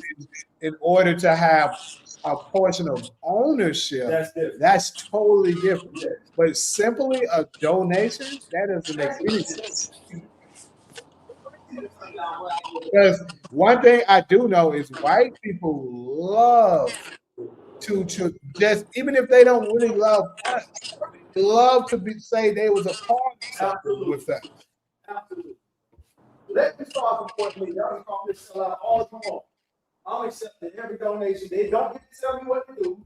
You don't get to tell me what to do. Right. That's all that matters. Candace is the best. So I don't. Well, do you want to respond to DB? Yeah, I was just about to say, DV, you sitting here talking all that shit, and I ain't even answered the question. What are you talking about? I'm justifying for Candace. What? Okay, anyway, the question is, Solo, how do you feel about Dr. Umar's challenging Candace on her political views about black families? I'm on Dr. Umar's side. Well, I could have answered that for you, buddy. I'm on Dr. Umar's side. Our primary focus. I'm on solo counsel. A lot of the questions our primary focus should be building black families. On behalf of my client, I'm pretty sure she's in support of Dr. Umar Johnson on this one. Absolutely. Even though I like Candace, the only damn thing I don't agree with Candace on is that damn marriage she in. We should only love ourselves and procreate with ourselves, because when we're from a financial standpoint. Yes, absolutely. Why share your wealth with a person that's been stealing from you? Sense for us to put it in only our community. Why put all those millions and billions in other ignorant groups when we can be putting it into our own for our own benefit? So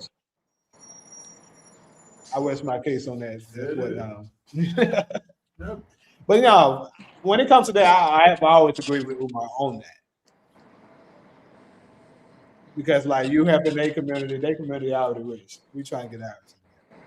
But look, check this out though. Look, check this out. So say for example, you just married because I want to use a lot of money, so I'm gonna use a basketball player because we know they make a lot of money. So say for example, you marry a white girl, y'all was married for 5 years, and at the divorce, she get $20 million. Now check this out. She married you 25 years old. She get $20 million, right? She finna go retire. Her mom, her dad, her grandparents, they finna go buy a house. They finna go set up trust funds. They finna go take care of everybody in their damn family. Is she not? She is. So why you just empowered that instead of giving it to a black woman who finna go empower her damn family? Where would Candace be right now without her white supporters? She wouldn't. I mean, for me, when before I started liking Candace, I thought that she was a token, which I still do. She is. I still think that she is the face for white America to say, oh, black people can do good if they work hard. Look at Candace Owens. She doing good. Black people can make it if they work hard. I think that's sort of the role they play. But Candace be right, especially when it comes to the national issues, because I think a lot of time Black America is focusing on the domestic issues. Candace is more so of a person that talks about national issues now. Now I don't remember that Black Lives Matter, shit that she was doing back in the day. I didn't watch her back then when she was doing domestic stuff. But when it comes to like the international shit, yeah, I agree with Candace. All right. So if her or Dr. Umar Johnson had to put up or shut up right now to build a school, which one you think is more financially empowered to do so? I think Candace Owens would be, but hold So, on to that, so right? basically, Hold on. But I want to hold on to that, right? Because if you're talking about a black school for black people uh-huh, that we're gonna have control over it, who you uh-huh. think gonna do that? Do you think Candace gonna say this school is only for black students, or she gonna say this open to everybody? I believe if she did, her white followers would go along with it. I don't Candace think has so. told, Candace has told she got 1 million+ followers, and she was bold enough to tell all of them, Black Americans are going to save the United States. Did she not? She just said that a few months ago. It's a whole short. Yeah, because we so ungovernable. That wasn't no fucking compliment. She still said that to her base. That was a risky statement to make. And it's still on her channel, right? So, first thing, Solo, I appreciate you giving me an honest answer saying that if Dr. Umar or Candace had to put up a shut up right now, because what you're proving is that You said the most financial opportunity. like who Candace get millions and billions of followers. all right. So if Candace wanted to do what Dr. Umar is doing, I'm talking about don't change nothing. Keep it as a black school and everything. She would be able to get it done faster than Umar. Do we agree? Because Dr. Umar's school is supposed to be funded by black people. And that's what me and Jamie agree that that's kind of silly.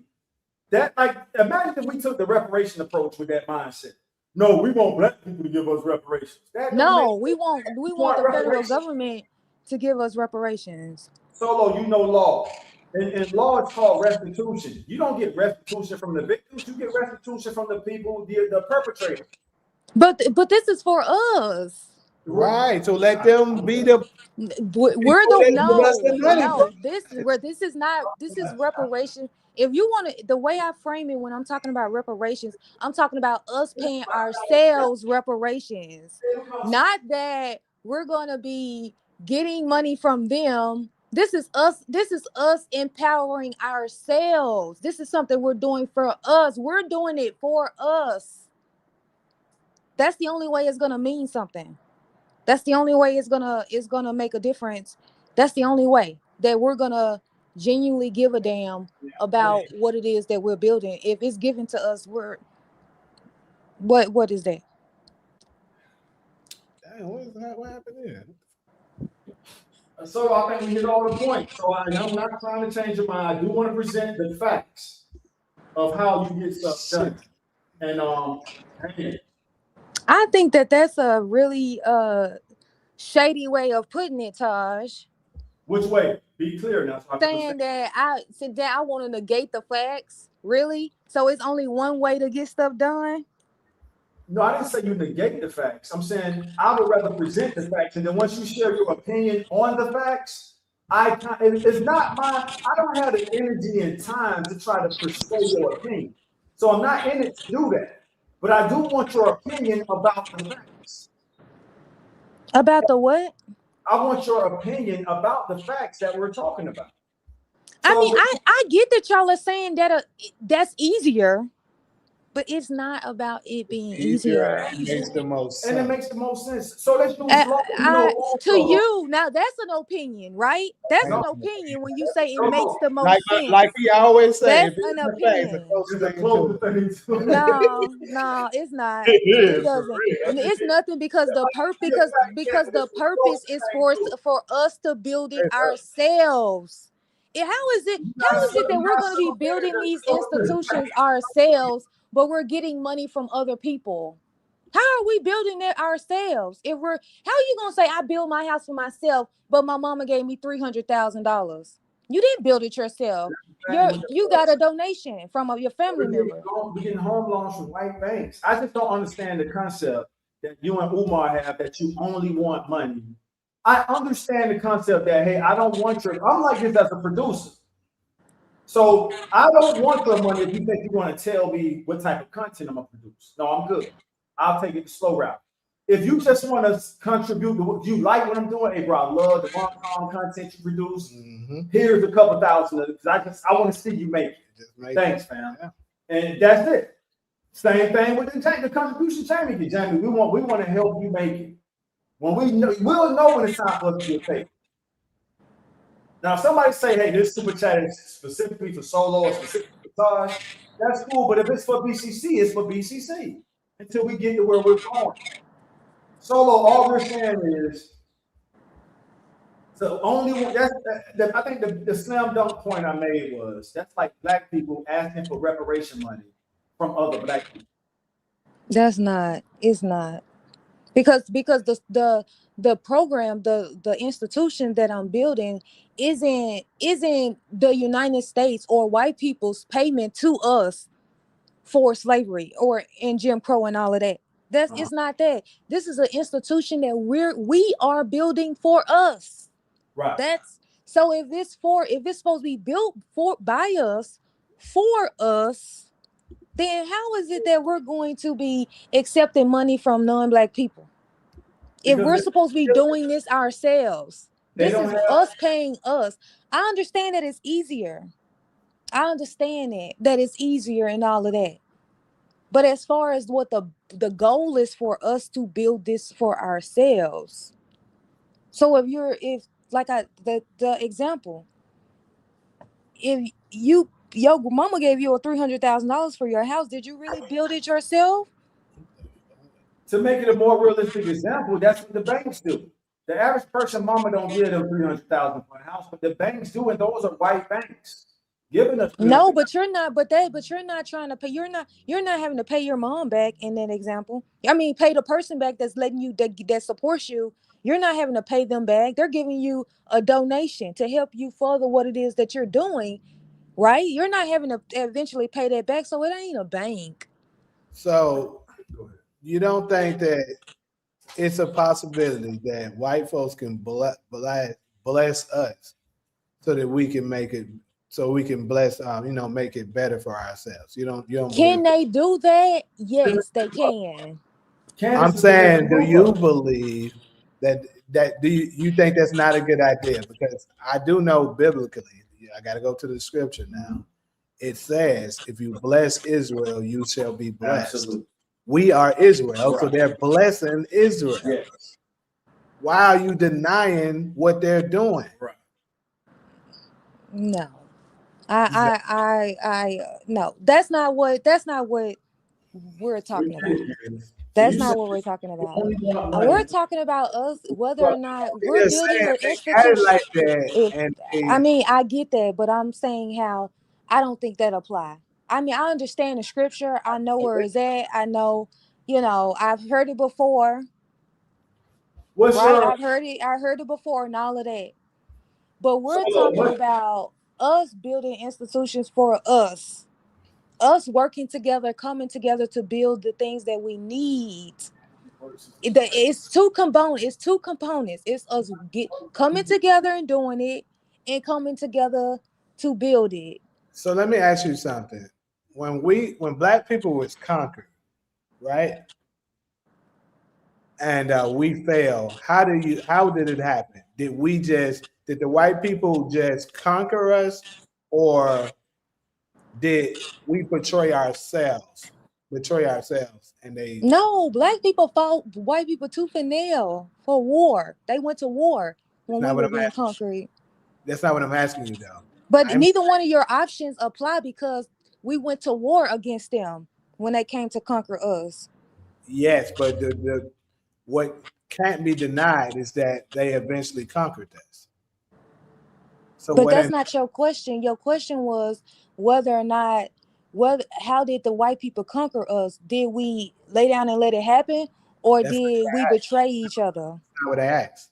What I said is, did they just come in and just conquer us on their own, or did our people contribute in helping them do it?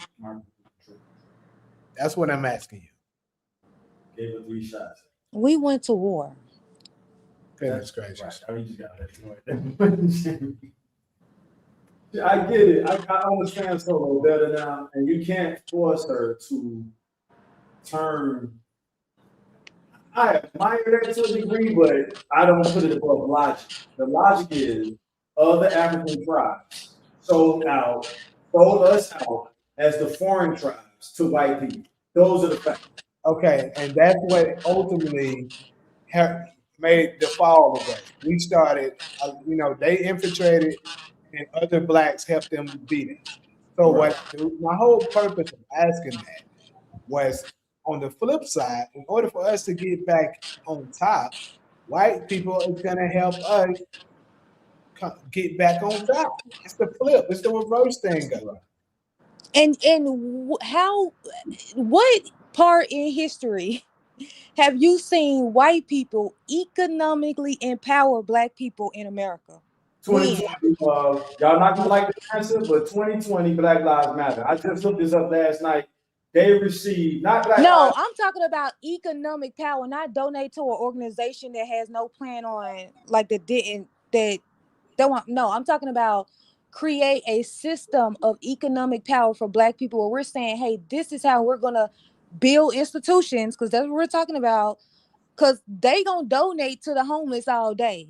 But are they gonna give us a All right. $300 million to put in a bank? Glad you said 300 million because it was 380 billion. I just read this last night. And 300. it wasn't just white people either. All So right. you know that.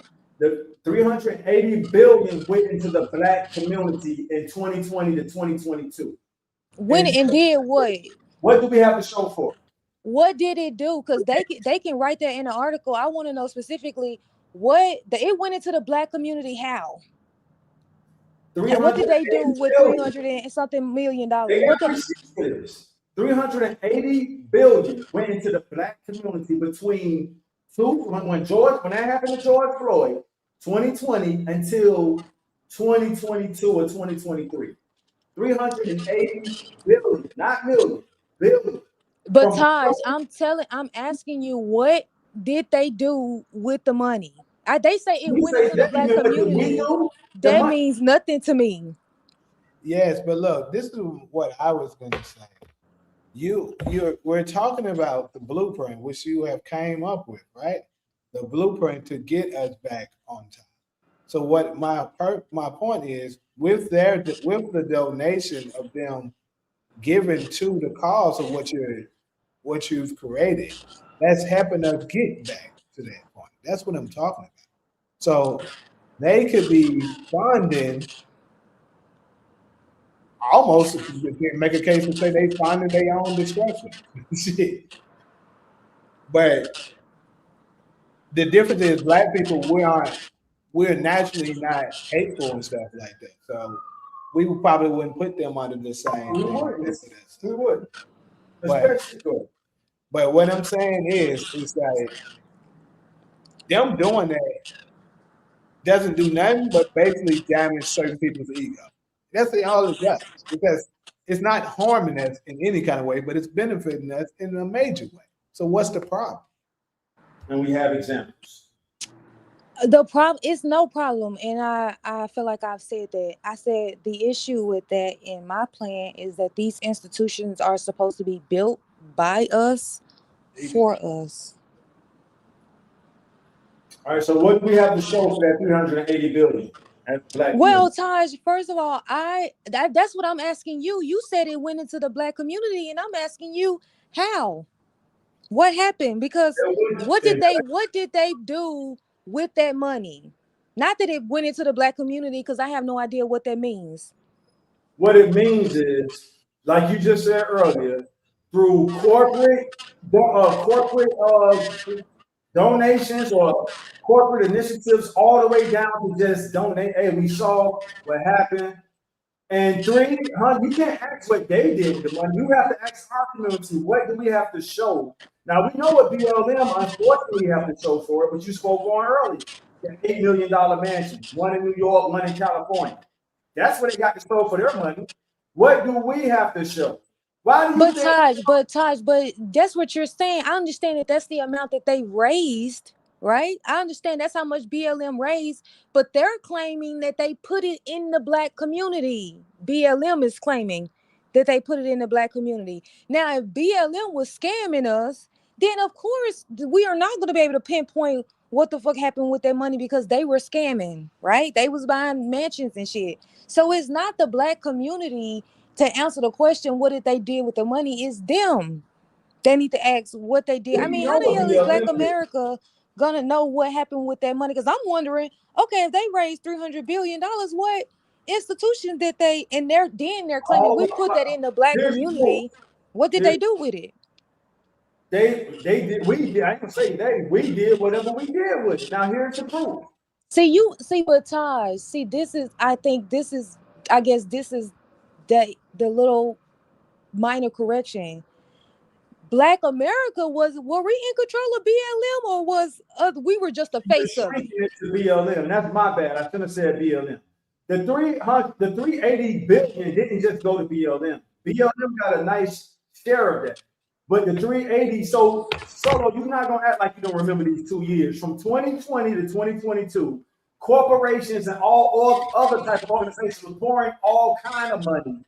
So let's focus on the industry me and Jamie work in. Issa Rae just came out and said, hey, y'all, we back in square one. What does she mean by that? She's saying when she blew up, she benefited from all that money. They went to the point, hey, Issa Rae is a go-to girl, give her what she needs to produce, whatever she wants. And she just said within the last month or two that, hey, that money is gone. We can see what Issa Rae did with her money is the point I'm making. She did this movie, she did this TV series, she did this, that, and the third. She created a production company. Now let's stretch it back out to our community, Solo. All of us did whatever the hell we did with that money. I don't want to shrink it to BLM. But did individual black people get that money, or did a organization get that money? Organizations and corporate. Right. So Taj, how are you gonna ask individual black people what we did with that money when we didn't? They weren't passing out fucking checks to us. They were taking control of that money, and they were doing what it did, whatever it was that they were doing. It wasn't like we divided, all 40 million of us divided $300 billion. And you looking at us now saying, hey, what did you guys do with y'all refund Black Lives Matter checks? Right? And you stuck on Black Lives Matter. Okay, so let's take Target. Here's why we boycotted Target when Trump became president. Target was, after that happened to George Floyd, Target started platforming black business owners. When Trump became president, one of the first things he did was got rid of DEI, and Target followed him doing that. And the black community said, hey, since you want to follow him, we're going to stop spending money with you. So that's an example of you're asking where did the 380 billion go? It went, so that's Target way of saying, hey, we saw what happened. We're going to do the best we can to platform black business owners. Guess what Trump administration said? That's constitutionally illegal. And if we find out you're doing that, we're going to fine you. That's why they stopped. So, Jamie, I just put a comment on the UAN thing last night. Now, this is how you know I was researching, because the takeaway point was DEI has evolved into what they call talent management. So what are they saying now?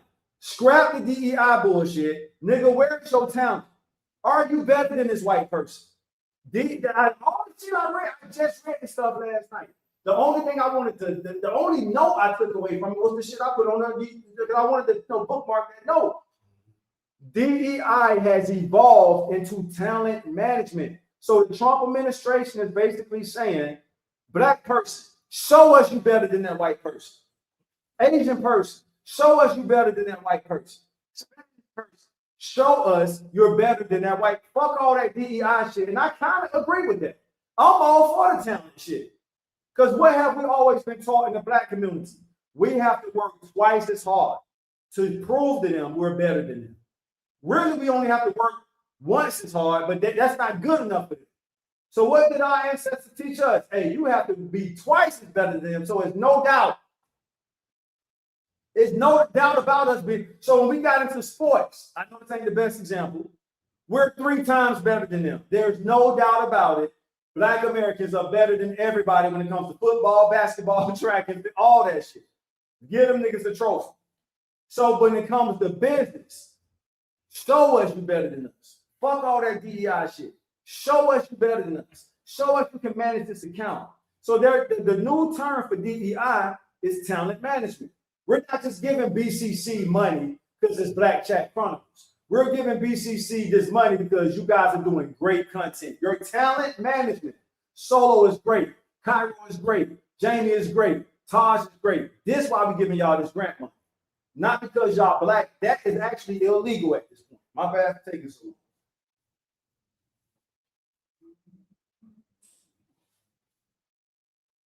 Yeah. That was the takeaway, bro. That's the one I read in the 3 pages last night. Uh, We gotta get 380 billion. I wish I could kept the shit in my life. I just gotta find it. So Bolo, I want to hear you out. So they're basically saying overall $380 billion went into the black community in different ways. Now everybody, like what though? You can't tell me that. You're gonna have to tell me the specific program and to make me believe that actually occurred. That was a program. The Target program was a program. That's just one example. Walmart did one too. The reason that's not the building an institution for us. That empowers one business owner. That empowers 2 business owners. That empowers 3 business owners. That's not building a system for us. All right, that is not building a system, but for the time being, we're going to platform all these black business owners to be in Walmart, Target. I can almost remember the companies by name, even Microsoft. I was surprised to see Microsoft on there. Now I can almost remember their contribution. Microsoft contributed, I think, almost $2 billion. McDonald's is on it. Walmart, Target, that's 4. It was like 5, maybe 6 or 7 of them. But those are the ones I can remember. Microsoft, Google was one of them. Google, Apple was one of them. Remember when Target made their pivot, Apple stood their ground. Apple said, "No, we're keeping our DEI. We'll check this out, Trump. We'll rename it, we'll rebrand it, but we're keeping the program. We know what this country has done to our black citizens. So we're going to keep our program. You're making it illegal to call it DEI. All right, cool. We'll call it talent management. Because guess what Apple understood? We know if you give black people or any other people a fair shot, if we take this to Vegas, you better bet on the niggas, depending on what it is. Depending on what the category is, if you give everybody equal footing, 9 times out of 10, them black folks will come out on top. So I gave you examples. Target was an example. Walmart was an example. McDonald's was an example. Apple was an example. That's just on a corporate level. That has nothing to do with BLM. See, you was trying to shrink the conversation to BLM. I don't want you to do that. Let's not But shrink neither, it. but right, Uh-huh. but okay, so check this out, Taj. Mm-hmm. How is them investing in business, black businesses? How is that empowering us systematically? It's not. It's helping that business owner. It's helping this business owner. Let's say they help 25. Let's say they help 25. They gave X amount of dollars to 25,000 black businesses. Uh-huh. What has that done for us economically?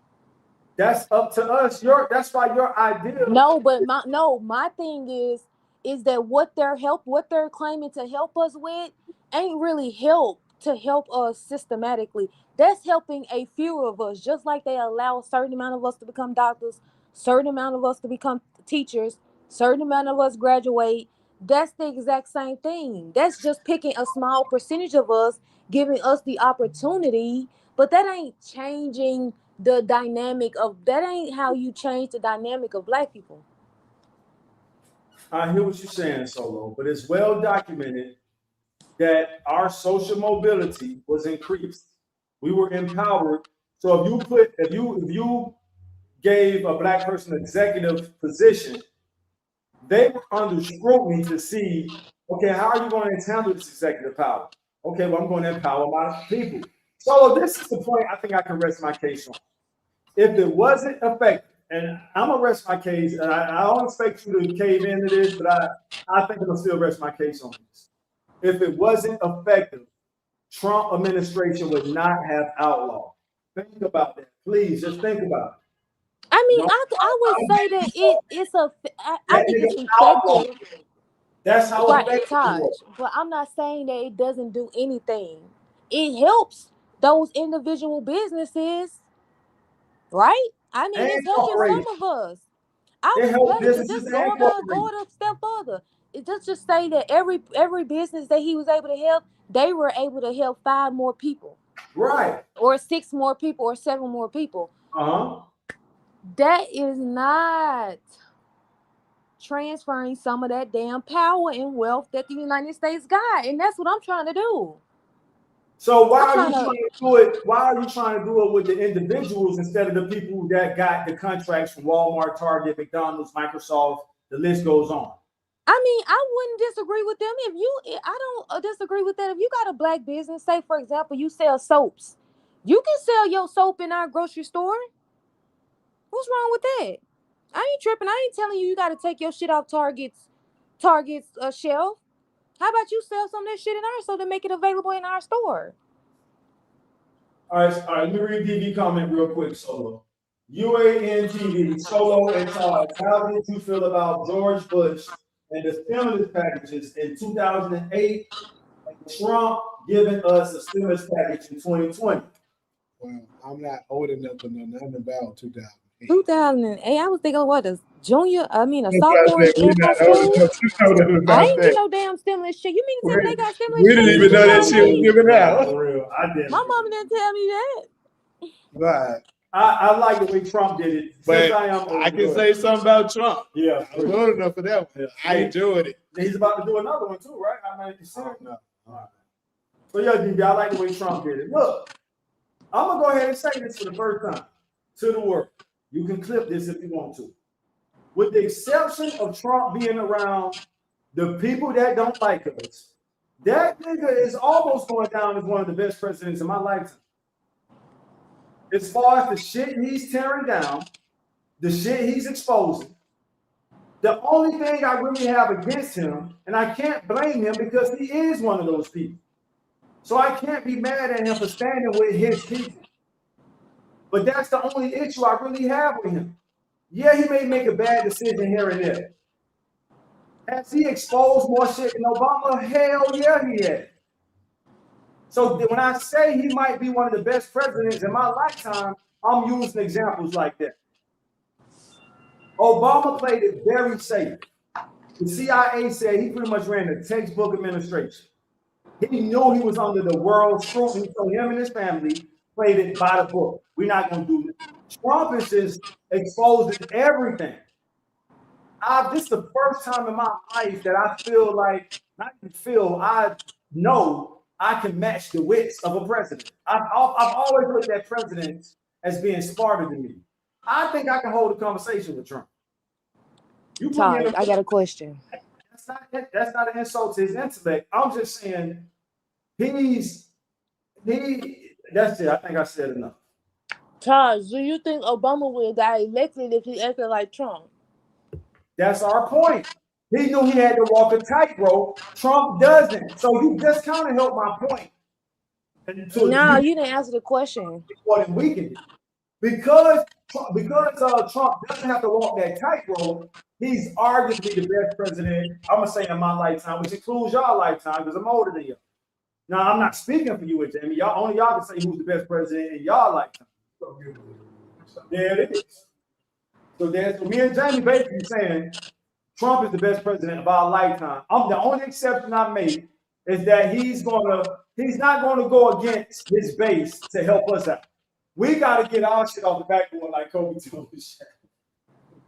Kobe told Shaq, nigga, get your shit off the backboard. In other words, if I miss, that's pretty much what Trump doing. Right. Nigga, if I do something for the Rednecks and you see that it can benefit you, grab the rebound. That's what Trump is doing. That's what I used to say. Most of the night, it's real shit though. So what the hell has Trump did that benefits the rednecks? Benefits black people. That's the difference between the Republican. I don't tell us to go for either one, but the difference between the Republican and the Democrat is the Republican is going to put it out there for their people, but you can get it too. They don't care. Right. That's the difference. You finished with this avocado right here? Yeah.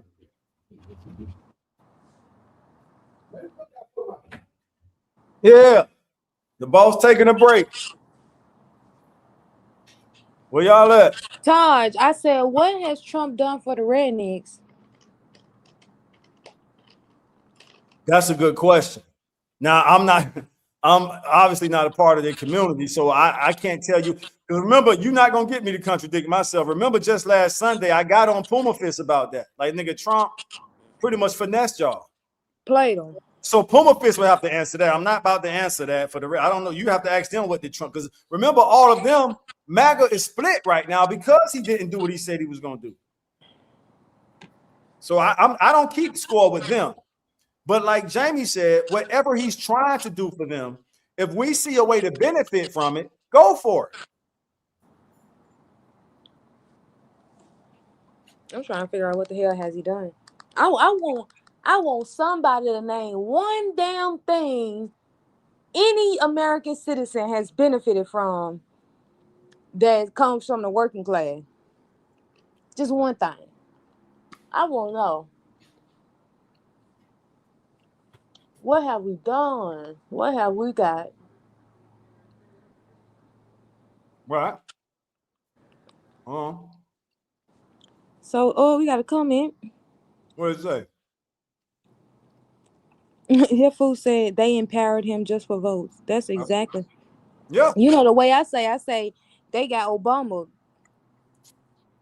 That's what he Trump did for us. their We Obama. needed that. But we needed that. We needed that empowerment. Yeah, we did. Because we needed to see that the thing is, a lot of black people been looking up the Democrats' face sideways ever since Obama. Right. We've been looking at them sideways. Right. But we still needed that symbolic. Okay, let me put Jamie thing on mute so I could go back to the phone. We still needed that symbolic empowerment. No, that was a good answer, Jay. Empower them just for their votes. Bro, let's not forget, United States, Americans in general, all of us, for the longest time, we have been number one in confidence. So when you say empower them, that makes sense. Because if you can boost somebody's confidence, they can do anything. We're like, I don't want to say last, but in a lot of categories like science, math, you name it, we're not at the top. But the one category we're always at the top of is American confidence. And that goes for all of us. Now, what you do with that confidence is on you. but all of us have access to it.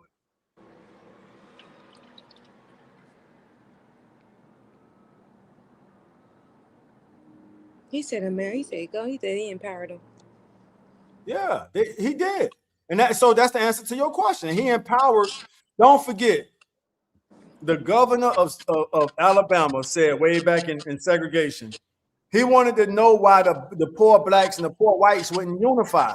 And to make a long story short, the poor whites only wanted to know that they were better than them. Why would they want to unify with a group of people they want to feel better than? Now, this is a racist governor who did this survey of poor blacks and poor whites. And what the governor found out was, damn. And then that's why another, I can't remember which person this was. He said, if you can make the poorest white person feel more powerful than the richest black person, you can pick their pockets. I forgot who said that quote.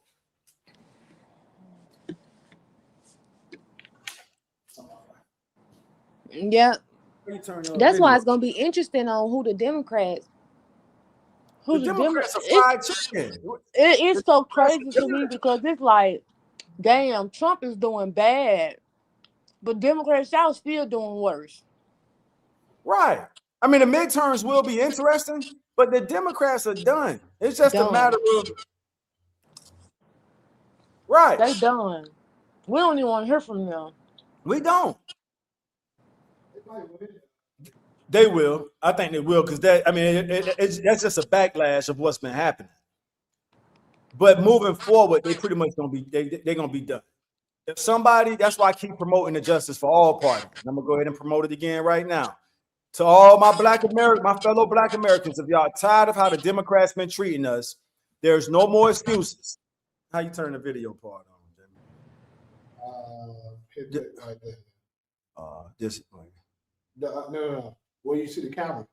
Okay. We got the red, the line across at the bottom. Bottom. Okay, right here. Got it. The Justice for All party. If you sincerely sick of how the Democratic Party been treating us, there's a club. And when I say club, I mean party that's waiting for us to come to it. So just think about nightclubs across all the cities in America. How a promoter might build a new club, but it ain't jumping yet. There's a club called the Justice for All Party. And I'm encouraging all Black Americans who are sick of the Democratic Party and they bullshit to inquire. I'm not just telling you to go over to that club. I'm telling you to check it out. And if you're ready to leave the Democratic Party and go to another club, the Justice for All Party is waiting on you. Just look at it like an empty club that some influencers are telling people inside, hey man, ain't y'all the Democratic club is not even playing our music no more. So let's look at these parties like real clubs. You got the Republican Club. You know the Republic Club ain't playing our music. You got the Democratic Club. They done stopped playing our music. They playing all kind of other music we don't really vibe with. And then somebody comes in and say, man, it's a new club across town called Justice for All. They play our music. Let's go check that out. And that's all I'm saying to us. If y'all sincerely tired of these motherfuckers, because I am, I haven't changed my registration yet, but I'm in the process of doing it. And I'm leading by example. I'm switching my voter registration from a Democrat to the Justice for All party. Started by Professor Cornel West and Dr. Melina Abdullah. So it's no more excuses about we need a new party. We have a new party. Right. Good point, Jay. Rednecks was given power to control the same level blacks. Great point, Jay. Hey, Jamie done gave me his blessings. You be prepared, Jay. We're gonna be bringing your ass on soon. I don't know how soon, but just be ready. Yeah, I completely agree, Jay. Yeah, that's what they did. They told Malcolm X that. Malcolm X met with the Ku Klux Klan. The Ku Klux Klan said, you won't have to worry about us wearing these white robes hanging you niggas no more. We're going to go into the courthouses. We're going to go into the police departments. We're going to go into the hospitals. And we're going to change these white robes with a hood on them into adopt the white robe, into a black robe as the judge, where we're going to give your ass 100-something years for doing something petty. They told Malcolm this. Has that not? Did they not lead by example in making that true? Don't let Puma Fist hear that. And he got to deal with it. It's the truth. And he know it. That's your homie. I don't really interact with Puma Fist like that. Once I saw his vibration just too low for me. Like, yo, man. It's way too low. Yeah. It's way too low. What fun is me? What be funny to me is that he really think that he's smart enough to debate with us on some shit. And I'd be like, you haven't read enough books. Exactly. So I'll let You y'all have not read enough books. I'll respond to shit that piqued my interest, and he doesn't do that for me. So I'm not. He does not. All he do is spirit that same rhetoric. Which shows you the limits of his intelligence. This is why they didn't want niggas like us to learn how to read. He's the reason. Like, damn, this is why we should have never let them niggas learn how to read. Now they out thinking us. Come on, y'all. So, okay, Taj, because you know what, Taj, because I was thinking about that data center shit that you was talking about the last time. Mm-hmm. I ain't mean to say shit. That's just how I talk. I thought that was I would really like to go into business in other countries. And the reason why is because it'll be cheaper on us. Which is because that's what these corporations do. That's why ain't none of the jobs here, because they gotta pay us minimum wage. Right. See what I'm saying? Hell yeah, I see what you're saying. I'm glad we on the same page with that. Go ahead. Them motherfuckers, we want to pay somebody $100 a week to cut 40, 50 hours of content. Shit, they gonna jump at the idea. Right. And the average American is not, no matter what color they are. Hell no. That's the point I was making last Sunday. And that's a hard reality for us to accept, but that's why businesses outsource to foreign companies. That's the number one reason they do it, to cut costs. That's why when Trump ran on that Make America First shit, we're gonna make America great again, and he finessed the white Southerners into that he's gonna bring the factories back. That shit never happened. You might be able to name one or two, but overall, it didn't happen the way he campaigned it, and he knew it. He knew he wasn't bringing those businesses back. It costs too much. I know that shit. If I could find a foreigner to edit my content, listen, I know how to edit. Motherfuckers gonna charge you for that shit here in America. Mm-hmm. But if you could find somebody in any foreign country, preferably Africa, of course, even the Caribbean.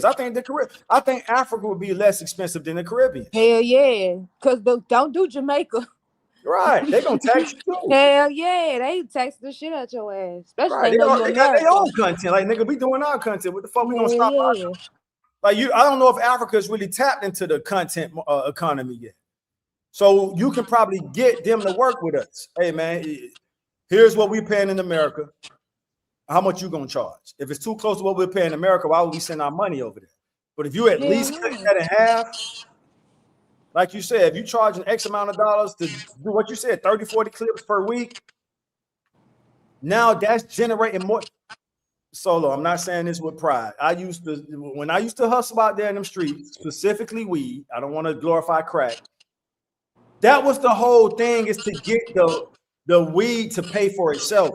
So you might pay $500 for your first pound of weed. When you make $800, you made $300 profit. Mm-hmm. Now you only have to put 2 out of the initial 5 back into that next pound of weed. By that second pound of weed is paying for itself. Yeah. You done put the same 5 you put in to get that first pound, that's in your savings account again. And now it's just, that's what we're trying to do with the content income, the content economy. Hey, Zimbabwe, Mozambique, Ghana, but they say Ghana, you said that, Solo. No, but I think if somebody would clip our shit $100 a week in Ghana, because they don't make that in Ghana. People not making $500 a month in Ghana. It's more like $250 a month. All right, so let's do it. If you meet next time you go, if you connect with somebody and we all cool with it, even if it's just one of us, if I'm cool with it, like Jamie might say, "No, I'm gonna do my own people," which is cool, because at some point, if we care to share notes, we can help each other save money. Mm-hmm. But let's just say you say, Taj, I found somebody in Ghana that say they'll give us 100 clips a week for X amount of dollars. All right, let's do it. My thing is, once we get the clips, I eventually want the clips. Like I just said about the weed, you wanted to start paying for itself. So now I'm just taking money out of the income the clips are making and keeping the business going. Yeah. Hey, my clips are making money now, so here's another 100. Keep it going. Right, Taj. But what I guess my only question, just because I just don't know the content stuff. This is the only content I'm really make. I mean, I go on TikTok and play around, but you know, coming on this podcast is the only clips I make. So what you talking about, clipping the podcast? Yes, Solo. If I was your producer, if I had the luxury of being your producer, I would go back to the first show we ever did. So I would have this group in Ghana say, look here, here's all the content she's done from BCC, Black Chat Chronicles. If y'all serious about this, I want y'all to take y'all time and cut out the best clips from Solo. We're going to grade the clips. So when they're done with the clips, hey, Taj, you're the producer. Here's 50 clips we found of Solo that we think have the potential of going viral. Solo, it's your talent, Solo. So we're sitting there and we're going, okay, yeah, we like that. All right, boom. You guys are doing a great job. We're going to renew the agreement. We're going to give you another 100 to do some more Solo clips, because guess what the first 50 are doing? They're going viral. Solo, it's shallow, but you got the voice and you got the knowledge. So it ain't just your voice. People love your voice. I believe you got the potential to get up there with Candace and them if it's done right. If I just had the luxury budget just to produce you, I would do Cairo as well. You're a little more refined. You got a radical side too. But I would focus more on the clips where you just making some great points and that shit is going out to the world. It's being edited in Ghana, and then your clips just going out to the world. And then as the producer, I got it. I get a piece of the cut. You get the lion's share of it. That's me as a producer. Now, if you produce your own shit, which I intend to do for myself, hey, just give me all the best clips of Taj Hollywood. If you think I said some shit that makes sense, this is what the people in Ghana got to do now. Taj Hollywood, we saw the clip. Hey, we think this 20, it could be a 20-second clip. Taj, put this on shorts. We think this is great for shorts. We think the whole Africa gonna love this. All right, bet. Once that shit start generating income, we in business. We're late to the party. That's what's happening already. It really is, because I definitely figure, like I said, that me becoming a content creator, I'm late to the party. We both are. We're both late to the party. You have something. All of us do. Don't nobody take this the wrong way. I'm just saying, if I had to use my own money to produce one of us, it would be you, Solo. I would say, okay, let's take it. And I'm being honest. I'm saying, not only because she got a voice I think everybody would love, she makes sense 90% of the time. Damn. That's wrong. So I'm gonna say she make a lot of great. I told you when Jamie was doing the clips, for you to just get into the Israelite stuff, the way you articulated that shit is one of my favorites. Like, if I had to share that with people, that's one of the clips I would put out there. Like, listen how she articulated this of how we got to where we are and what's going on. This will bring you up to speed in 10 minutes. If you're interested on who we are, where we've been, and where we're going. She's brought you up to speed in 10 minutes. So Solo has done us that favor with the Israelite stuff. Now she's talking about this. Now she's talking about family law. Listen, somebody's going to approach you like that. I can only afford to do myself right now. I wouldn't be surprised after you get a few out there, somebody's going to approach you just like they approach Candace. Hey, Solo, let's do a business meeting. Here's what we're willing to do to produce your content. We think you got what it takes. We're going to put these clips.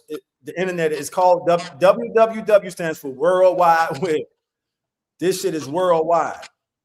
Motherfuckers everywhere listening to you. Like, yeah, that makes sense. And you influencing with the logic that you put out there. So that's what you mean when you say clips. To go back to our first show, because we coming up on a year. Right. September, right? Yeah, I would go back to the first show. No, in May. May? Oh, wow. Oh, was it May? No, I think it was, because I think I was in PR the first show when we was talking about reparation. I think I was in Puerto Rico. So that's August. Yeah, September will be a year. So as your producer solo, that's what I would have that edit team do for you. Go back to her first show. Just because, look, a lot of people make content and then they just move on. But it's a lot of shit all of us have said. All of us have made some great points. And we're just letting the shit sit there. But if it's nobody's about to go watch a 6, 7, 8 hour live to hear a 20-second point that was well articulated. But if we get the edit team in Ghana or any other country over there, I'm gonna say, man, Solo been making, all of us, but Solo been making some great points since the very first show.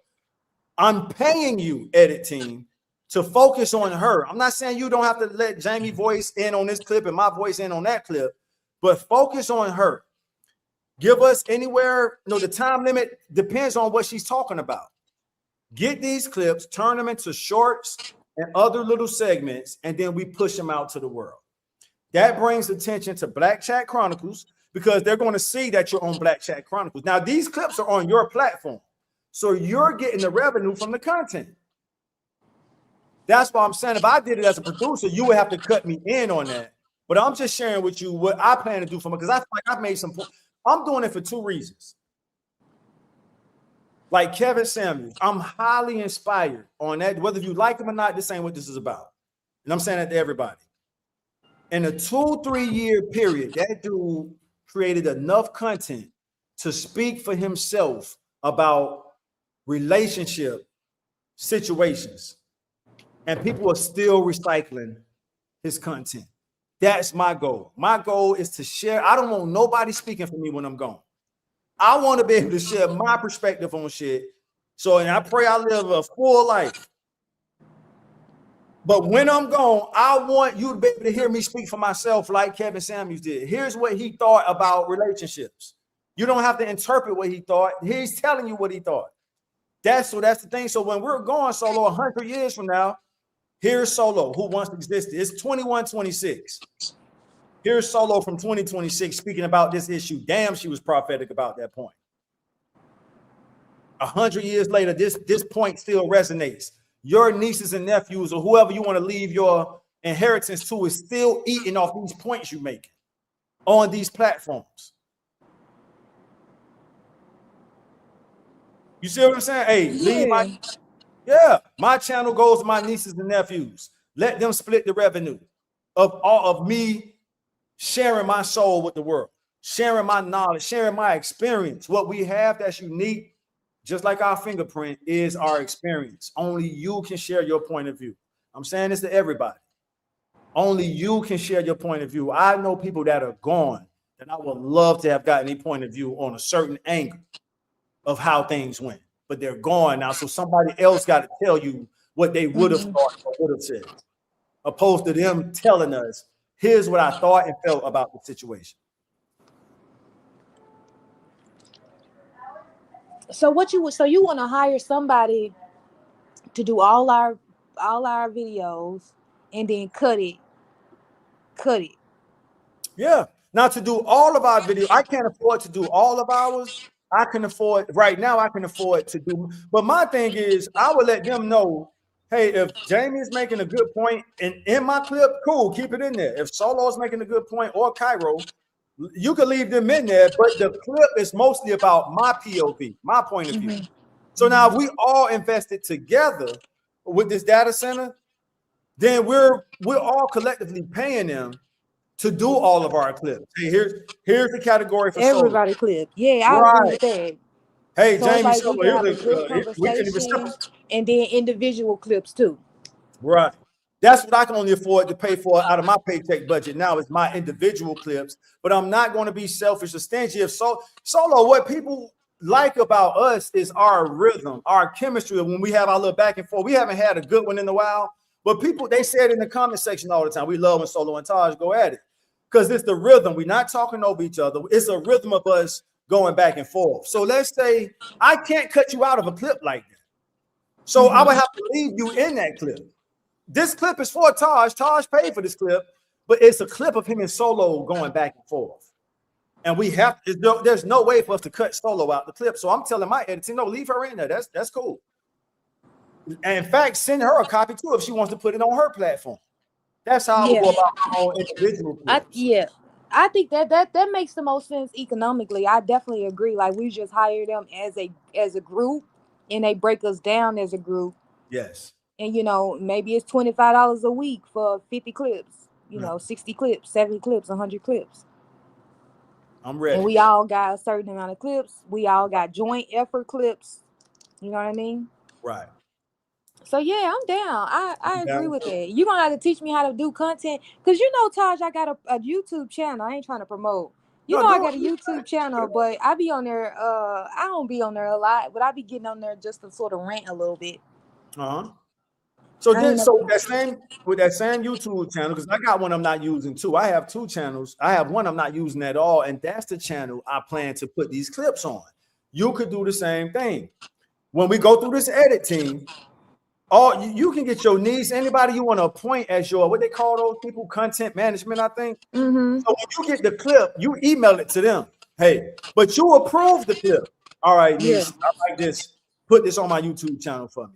All you doing is directing traffic to whoever your content manager is.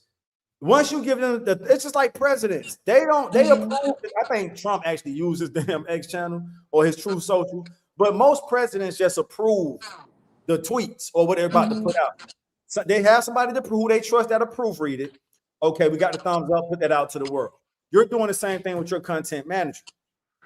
In fact, once you send it to them, that's your approval right there. Like, so they'll already know if she sent it to me, that means they got the green light to put on. Once they put it on your channel, you just chilling.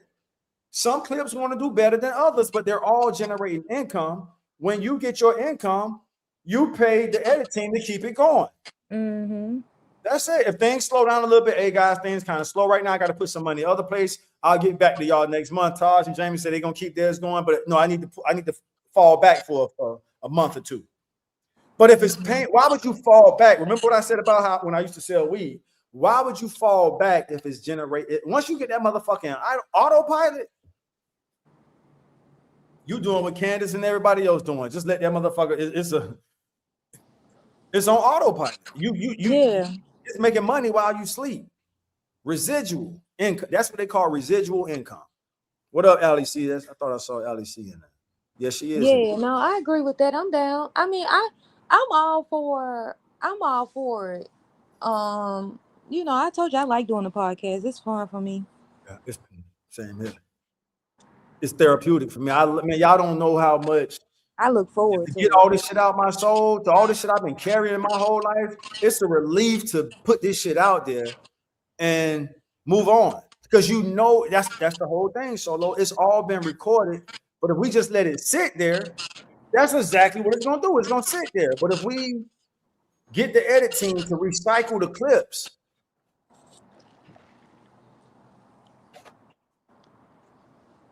All right, so LEC say figure something. It's been quiet. Go ahead, I'm listening. Oh, I was just gonna say, so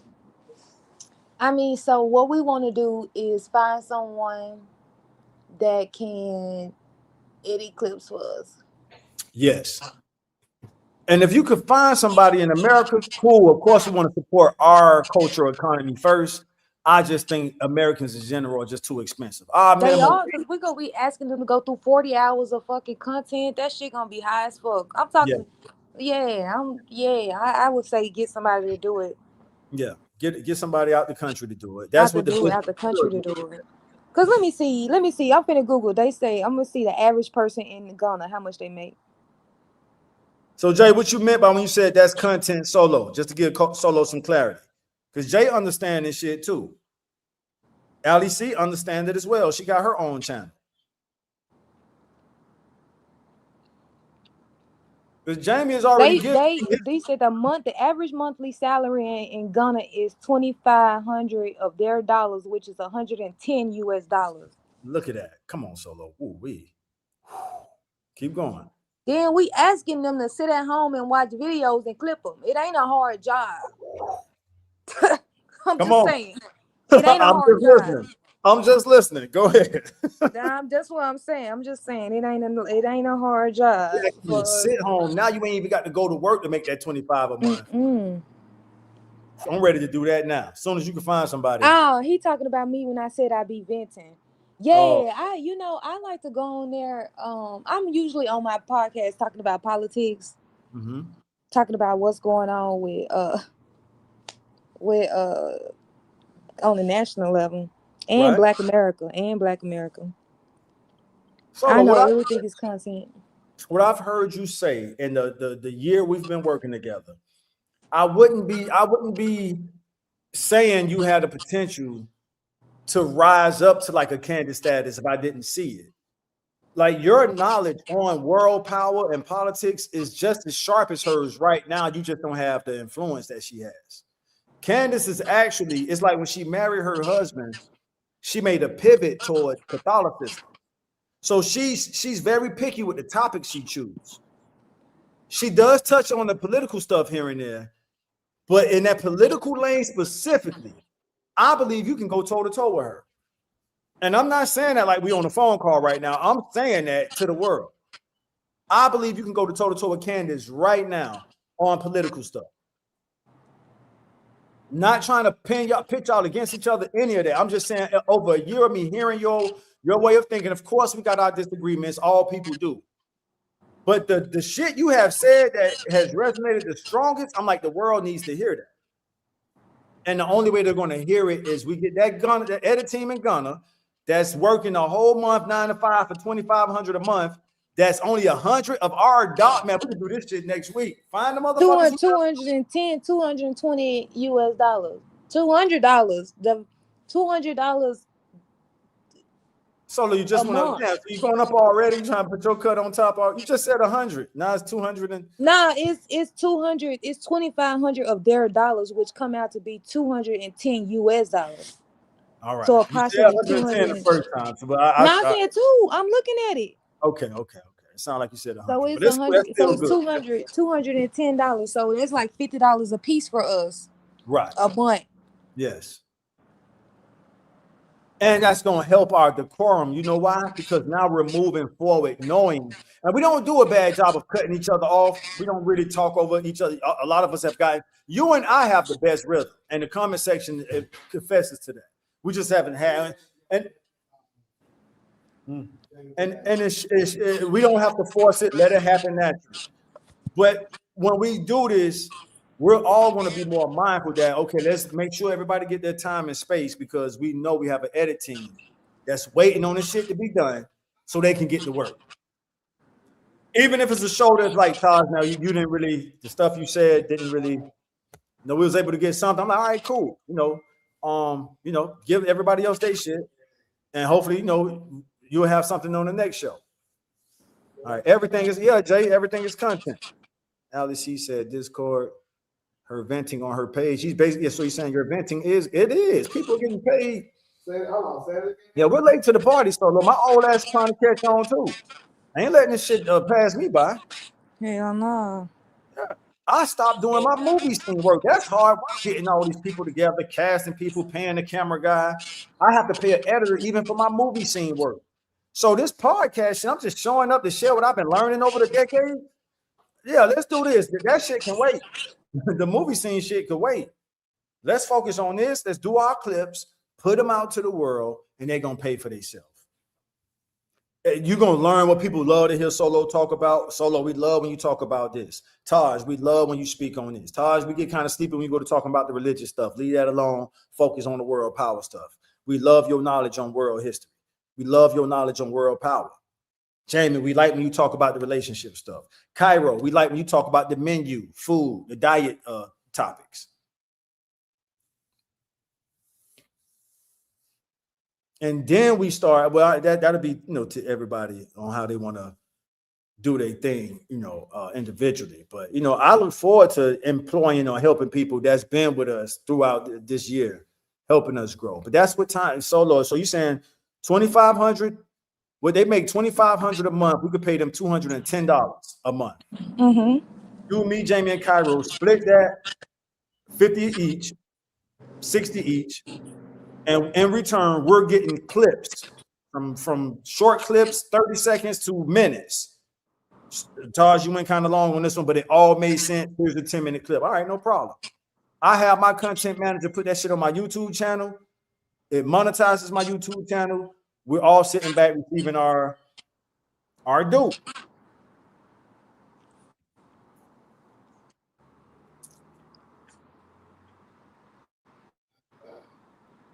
It's like another Sunday here. Yeah, I'm down.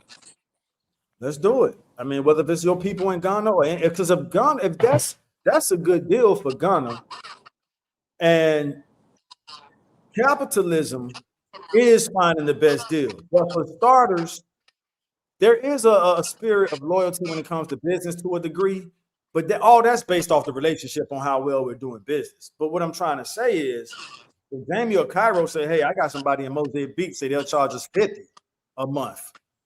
They doing way worse than Ghana. And I'm not trying to I'm just putting out remember we talked about the bidding. So what you're gonna have is people gonna approach BCC saying, hey man, we'll do y'all shit for Ghana charging y'all 210, we'll do it for 150. I may say, you know what, I'm gonna keep doing my 50 each with Jamie, Solo, and Cairo. But on a side, I can afford it. I'm gonna give the people in Mozambique 150 just to compare y'all content from Ghana. This is capitalism. This is the definition of capitalism. And when it gets to the point, I'm like, damn, I like how Mozambique's doing my shit. So Go ahead. Y'all talking about doing this for like what, 100, 200? I can't hear him. Yeah, 50, 60 each. And she's saying it's 210 a month. You already got a better deal. So Jamie already got a better deal than that. So this is capitalism. Go ahead.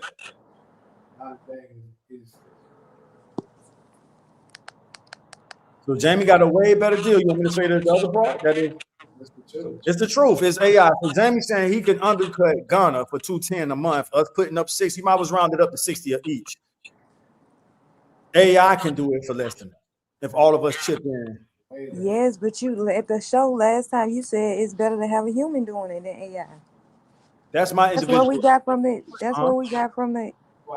I mean, I don't have a problem with AI. I don't either.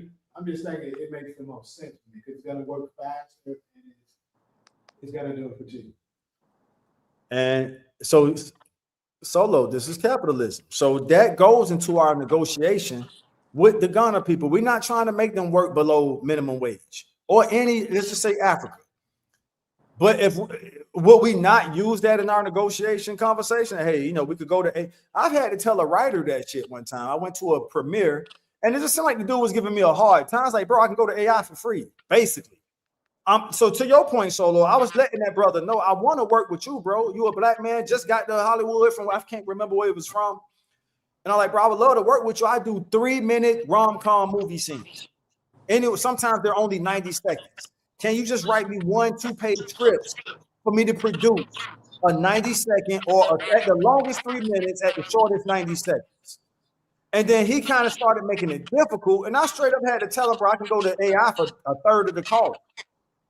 Literally for free. I can go to AI right now and say, AI, give me a rom-com script. Boy meets girl. And AI is going to do that shit for free. So I had to humble him like, bro, I could go to AI for free. I want to work with a person. So I guess the question is, Solo, are you okay with us using that as a negotiation? Yeah, I ain't tripping. Yeah. So this is where we get the best deal. Listen, y'all were always talking about white people and how they use capitalism. This is what they do. I've worked real close with government. This is what cities do. They tell all the landscapers in the city, hey, we need somebody to trim our bushes. Submit your bids. That's all we're doing is BCC. We're looking for an edit team because we're exhausted after we do our shows. So as soon as we're done, as soon as we hit done, y'all get to work. The return rate is going to be a factor. Like Jamie said, the AI don't get tired. So that AI return is going to be fast. We could test them all out, Solo. We could use the AI to get us to the people. Hey, we're going to use AI to get our shit going, but we truly do want to work with people. But y'all have to work with us. We're not trying to slave you. We want to give you what's fair.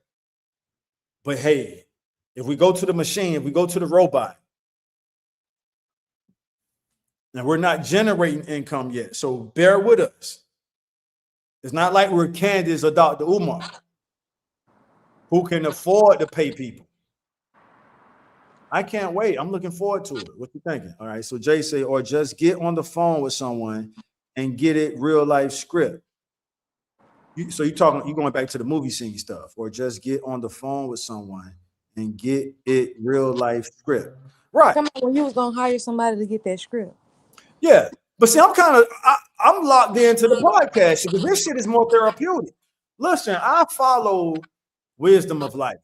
And if I'm having a difficult time doing the movie scene shit, and this shit that we're doing with the podcast stuff is flowing like water, I've been telling everybody that this is what I'm doing right now. People ask me, bro, you still doing the movie scenes? Like, nah, right now I'm doing the podcast stuff. Oh, okay, yeah, cool. And I ain't like nobody saying, oh man, we want something. All right, yeah, we get it, bro. Do your thing. So this is what's happening right now. The movie scene shit ain't generating the type of, okay, I hear you, Jay. So yeah, I'm passionate about that. I just have to get back to the movie scene that doing one movie scene at a time shit. But I was just using that as an example. Mm-hmm. Huh? No, I was agreeing. Like, I get that you was just using it as an example. Right. I was using that as an example with the writer guy I met at a premiere who was he was almost kind of putting his nose in the air. And I had to humble him by saying, bro, I can go to AI. I don't need you to write the script. I'm network. This is a part of me networking with you. I'm meeting a brother who moved to LA and is telling me he's a writer. I would love to I'm going to produce your script. Nigga, I'm asking you for a 1, 2, 3 page script. Something you could do in your sleep. And I'm going to produce your script. And it didn't resonate until I hit him with the reality check that I can go to AI and get this done. All right, what up, Trey? I didn't do this like that. All right, I can't hear him. Jamie, it's time to start the next one. We've been going so long on this. Yeah. Start the next what? The sports. Yeah. What? My next live.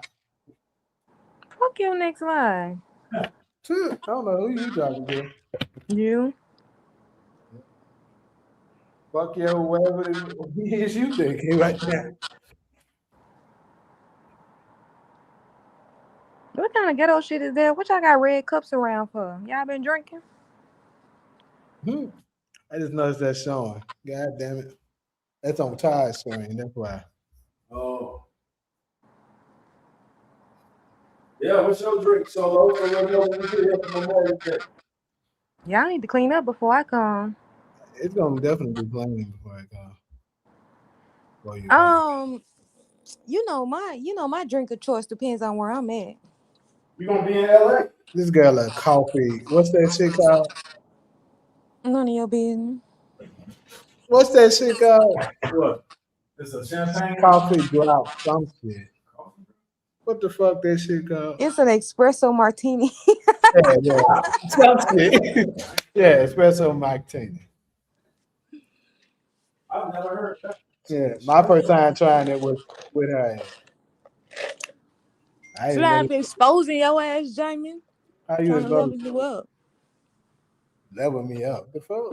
I'm a real nigga. We drink hard shit. So where do we get those from in LA, Solo? What, espresso martini? Anywhere? Yeah. Just like a shit. Probably some of these over here got that.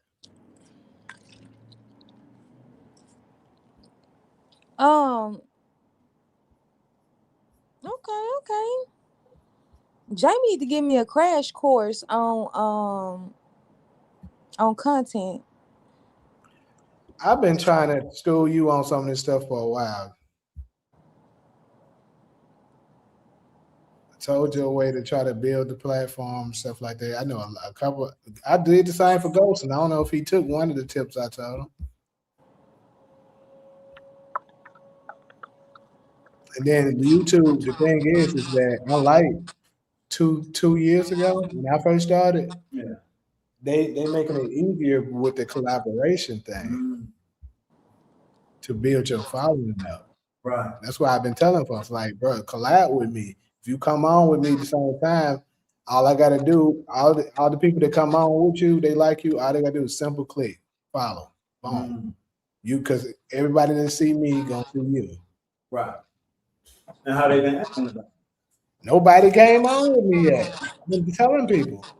Is their following bigger than yours? No, I'm talking about people that's beginners. I've been trying. I don't mind helping the beginners. Like, hey, you want to build your stuff up? Just do that with me. I'll help you get it up there. So we need to. That's why I was trying to get Jay.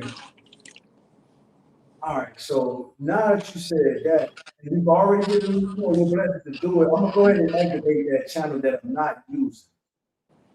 And I guess we could probably do something like that. I'll come up with the concept, and all three of us, if y'all down with it, we can kind of do like a collab show. Okay, so Gopher is still here. So, good. So you got enough followers to go live now. Yeah. So he took one of my tips, and he had enough to go live now. Congrats, Stolzen. So, to get your stuff on the screen, I mean, I use StreamYard to do mine. But I mean, it's a couple of them out there. I gotta go get some this damn hair braided too. I should let it rough.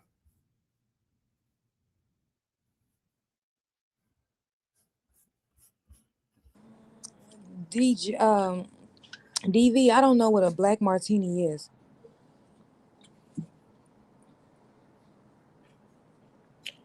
Shit.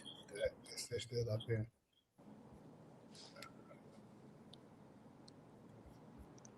Little bitch. Why they say doing us like that? I just thought about it. So I'm about to put this.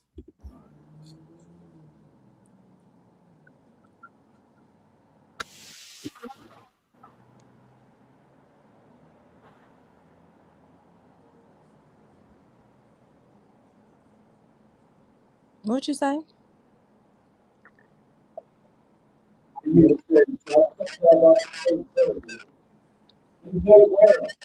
But that's the shirts we were selling. Hey, thanks, Jay. If you still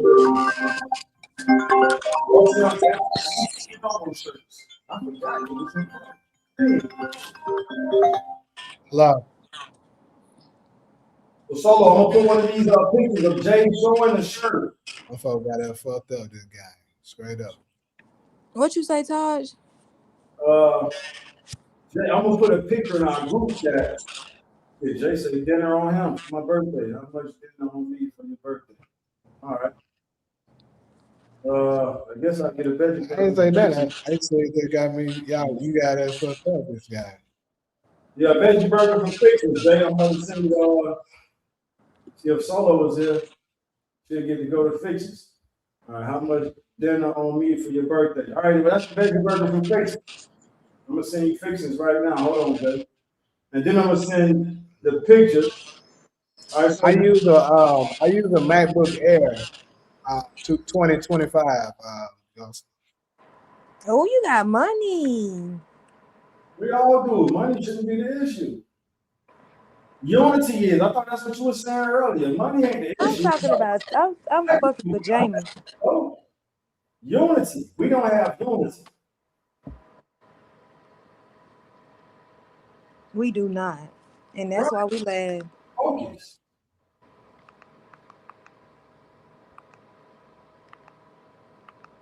All right, thank you. The t-shirts we sold. I'm live on right now.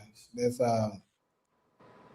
well, you don't know it's solo, but you know FREK. You know this app. Excuse me.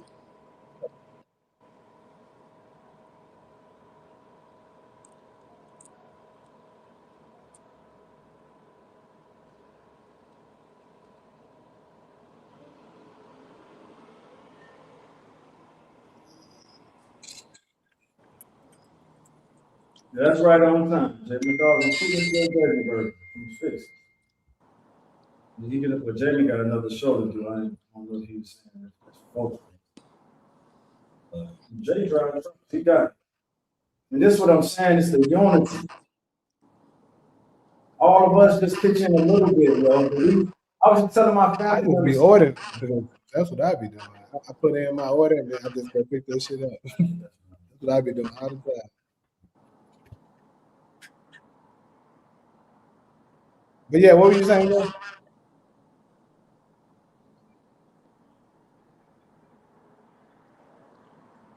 They ain't getting started.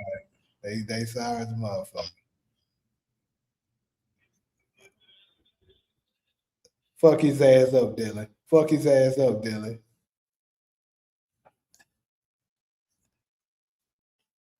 Man, the NBA, bro, they got it on ESPN. This game, like that's I don't even have ESPN, bro.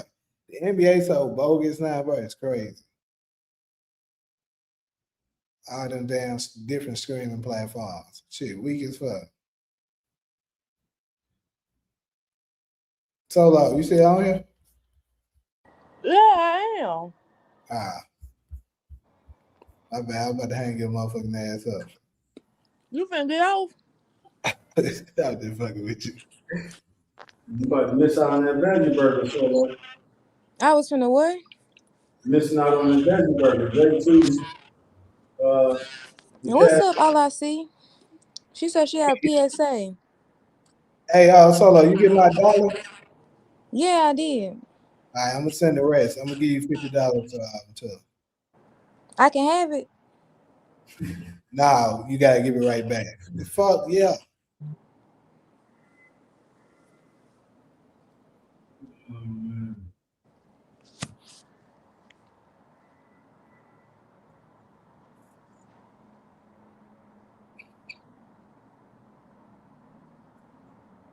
I'm confused on whether or not I can have it.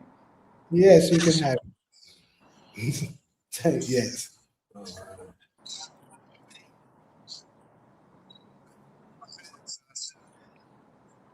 All right.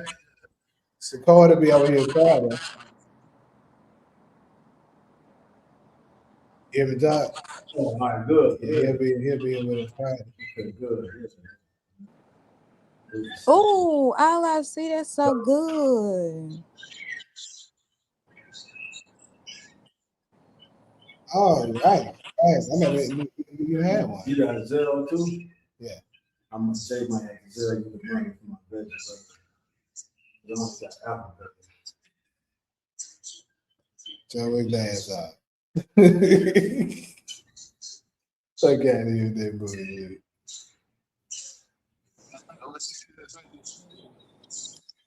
Yeah.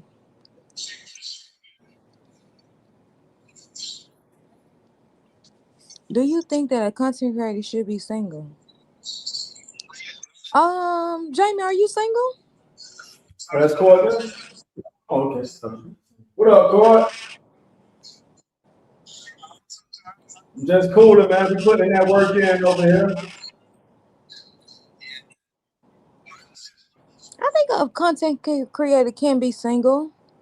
Do I drink coffee, petroleum, or mojitos? Do you feel that content creators should be single? Solo, do you think coffee, petroleum, or what? What is that? Mojitos? For Cash App or Zelle. You can cash app it. All right. There you say it. I don't know if he's still.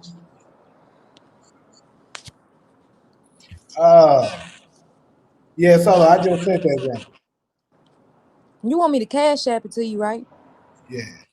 How much? I'm $7.50. just playing. I'm just playing. Hold on. Oh man. Basically just send 700.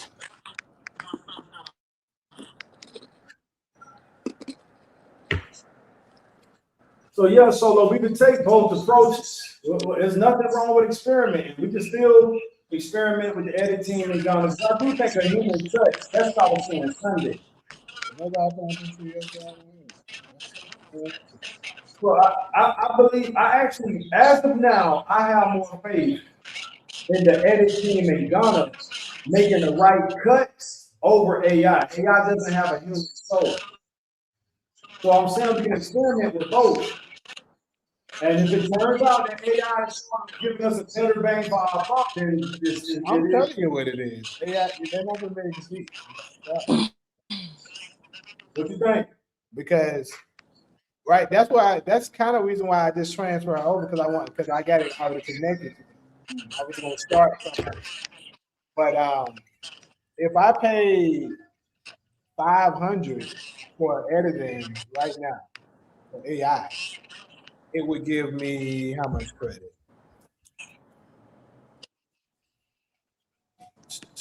Where's that shit at? If I paid the 500, it would give 10,800 credits, which basically that would last. Um, that probably would last. If I did it strictly for just BCC, that would last us about 4. Every time, all our content, yeah, knock it all out. Opposed to paying somebody 100 every week or every 2 weeks, that's gonna be more. And it's gonna be accurate. You ain't got to worry about, hey, well, you know, how long before we get there. You know. Jamie, is your TikTok, is your Cash App Mouse, Jamie? Yes, it is. Okay. So you kind of good looking out, Jay. Yeah, he did. He's just kind of good.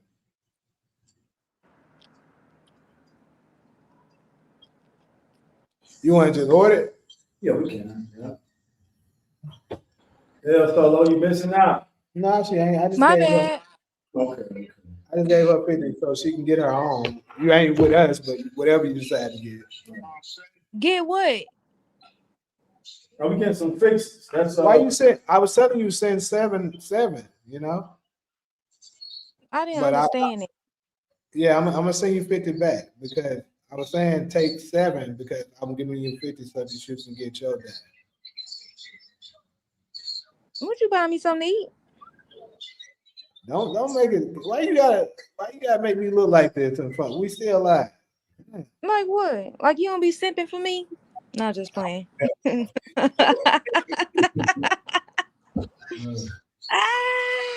Just playing.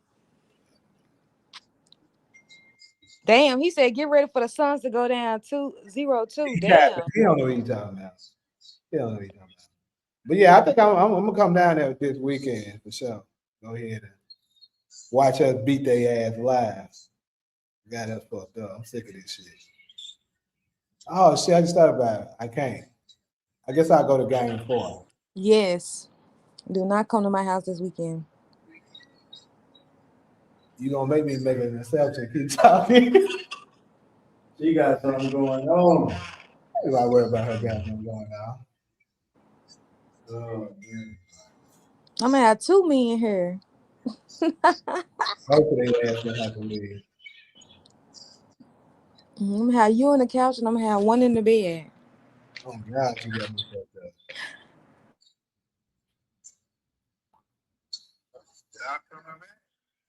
I told them folks got us fucked up this time, bro. We was tired. They beat us out fatigue. Fuck Shay. I don't worry about shit that nigga talking about. Shay ain't worth that. Nigga be Shay a front runner right now. That's all he is. Oh shit, hold on. Let me send that shit. So is this food money? I just want to confirm. It's whatever you want to do with it. I'm finna go gamble. Yep, hey, my boy Platinum came through, man. He just treated both of us. But that's my day one, though. We go way back. Everything y'all heard me say, he could validate. That's what's up. It's always nice when you still cool with your day one. Hey, don't we start that shit? I ain't looking at it. Hold up. I'm hearing a lot of bullshit. Don't y'all start this shit. That's how you lose against OKC. You gotta stop turning the ball over. Folks saying ugly, bro. Y'all losing, Jamie. Just get it through y'all head. You a certified hater. You live in Phoenix. You should be going for it. Exactly. It's crazy. What you saying that? You had like just because I live here, they gotta be my team. They gotta be your team, but why root for the other team? I root off of skill. Who got a better team? The We Suns do, or goddammit. Shut up. OKC. Sound like OKC got a better team. Fuck OKC, like I've been telling people. I'm so sick of that England joke. Your delusion for the Suns is my delusion for the Cowboys. Nah, yo delusion for the Cowboys. Nah. Nah, baby. When the last time the Suns won a championship? Shit, when the last time the Cowboys last I one? ain't no Cowboy fan no more. Now, all I'm saying is you got the same damn delusion. I know that. She didn't know that, so shut up. Ah! Oh, What you that say? nigga I on ain't that know what. shit. I ain't know what, Jamie. My brother on the phone overheard you said they ain't never won. Exactly. Get the fuck out of here. They ain't never won. That nigga over there stitching, man. They ain't never fucking won. But here you are Hey, somehow they thinking keep they cheating finna that win. damn motherfucking time. You know that. They be cheating the fuck out of us. Nah, we say the same shit. The Cowboy fans say Nah, the for same real, shit. they be cheating us. Thank you. At least you can admit that, bro. They be doing some bullshit when it comes to like 07, we definitely should have won. 2021, we had a really good shot.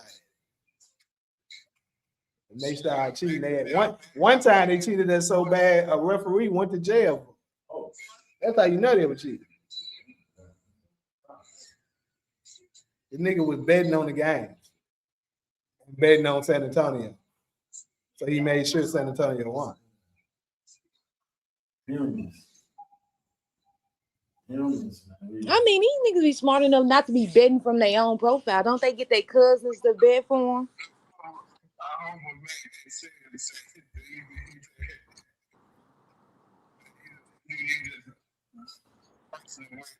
All right. Humans, we cannot govern ourselves, man. The referee bet on the pen. I guess I just do a live afterwards, like when the game over. Especially when we win, y'all know the amount of shit talking I'm about to do. Tomorrow, top of the list with all that bullshit you done. I would do a 5-hour stream probably if we win this game. I'm like everybody going. He happy as hell. They gonna be saying shit like that. You damn right I'm happy. Because everybody was saying we're gonna get swept and we beat them at their house. That's gonna be. What quarter they in? I stayed at what? First quarter? If we win the game, I'm going. You already know I'm gonna make an effort saying we're gonna win the series because we beat them at their house. Think about it. All we gotta do then is win both of the seasons and it's all right. Hey man, you gonna let me live by delusion. But look, this is the thing though. I've been trying to tell folks, we better than our record. Those folks let their first game fool them. Don't let that shit fool you, bro. Like, bro, we were injured and fatigued. That's the reason why they beat us like that first game.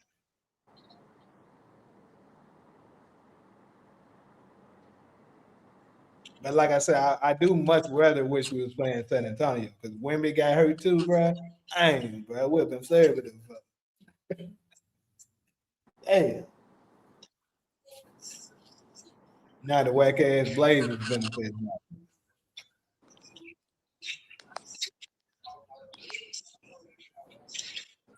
What we about to do, y'all? What we gonna do next? What's next steps for us? We all individually successful. How we gonna come together? The content. Yeah, that's bringing us together now. Content. I'm gonna start every last one of them since the last one. When I get the AI, I'm gonna go ahead and activate it today. Activate it again. Like I say, it can. See, for me, it was getting really expensive because I got 4 channels. That's the difference between them. Yeah, see, I be running it for all 4 channels of mine. So all them long lives add up. But if I do it strictly only for BCC, it's gonna be that. I figured that's what it was. Johnny stopped script that shit. That nigga told me he had credit. He had to pay for credit. Yeah. My NBA jam, I be going like 2 hours at least. The morning one go 2 hours. Then I do the Sunday one that be like 8 hours. And then my after hours jam be like 3-4 hours. So that should add up. And I just do them daily. That shit milky, quick. Before I knew it, I spent like $1,000-something dollars. I'm like, yeah, I'm about to put a cut to that. I feel you, bro. Low key, that's the combo we had Sunday. I knew that, but that's how I was putting it out there. Like, we all sort of, cover our. I don't mind. Yeah, true. It ain't you cover our clips. You basically, I mean, that I guess it is because that kind of Exactly. Okay, I see. So I don't mind it. I'll just do this one strictly for BCC. The other ones, I'll just do it however I do it. And as far as the individuals, on StreamYard, if you put it on there, it does capture your individual. I know that. Yeah, it captures it. All you gotta do is go and download. All right. And it captures all of our individuals. Yeah. You heard that, Polo? Yeah. So we just need. All right, bro. Damn. So that's what we haven't been doing, is downloading Yeah. the show. Let me show it to you, real. And we have to have some for the store, of course. It's like a hard drive or something. So, Well, I can download it and send it to you. okay. Would you send it? Because even my emails are coming forward. What would you send it to? Ideally, an email. Email or I mean, shit. See, Solo, I can't airdrop you because you're not in LA. I can airdrop you. Hell no, I'm thinking about Jamie. You know what I'm thinking about? Hiring one of these niggas off TikTok To do what? to do like a test run to see, like, okay, so I'm gonna give you 40 hours of content. I'm gonna give you for 4 weeks of our podcast. I'm gonna give you 4 episodes. And I want to pay you to make clips of it. I don't know how many clips. Jamie will probably give me a number, say, hey, you should have, out of 40 hours, you should have X amount of clips of you. The clips. I tell you, 40 hours. And I'm just saying, and then you go through it. I'm just hiring you just as a test run to see how you would clip this. And if I like it, I'm gonna go with you. If I don't, that part. So Jamie, you saying that, like how Polo just worded that, I want to see how you gonna do it. You're saying you still think the AI will outdo the people who kind of have the soul, the emotional soul to say, okay, cut it right there. Or because that's the key part. Like, I'm betting that a person will know better than AI because they have a conscious soul. They might take a part from this part of the show and then connect it to a part. You know how sometimes we'll start off on a segment and then later in the show we'll speak back on an earlier segment. We've done that before.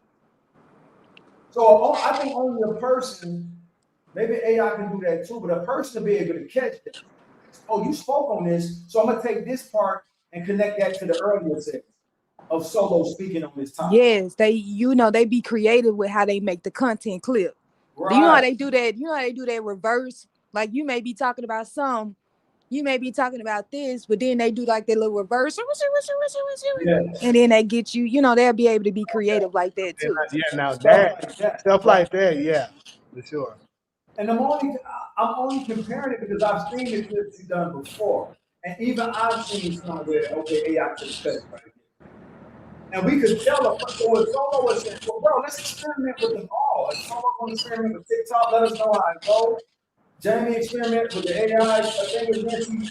And then once you start airdropping us, I just gotta make room on my iMac. Once I make room on my iMac, this will influence me to do. I'll do a few of them myself. And then hopefully get somebody else, with the right deal, I would rather pay somebody to do it. Because this means a lot to me. Me putting the way I think out into the world and preserving it for the future. That's that's almost more important to me doing the rom-com stuff. Because now you're hearing how I think, whether you agree or disagree. But back to what Solo was saying, I like how she worded it. So you're gonna give the TikTok guy a chance with however many hours, and here's 20 hours of my content. Like Jamie said, 40 might be too much. But 40 hours is a week's worth. That's like a week, a work week. 40 hours, that's a month. That's a week. That's a week. Say it's the motherfuckers that don't work. We're talking about Sunday, the Sunday stuff. That's gonna be like a month. That's what I'm saying. Yeah, I thought you. Oh, my bad. Right. You still don't work. You still don't work. So I want to make that clear. If you was testing out editor, how many hours would you start them out? I will give them. I mean, because I guess in my mind, I'm still trying to fuck with you a little bit, right? So like, I'm gonna give you 40 hours, and I'm gonna pay you $200 for it. I don't give a damn if it take you 80 hours to do. I don't give a damn if it take you all month to do it. You know what I mean? 80 hours is a work week for us. You know, work 2 weeks, right? So I really could give your ass 3 weeks, right? Yeah, I really could give you 120 hours for the month, right? But I'm just gonna cause it's $210 for the month. Right. That's the dollar. So and then it's 40 hours a week. I might do both.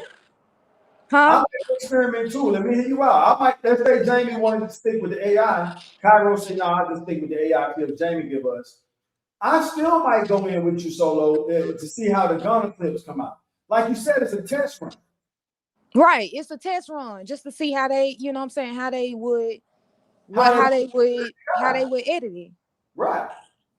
And if we're satisfied, it's like you know how the different streamers give you that trial period. Hey, do the trial for free. Yeah. So we're actually paying them. Hey, we're going to pay you to do a trial run.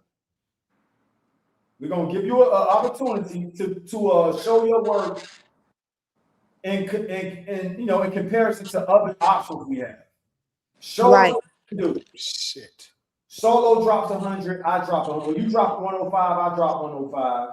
We give them, let's say you give them 20 hours of footage, I give them 20 hours of footage. And we give them no more than 3 weeks to return us, because we don't want them cramming either. So I would want some clips as soon as they can. So if we give them the 40 hours today, this is what, Wednesday? Yeah. We get at least a certain amount of clips per week. Because Solo, let me get your opinion on this. You and Jamie. If we say, hey, you got 3 weeks to do 40 hours, what if they wait until that last week and start cramming everything? Well, we could do that. So how we prevent the cramming is say, here's 40 hours, 20 for me, 20 for Solo. Even if Jamie want to jump in on it, here's when we bump that up to 60, or let's say 30 hours. Jamie said 40 is a lot. Here's 30 hours of content. We want to give you a test run. I'm just saying, even 30, bro, y'all know 30 hours of content is all right, bro. How is what? Get them to do it? Because that's what Solo was saying. What if we give them 3 weeks to do 30 hours? Remember, average American work week is 40. A 9 to 5 is based off of 40-hour work. Yeah. So, right. So 9 to 5 for 5 days is 40 hours. We don't do that, so we don't feel it. But this is the strongest point Solo made. I'm not saying for Solo right now. I'm just repeating shit that makes sense. If they're going to work on the job in Ghana and getting $200, $2,500 a month, and that equates to $200 US that we could split 3 or 4 ways, and we're telling them you can actually sit home. You ain't even got to leave your house, nigga. You can sit home, but we do want a certain amount of clips per week. So Jamie needs however many clips in that first week. Taj needs however many clips. Solo needs. And that's how we prevent them from cramming, trying to just relax the first 2 weeks. Now, these American niggas paying us, but we making a month. I mean, how I see it is, why not just give it to them weekly then? We do it Sunday, then drop it out to them Monday. And then it's due. It's due by before the next show. Yeah. That makes sense to me. That's what we here to do, y'all. Yeah, I agree with that. But we were talking about the test run to see if we're gonna go with them or not. Right. So the test run, I would say do it is go ahead and give them one that we've already done. There's a couple just of them. one. Just one of them. and then tell them to do a few individualism. They ain't got to do the whole thing. Just do about, let's say, do it. If you want to do individualism, let's say, hey, do 3 individuals of each one of us, and then also 2 hot topics. Okay. See what they do. Right. See, but okay, so Jamie, our last few shows have been going over 6-7 hours, right? Oh. So let's just say per one, if we did one, we gave him one for 6 hours. How many clips do you think he should be able to produce with that? With a 6 to 7 hour clip. Yeah, a 6 to 7 hour live like last week. If it's at that last So week, this is what it would come down to. Do y'all want 10-minute clips, 20-minute clips, 30-minute? Like that's what it would. That's a great question. Solo, you got a response? I do. I would say, I think it should depend on what the topic is and what the point is. That's what I was thinking. Yeah, so like we should have 30-minute clips, maybe 5 minutes, you know what I mean? But I do think that it should be like maybe we say that. Maybe we want 5 30-minute clips. 30-second clips. We want 10, 15-second clips. We want 2 5-minute clips or 2-minute clips. I think maybe we break it down like that. So that we're just not getting 5-minute clips. I think the time don't matter. It's more of the feel. So if I make a powerful point in 30 seconds, that's all that clip. Solo. The same clip I give you credit about how you articulated the Israelite thing. The reason I think this is gonna be a great example. The reason I don't share it with people is because, and this is what AI did, baby. AI allowed Cairo to speak. And do y'all remember the episode we did where Cairo was like, well, when people are praying, it's like they getting on their knees to suck their God. And I say, damn, I couldn't share the clip because that part is on there. Imagine me sharing it to somebody who want to learn about the Israelites. And then at the end of the clip, they hear Cairo talking about people getting on their knees is a form of them stuff. You see what I'm saying? Yeah. So my thing is, if I had edited that clip, I would have cut it right before Cairo said that shit. And that clip is still on your channel. The reason I don't share it, this is me using a real life example, is what Cairo came after Solo and said. I'm like, damn, I can't share that shit. I could easily cut that out, but yeah. But yeah, that's what it would take. And I think a person would know not to leave that on. AI didn't. So that's the differences we're making. AI didn't have the morality. That's one thing AI doesn't have. AI didn't have the emotional morality to say, oh, a person's grandma is not going to appreciate Cairo saying that getting on your knees to pray is like sucking your God dick. She said that. I'm paraphrasing to a degree, but this is my first time saying this for both of y'all. Well, you heard me credit you, give you your flowers for that clip, but you've never heard me say this is the reason I don't share it. And that's the reason. If you pull that clip up right now, Solo spends like 6-7 minutes articulating how Black Americans are the Israelites. And then for like 2 or 3 minutes after that, Cairo comes in and goes on a rant. And to me, it ruins the whole clip. To where if I was editing that particular clip, I would have cut it right before she went on her rant. And that would be an individual clip for Solo to put on her platform. And like you said, yes. So Solo, what do you think about that? So by Jamie sponsoring the AI clip, that's his way of paying us, because once we get the individual clips, we can put those on our channel. And until we get big enough the way he can just pay us straight out, that's our way of monetizing the clips we pull from his show.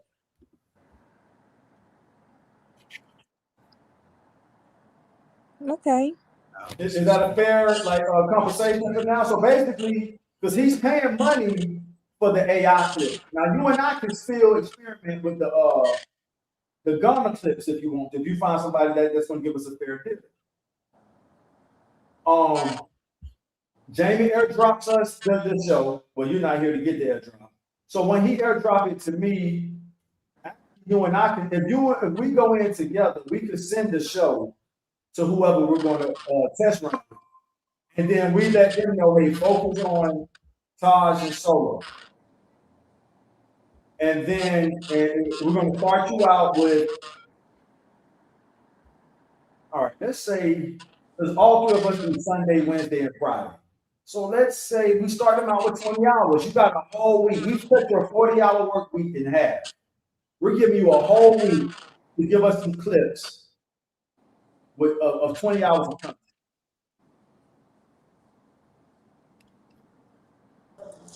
All right. What's up, bro? It's your boy.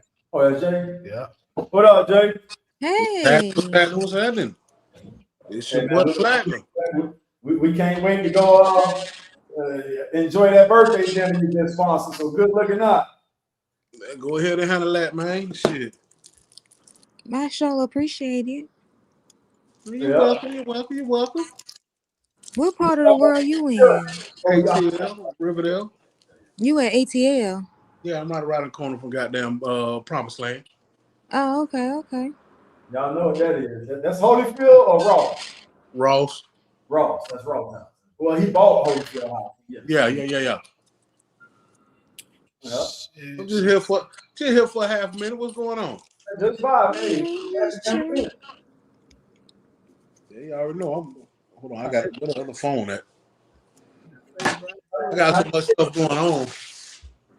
Hey, living like a king. That's what I watch on. So yeah, Jay, you see that? That's up to date. That's young. That's yours. That's young folks shit. That's Cairo. Wow. Solo. Yeah. Seeing is believing. Jamie showing the clips are individual on the StreamYard. Yeah. That helps out big time. So it's easy to pull from it. Damn. I didn't know that. So, I see. So everybody who tap in, okay, yeah, it corrects one for them. Crazy. This is mine. That's half the battle right there, Solo. So even with Jay coming in right now, it's gonna capture his. It'll capture his shit too. Yeah. Cuz, hold on, cuz. I'm finna show you what you finna get whenever they put the order in. There I'm it back is. quiet. I'm back quiet. That Taj, that's what you be saying. Yeah. We get it from his cousin, my homeboy who passed away. Y'all be hearing me talk about the heart attacks and all that stuff. We lost our homie. That's his cousin, 50 years old. That's it. And that was one of his favorite phrases. After he finished talking, I'm back. So that was my way of honoring him by keeping it going because he's no longer here to say it. So that's Jay's cousin. So Jay went and got the hats and the shirts to, put the fashion aspect on. Okay. You sure be saying that. And we the first platform to really put it out there. So without Jamie, it ain't possible. No. The first. Yep. And Jay and they doing their part in Atlanta, making it into a fashion so nobody can't run with it. So that's what I was saying, Solo. So now that they got the shirts, is it okay for him to send it here? Yeah. All right, Jay. So then you got the green light. I just didn't want to. So send it to the party. I'm still waiting on the order. Huh? I'm still waiting on the order. That's what I'm telling you. I'm still waiting on the update from the order. No rush. No rush. Just let us know when you're ready. I say when I get it, I'm gonna see. Hey, address. You already know. I'm gonna send the address. We got you. All right. Ready to ship it out here. All right. And so now that you're speaking on the platform, now like what Jamie just showed me, this will be your segment of how we honor and smoke with that quote. So we'll be able to pull a segment out of this right here of us connecting all the dots together. Pull a segment out of this right here. All right, let me turn that one down. I'm trying to figure out how to listen and hear at the same time. Black Americans, our ancestors have fought for us to have the luxury of doing shit on our own. So the unique thing, what we love to see, what was so powerful about being American, was how did this nigga get all these niggas from different cities to work together? And he gave us the secret sauce to that. He said, every city I went to, I looked for the guy that knew everybody but didn't have nothing. This is straight from Big Meech's mouth. And he said, I would empower that guy. That makes a lot of sense. Thank you. I'm gonna send you that. That makes a whole lot of sense. So imagine him going to Memphis, and there's a nigga in Memphis that know everybody, but everybody don't really give him this. And Big Meech said, usually most people won't give that guy his just due. Everybody's kind of used. Hey man, go handle this for me. And you know, he do a good job with it, but you kind of cheat him a little bit on the pay. Big Meech said he would look for that guy, and he would empower that guy. He already know the whole city. He goes to Atlanta. You know he did it in Atlanta, Jay. Their headquarters there. So he just put it out there in the interview. I was like, man, I felt so good when he said it, like, that's that part. Cap, DeMarcus, cap. Scrooge. Yeah. Cap. So that's the shirt. Nah, he's telling me DeMarcus saying the Suns about to get swept. I like that's cap. You see what they say, right? Oh, yeah. Oh, you represent him. There you go. There it is. I definitely need one of those. That for cuz one of my cousin's website up in Detroit. Well, Flint, my bad, Flint. He's still selling them? I gotta ask him because it was like a special thing. You can put whatever you want on the shirt with his logo at the bottom of it. Man, that cover everything. I got this with 330 and I got a 954. I want that 33023. That cover everything from addicts to McNichol. Yeah. That 33020. Hey, I got to get one of those. Is my mic good? Yeah. Okay. That sound better than? Yeah, you clear. I had a, How long you had that one? I got a lot of gadgets over here. Jay, once we get you in the mix, you savvy enough to know a lot of the stuff we can do to take it to the next level too. So that's all we're trying to do, man, is unify and get this. So me and Solo were just talking about how do we monetize our individual contents once we put them on our platform from the shows we do here. Okay, well, I don't know what happened to the comment I put in there, but what I was saying was like when you were saying like breaking it down for each individual person. Right. You know, like how the big like we gonna just look the trophies. We ain't even gonna say their name. Trophies and all the other whatchamacallits.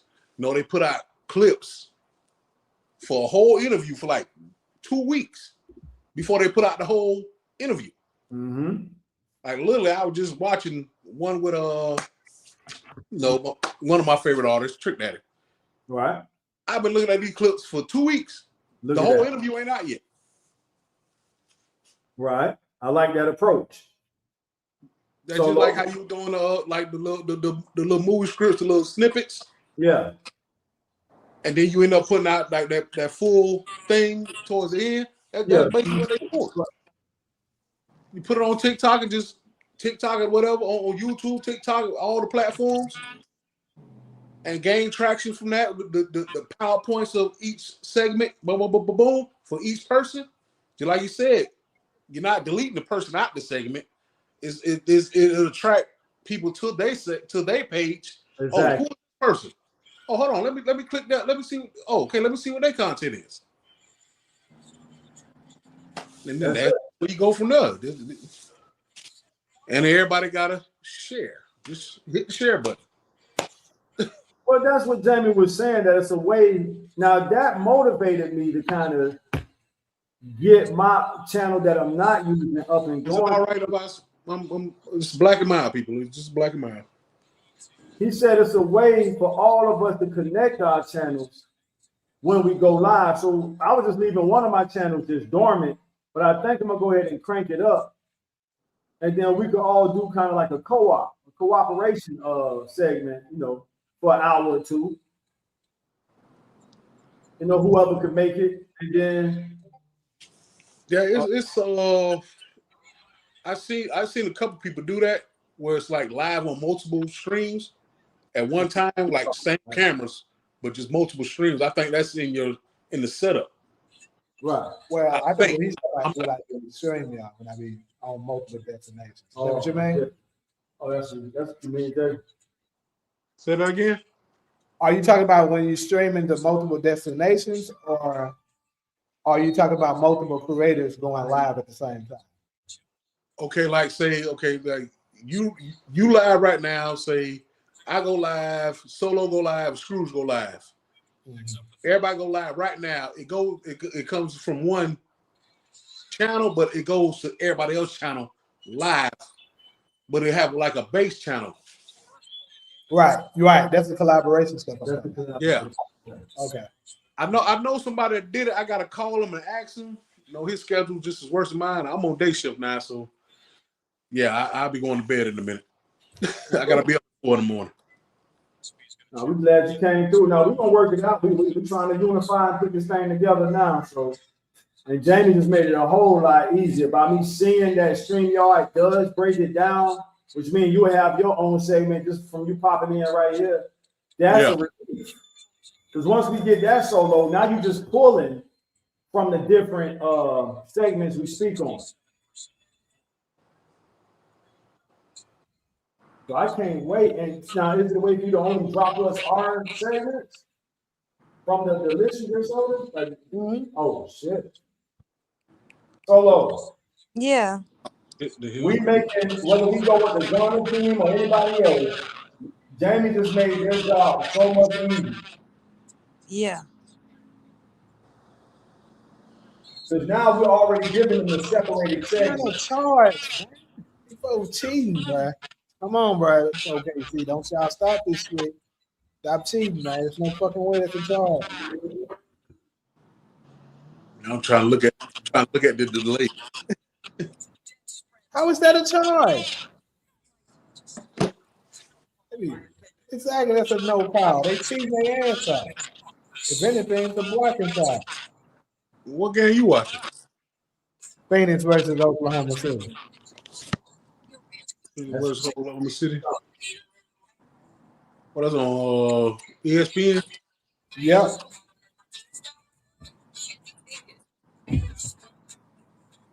Let's see. Let's go ahead and get that order in because they're gonna close it now. Yeah.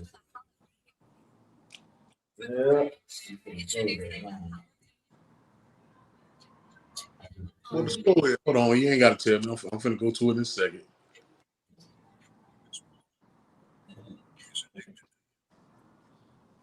Yeah, Solo will be out here and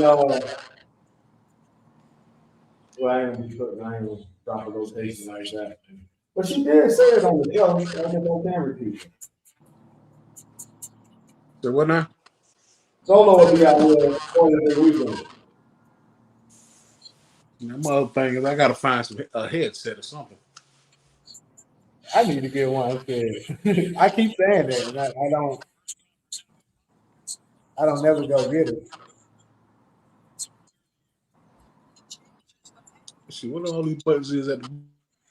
That's to mute my mic. That's the camera. So we gonna take out or deliver? Oh, you doing it on the No, I'm doing it. Oh, okay. Yeah, pick up. I'm just looking at it. We're gonna watch the game.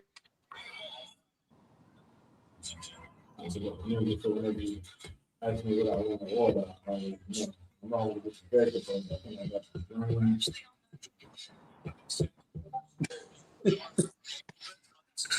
I ain't gonna keep doing that. What? No. So, but yeah, that's like as far as the content thing, yeah, like Solo, yeah, all everything you put out on your YouTube, it's all content.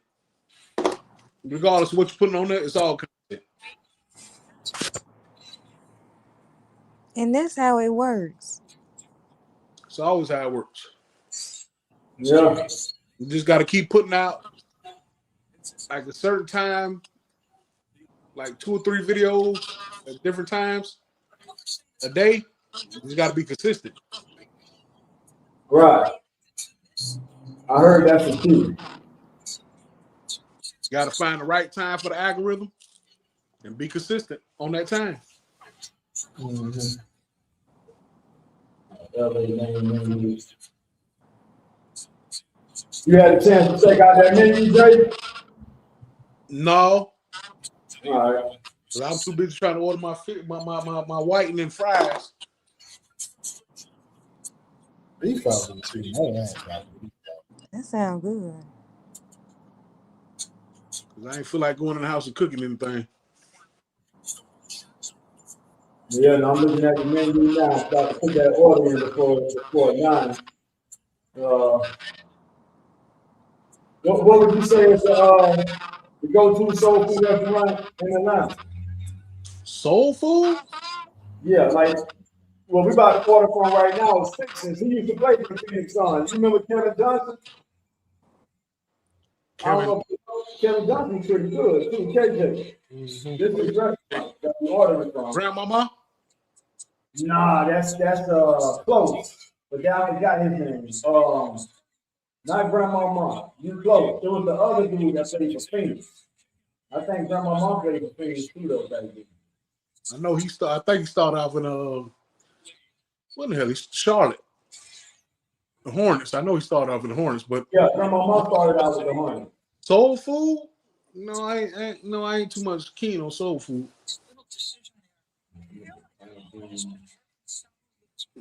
I be looking for other stuff. Give me my island soul food or something like that. There you go. Smoke that shit, you bomb. Yeah. Let that nigga steal that shit. Don't Smoke would have said, damn, what's that place? Okay. You look nervous as hell. You look like y'all losing. I don't have to look at the score. It looked like y'all losing. Damn, man. Yeah, you like Phoenix. Oh, yeah, they losing. I know that. The cowboy. He got the cowboy syndrome. Hey, man, he held him down, bro. Come on, bro. I gotta start. You got a whole 2 quarters to go. Yeah, and we ain't getting blown out. That's what I care about. Get that damn rebound. Long as we got a fighting chance, I'm cool. So you know y'all ain't gonna win. Nope, we're gonna win.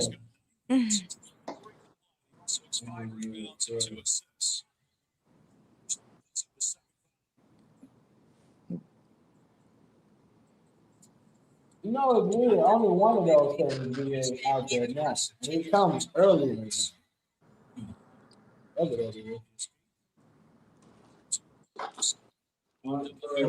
Man, we don't watch basketball like that unless my Heat playing.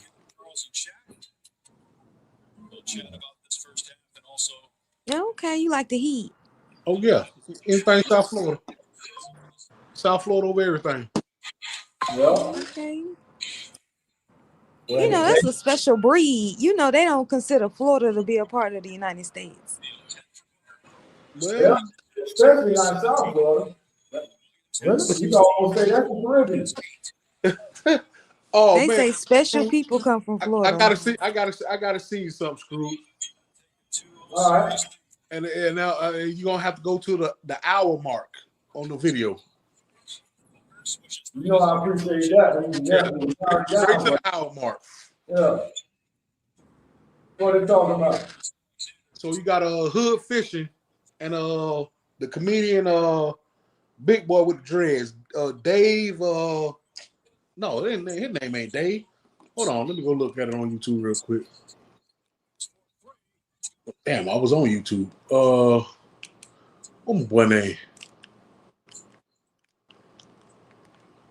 What is his name? Flash. Come on, Lefty. Rebound, boy. What is his buddy name?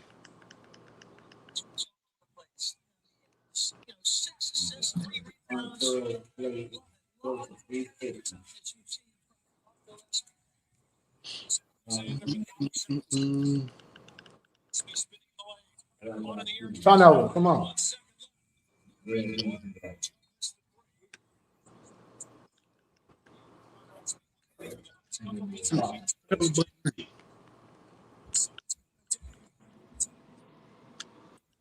There's a big boy that he do comedy.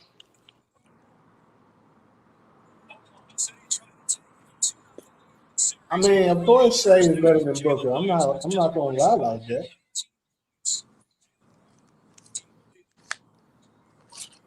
Is Shay better than Anthony? Shay is the best player in the league right now. Okay.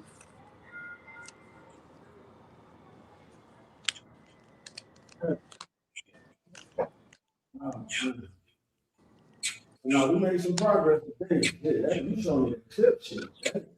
That's elite. What happened? That is, I can damn near that. With the way it's broke down, we really making their job easy. So, with what Jamie just showed me. Now, Screw. Yeah. What camera was you looking at? You said camera, refresh my memory. When you were talking, you was looking like this here. You got the order? Yeah. The unfurled and the impossible. It's called unfurled split. This is a choice of 3 sides.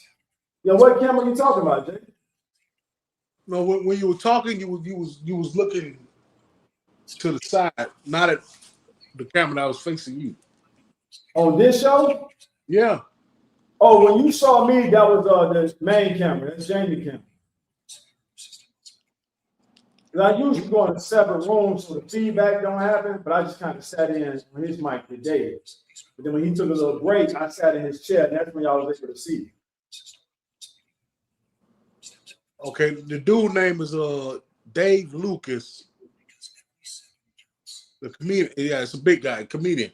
Dave Lucas. That's my homie. David Lucas funny. I know him. Yeah, he did a video. Huh? He's from Atlanta. No, he's from Miami. Really? Yeah. Living in Atlanta.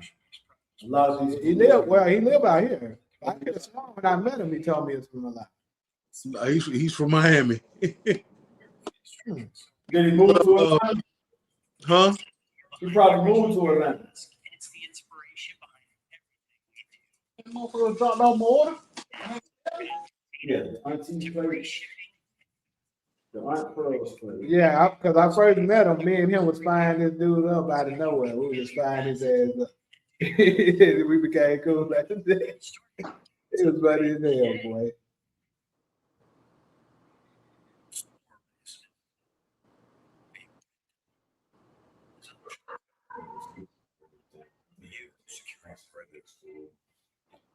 Yeah, I'm trying to find, what was that second thing you said? You said about the grandma? It's called Aunt Pearl's plate. Unfiltered. Yeah, this is just a combination of 3 sides.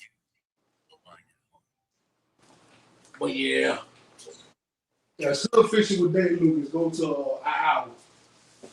Yeah. It's a crazy conversation to have, Screw. Yo, send it to me. I'll check it out. All right.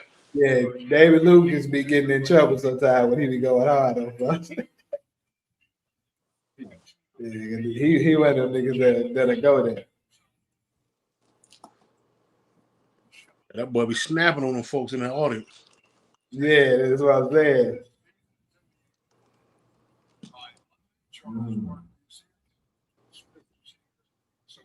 Okay, I'm Pearl's play. Yeah, Aunt Pearl's. So what's the 3 sides? Collard greens, black eyed peas, red beans and rice. Red beans with rice and fried beans. Well, that sounds good, though. Yeah, that's just the side dish, Jay.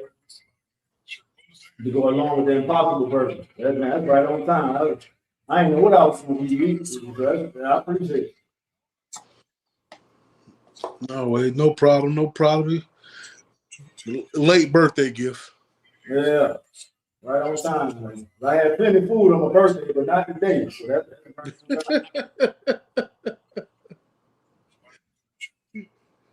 passing food up on my birthday, but not today. Shit, I need that. Hey, dog. Yeah.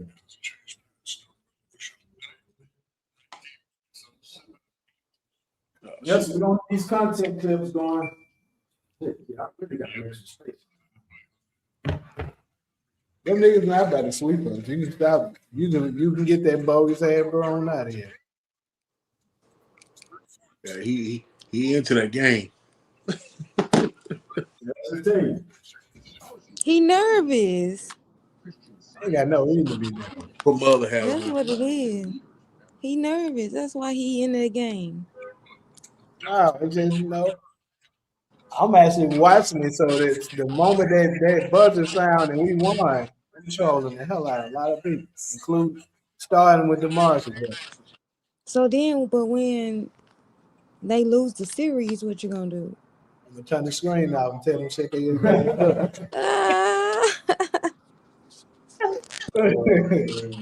The worst part is LeBron winning right now, bro. That nigga too old. Kevin Durant is trash. I'm sick of it. Yeah, he ain't Man, got. Kevin Durant getting old. LeBron older than him. But LeBron is big. Kevin Durant ain't getting down there and doing that big shit That's LeBron true. do. LeBron is also on that balcony. Okay? But that boy was serving last night. I give him Baco or not. He was serving. KD like the tallest guard you gonna ever find. Like he is not a big man. That's what I couldn't stand about it. That nigga kept on turning it over. And he cost me money. Well, I won some money yesterday, but I could have won 300 more if this fool would just score one more point. He How had much 20, he scored? so he had 20 points in the first half. Man, finished Damn. with 23. Damn. You sorry, mother. I said, this nigga slowed the fuck out in the second half. What the How fuck? the fuck he scored 3 points in the second Nigga had half? 3 points. He missed one free throw, made the other, and then he made a bank shot at the very end. I was like, you How fuck. long did he play? Did he play the whole second quarter? I mean second half? Yeah, he was in there a good amount of time. He Damn, played at what least. the fuck was he in there watching? Nah, they were locking his shit up. The nigga a turnover came. He had 9 turnovers last night. Damn. Who he play for? The Rockets, Houston. Oh, who else on their team? Bum ass Sengun. Bum ass bum ass Mon Thompson. Bum ass. Up coming up too now. But Sengun just too damn soft, bro. That's fool. And he was smoking some of these damn layers. But I'm glad we was able to hustle them. They gave us Jalen Green and Dylan Brooks. I'm happy about it. Facts. You cannot turn the ball over against them niggas. Turn this way so I can look. And are they downtown, Jamie? Who? It's who downtown? I mean, are they in Phoenix playing? No, they playing in Phoenix starting Saturday. Oh, so they really down just one game. Yeah, we only down 1 now. Oh, I thought DeMarcus said y'all was down too. No. He's saying he think we're gonna lose this game. You don't think y'all getting swept? No, absolutely not. So They y'all, ain't you think been y'all gonna much win time. at least one home game? Yes, the one I go to, I guarantee we win that. So as long so your goal is to not get swept, not to win. Yes, I know we're gonna lose this. Just so you can talk shit about that one game. Yes, Damn. because I got a bet. Me and Grandman got a bet for $50. If we don't get swept, he owe me $50. Interesting. If we win this one, this would be really nice. Y'all Then fuck around and win, huh? Yeah, because we win this and then I'm gonna elevate a little bit. I'm like, I think we can win the series now. So we beat them. Hell nah. Y'all can get y'all ass blew out. Always any given day, man. The Lululand. Nah. Hey, like I told them, you remember the We Believe Warriors in 07? We're gonna be the We Believe Suns.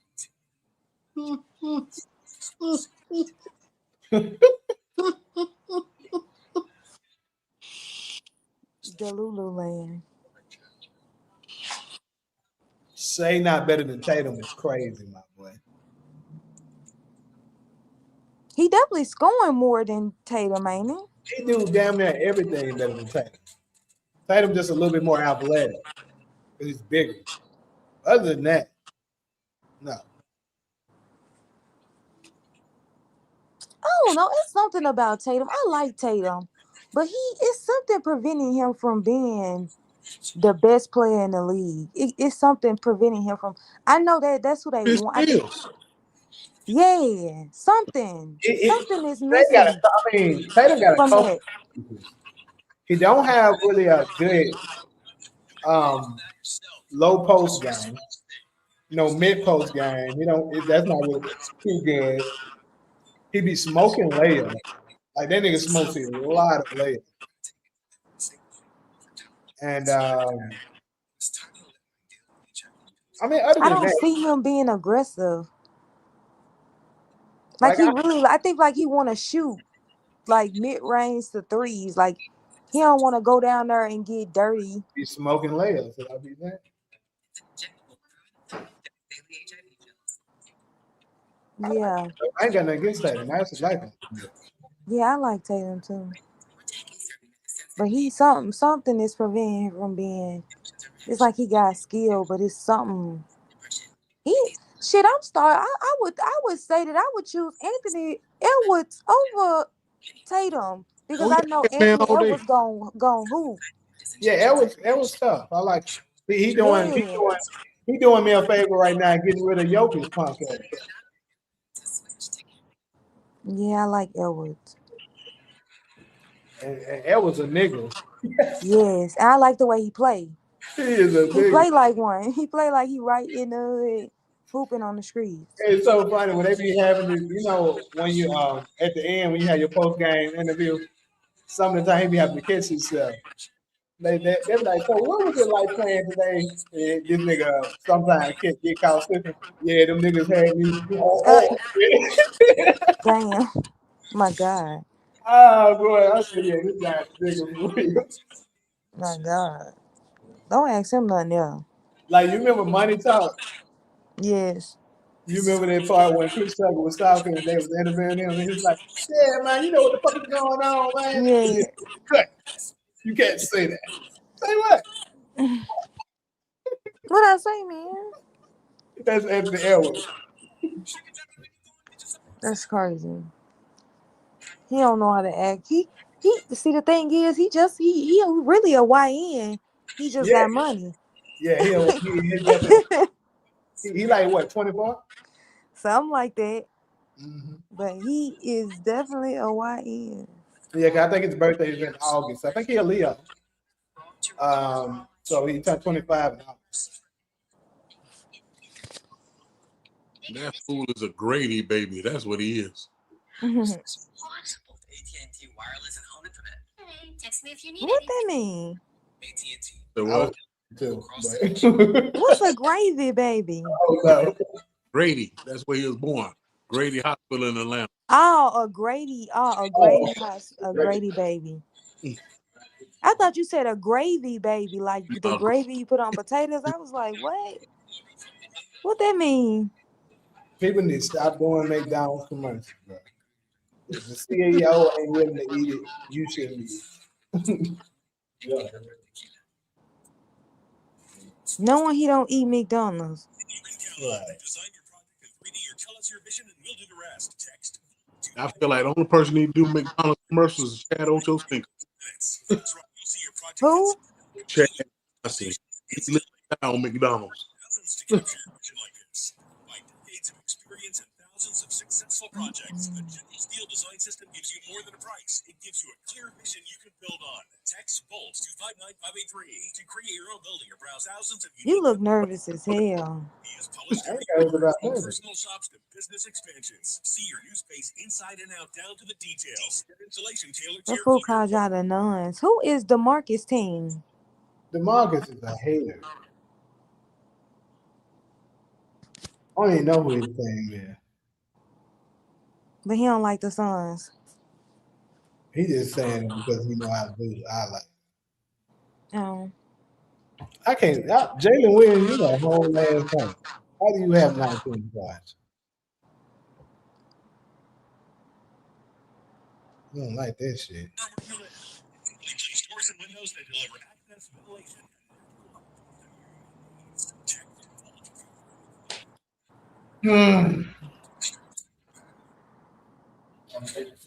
What's the score?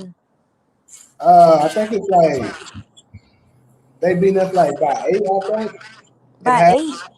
Yeah. 57-65. Y'all gonna lose. Okay. So what you want to bet? You talking so much shit. What you talking about?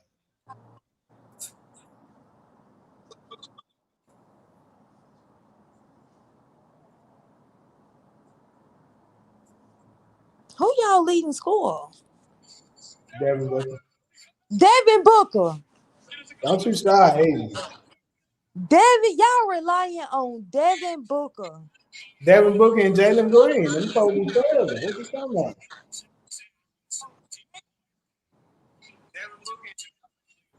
Jalen Green actually been giving work. He got the most points right now. He got what, 14? Yeah. Who Booker, did he used to play for last year? Houston. Okay, I know who it is. I know because his name sound familiar. Yeah, I like Jalen Green.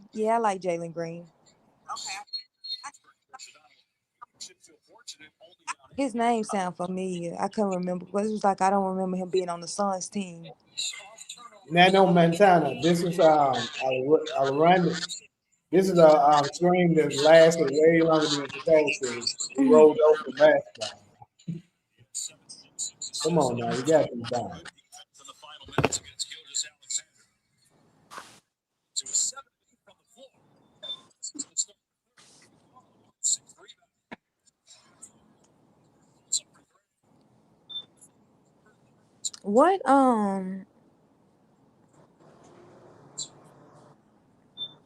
What y'all got planned for the rest of the night?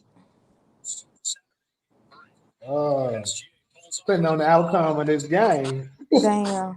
I might be talking shit today. Oh my God. Only talking shit that y'all won a game. Oh God. We lose this shit, and they ain't gonna hear from me.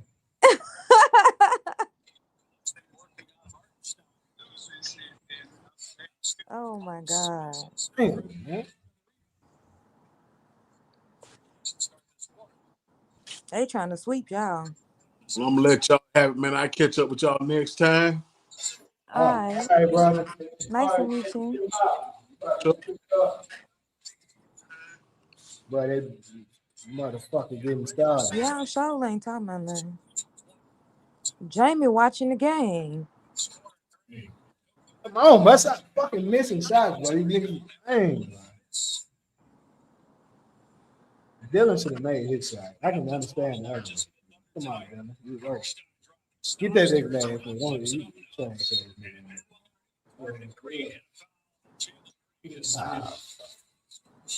Yeah, it should be about ready now.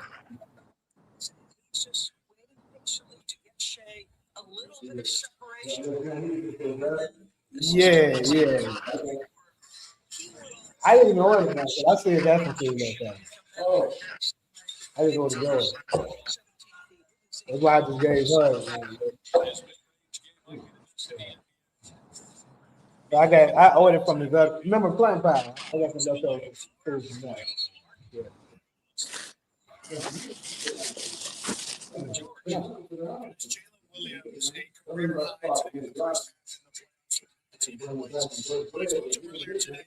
Challenging this season was to the injuries from last season. No, you good? Obviously, to start the season, like I said, let's solo have it. Yeah, when he said that, I gave her the chair. I gave it to her. Oh, okay. He was in a good place to just make sure he was good to go and as healthy as he possibly could be to help them. What you said what? Oh, it's gonna be under my name, Johnny. 6 assists and 1. First 2 so far tonight. The Suns with back-to-back buckets to get it down to 8. Well, Dylan Brooks now back-to-back buckets both times with Jada. Yes, he said. I'm out for Friday. I don't think she can hear you, but Todd said he out.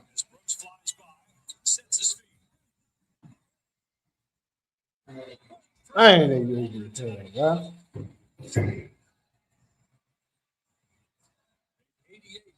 Yeah, watch my dad. Yeah, bad. Good shit.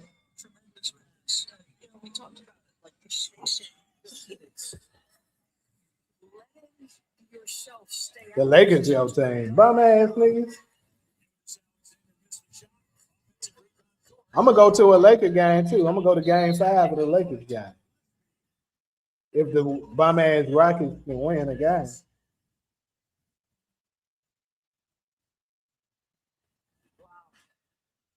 Man, fuck you, nigga. Doing all that celebrating. Black ass nigga.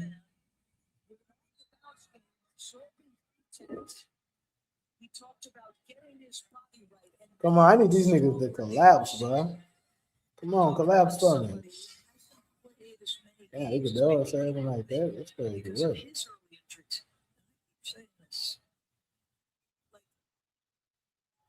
More of a ceiling to his offensive game. What that is, I do not know. He said he liked the Lakers. I see that shit. So he shouldn't be talking. They bum ass.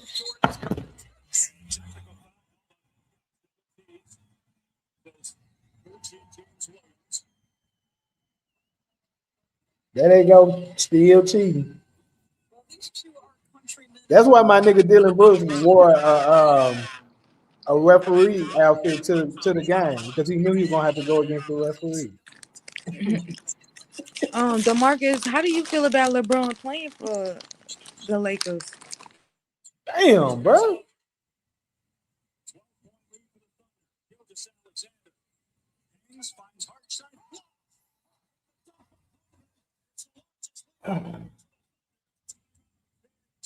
Now it's starting to get a little bad. Not trying this shit out. Cheating. This group is talented, they're deep, and they're unselfish. Big to big. They don't play a ton of minutes together, but that big to big, very tough to contend with. Great pass.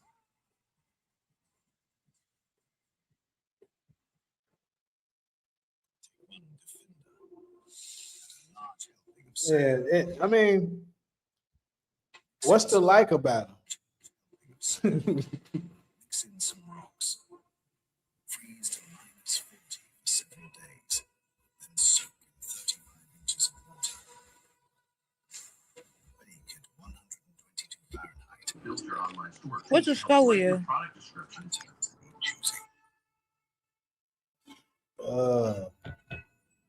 They starting to whip our ass now. But Spring outfit's so good. 63-77. Oh, It ain't that bad, but you know they trying to get off on us a little bit now. Then complete the look with 15%.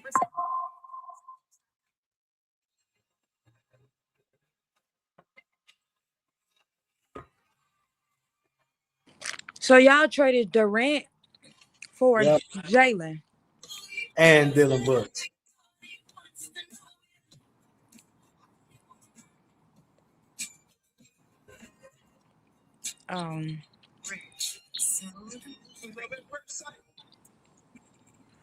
You got money on this game?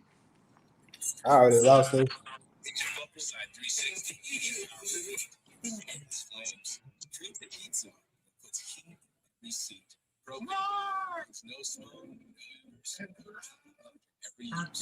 Not a sweet.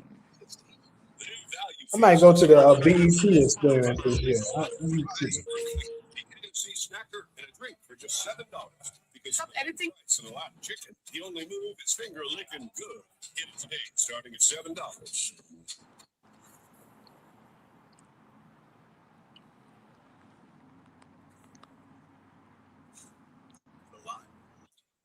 On your to-do list. Stop editing. Look, Playa awaits. Dessert. Taking it to the weekend. Just making it to Wednesday. Because when it's made to order, always fresh. You ain't even talking. You sitting here and we watch you watch this. Yeah, you should be watching with me, but you stop all that motherfucking hating. You should be celebrating something. What? Stop doing all that damn hating, and that's the root for us. Maybe we'll win. Fuck y'all.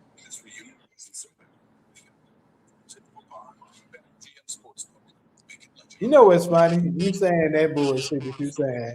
You live in downtown Phoenix talking shit. I live in downtown LA talking shit about Talking this. shit. Fuck this folks. Oh, You mad, I'm talking shit. Cause I'm in the city and your ass be talking cash shit about the Lakers. And you living in the city. Dang, What's man. the difference? The difference is they got the reason why I be talking shit because they got LeBron and I can't stand his fans. That's why.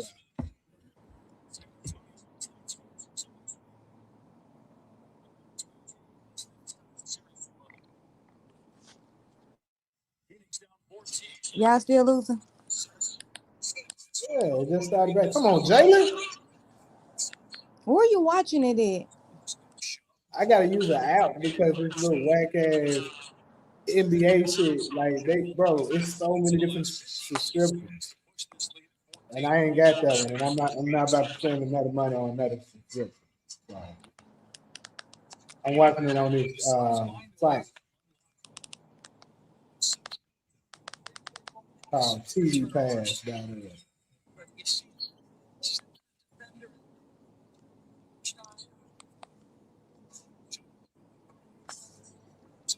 Good shot, boy.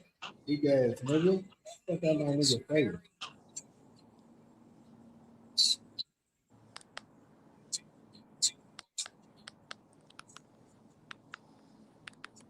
Hell no. I ain't paying to watch no NBA game. But the Prime do be showing some of them. I still don't watch it though, but Yeah, somebody be on time. But these niggas do another live on there.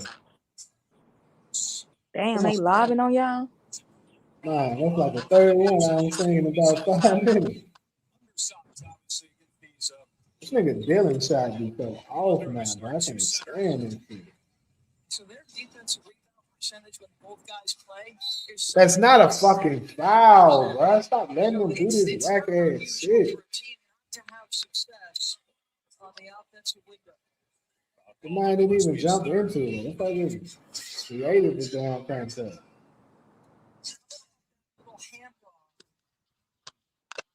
The speed at which you come off it, right? Because it's going to get the attention of Iguodala, and you don't peel off a cigar to get back. It's a dunk on your head. There you go, like your bum ass mix, because there's sitting no fucking foul. Starts tomorrow at 8 Eastern. You can also see it on the NFL Network and on ABC as well. And those are going first. Going to the Raiders, number 1. 2 and 3 get really.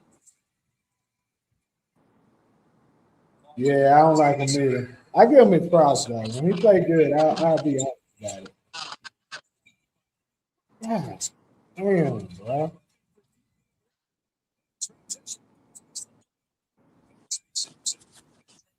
Y'all still losing. Damn, nigga, you elbow. Shit. I thought that ball was ended for a second. But I say yes.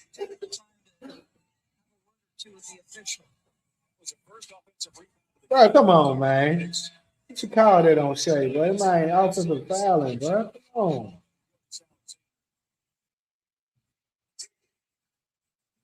It's 15 at the midway point of the third as Williams fouls Booker. It's his first. Maybe I should start watching the game and hopefully I tune back in to be winning. Like an offensive foul. It is an offensive foul. They just don't call that shit because it's red, bro. No fucking way that's not an offensive foul. With Gillespie and him working so hard to get his body position right, but that one to me is a miss. It's very difficult. You can get 7 right, and then maybe the next 1.5 too long. Finally, Dylan. Shit. 82-70, Oklahoma City. By the way, Coach Alexander's only been to the line twice. After 17 attempts, a career high in the postseason in game 1. Wow. There you go.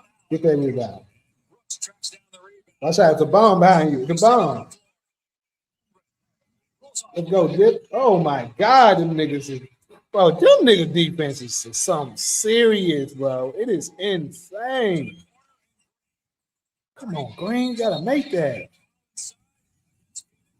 Oh man, you can't miss against these niggas, bro. You gotta capitalize. When you try to get a look, you gotta capitalize. I don't know how he got a bitch ass over there and blocked him.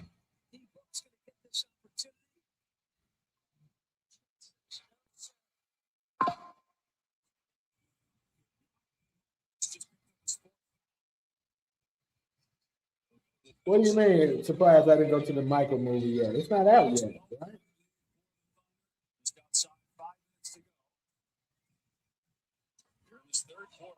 I think it come out on the 24th.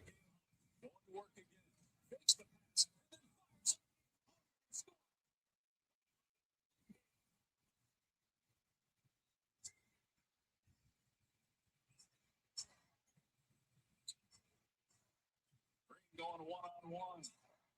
Leans in. Come on, bro. You know that everybody's white boy gonna block you. Underneath the basket, Mason Wallace still down. Driving stops. Shoots over home. Bro, if they got a player that's down, pass it around. Pass it around, bro. Bro, why can't we make a shot? It's not his fucking shit. Fucking bomb. Like, this nigga wouldn't even end the game, bro. Let's swing that shit and make something.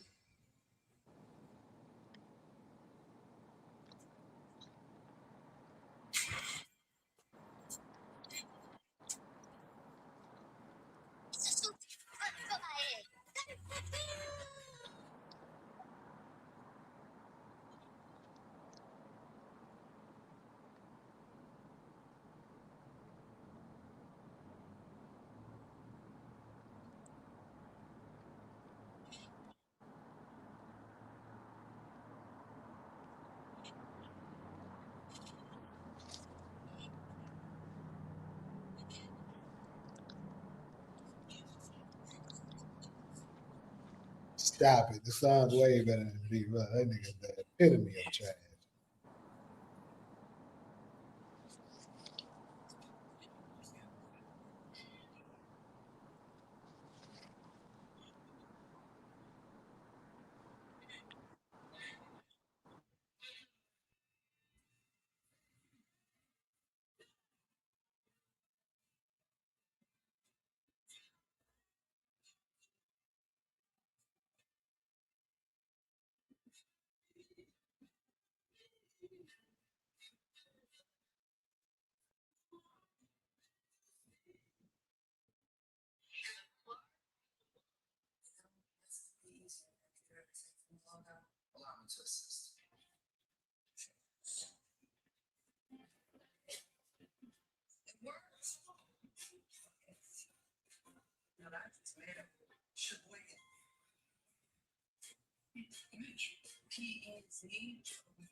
You sad. What? You sad. Nah, what I'm talking about? That's y'all losing. Hell nah. This shit ain't over. Ah, you hopeful. Nah, if it hit that fourth quarter and we down like 18 or something, then I might start getting nervous. I wish these niggas would get tired, bro. It's like these niggas gonna get tired. Always playing defense. Nigga Kenny 2K. That's only their job. Kenny talking shit in the Discord right now. Jada's done this a lot tonight. Little ball fake, but the last second you think he's going to get into They need to do something about this little tall bastard. See, that's what I be saying. They be cheating on the sports betting, bro. They told us Mark Williams was playing. That's why I didn't bet on Chet. But I was thinking, okay, with Mark Williams, that he ain't gonna do that much. Then this little bitch not even playing. So special. 4 blocks in the quarter, 19 points for the game, 11 points in the third. The Suns have 13 as a team in the third. Devin Booker hasn't scored yet in the quarter. Devin Booker, you ain't scored this quarter, but it's crazy. Wait, bro, come on. Don't you pull no Kevin Durant. How about this? Chet Holmgren is the first. But the difference is, though, at least this is the Thunder. They the best defense in the league. Kevin Durant got locked up by the bum-ass Lakers. That's different.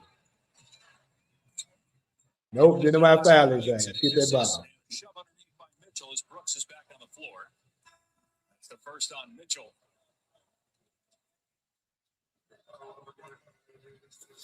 Look what they've done in the first couple of games. They're just trying to make life hard on Shai Gilgeous-Alexander. We talked about the fact that he was 5 for 18. What day is Saturday? Didn't make the jump shot in game 1. 25th? Another tough shot. Booker with the pump fake and hit. There we go, bro. Shot attempt and now 4 baskets. I want him to put his foot on the gas now. Let me look at these ticket prices. He's going to have to make some shots. And tough shots, maybe double team shots. Opportunity for OKC after the long rebound. Gilgeous-Alexander will try another 3. That one's good.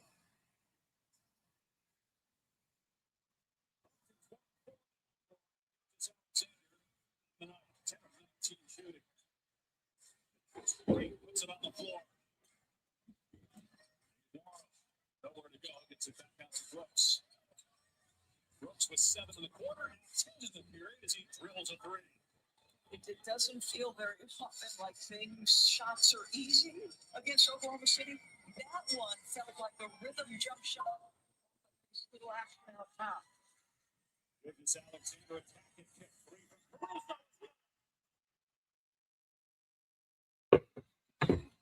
Now these motherfuckers making it out of 30. What you say? I'm saying now them motherfuckers hitting 3.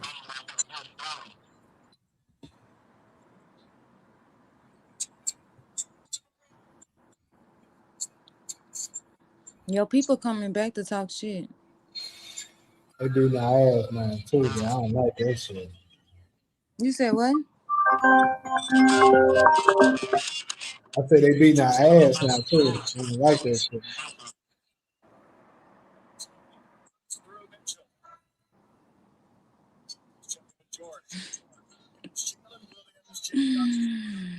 You need to stop. 6:26 mark, he missed a layup here in this quarter. Was walking towards the bench and told them left hammy is what he said to the bench. Now, that is not the same hamstring he's injured twice. That was the right earlier this year. But left hammy in the locker room, return is questionable at the moment. George, the floor, and he took a second and he stretched that left leg a little bit. And Hold on. Who they talking about? But it's not something you see him do. It's you don't ever see an Oklahoma City Thunder make a change of ends of the floor. Okay, I know they're talking about. Take some wireless. Gillespie, obviously something to keep an eye on with Williams back in the locker room for the Thunder. 64 games this year with Williams missing 49 and several other We're into the locker room now, too. Come on, we can make it. Mitchell, who missed 25 games. Dang, bro.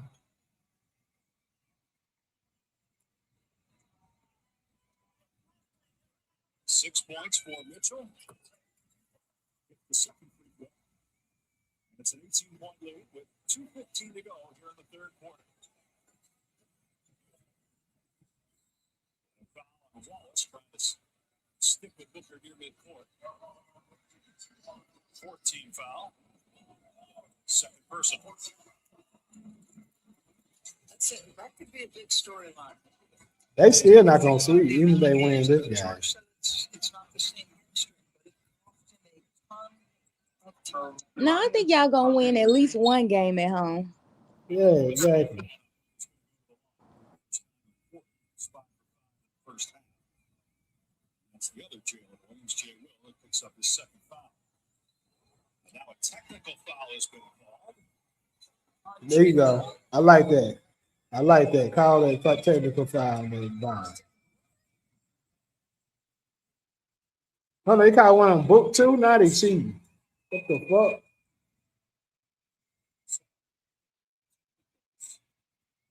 They just had to cancel it out like some little punks, but I'm so weak all crap.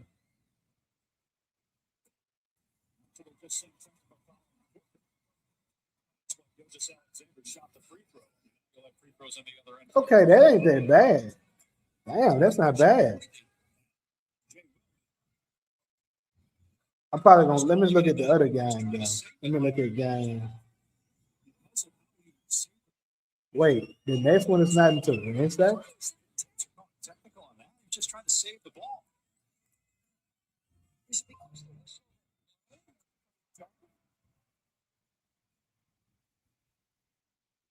Wednesday, that's crazy.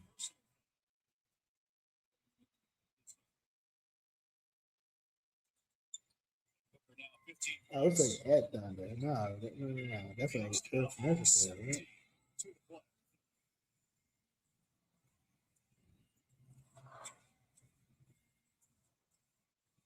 And that's on Monday. Yeah, okay.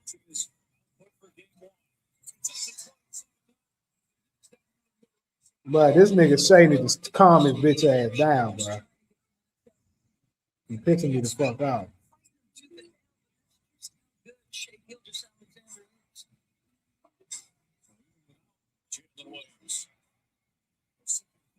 Yeah, I'm about to turn the game out. They cheating. Bitch ass nigga, bro.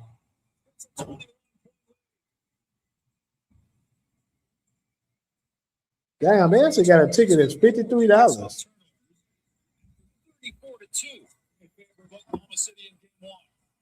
I mean, that motherfucker obviously was a super nosebleed, but damn. The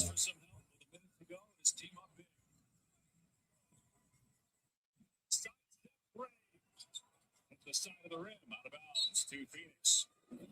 So this is the play. Jalen Williams hurt his left hamstring. He is obviously loves driving downhill left, but he stops playing, and you're going to see him go up and touch the back of that left hamstring.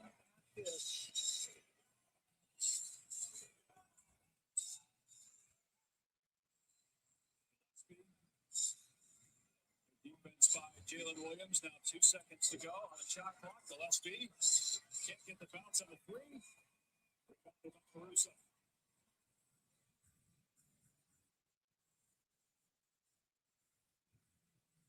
Solo, how your work going? I don't want to do it. Well, I know that. So how it works? Somebody just submit to you and they just give you your case and you just choose whether you want to take it or not? One of my jobs, yeah. One of them. How does the other one work then? The other one I work for a salary, so he just give me the cases. Okay. That's like my primary job, and then my little part-time job / full-time fucking job. I talk to the people and I decide whether or not I want to represent them.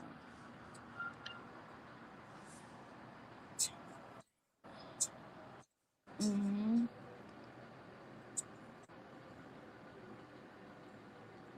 I'm waiting to get paid from that motherfucker. Man.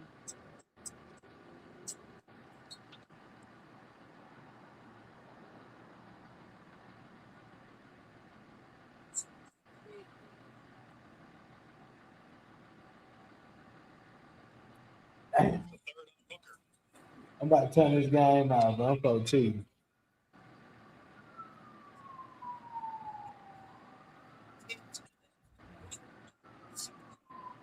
Why you mad?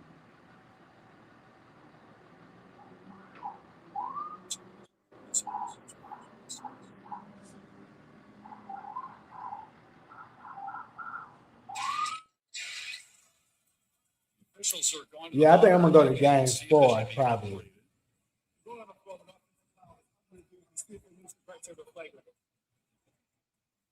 Game 3, I mean, shit. Oh, yeah, the only reason why because Initially, it looked like he was just trying to unlock himself from Caruso coming into his path. I look at that. What the time is it? He actually veers into his path. So I think that's appropriate. On first look, I did not think it was. I just thought it was two guys getting mixed up. It felt at the initial part like he maybe veered in. Watch. Yeah, he specifically veers in. It's a good catch by them. Non-basketball play. 100%. Yeah. Unnecessary physical contact. He's saying, Luke Dort's been in my jersey all night. To give them a little of their own back. Do you? He got called for a technical foul a couple of possessions ago. He's just 4 for 10 from the floor. He's been doubled most of the night. Yeah. Had a handful of turnovers. Been a frustrating night and a frustrating series so far for Booker and the Sun. Game 3 will be Saturday back in Phoenix. Game 4 next Monday, and if necessary, a week from tonight, they'd be back here for Game 5.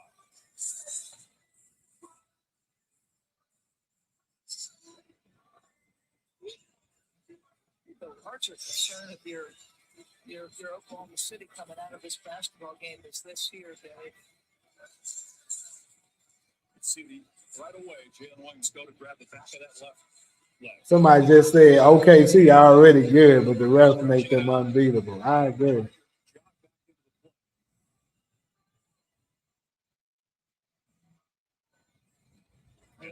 Yeah, then later on was in a defensive position, and you could tell he just could not go.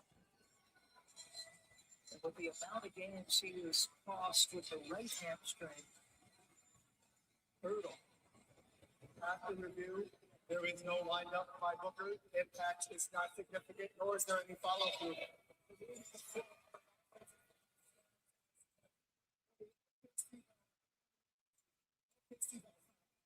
They call the flagrant, though you could understand it, because to your point, Norris, it looked like he was targeting Caruso there. Yeah. And then they got entangled at the end. There was no shove or lined up or anything, so no flagrant is called. 8.3 remaining here in the fourth. It's a 10-3-point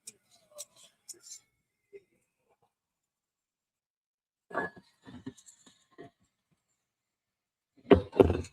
Curtis Alexander and Holmgren have scored a combined. I need a back massage. God The Suns dang. have 20 as a team. We're down 8. But a 35-point quarter for the Thunder. Now Curtis Alexander will pop for 3. He's short. And the quarter comes to an end. Still, SGA with a game high 29. This thing's sad, bro.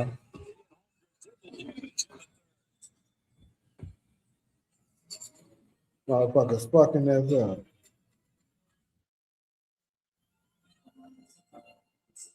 These are the faces men made before they shave their bodies with a face razor.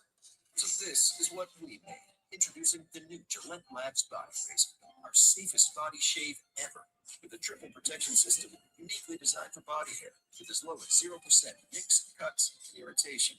So men never have to make those faces again. Confidently, go there. Gillette. Forget the warm-up.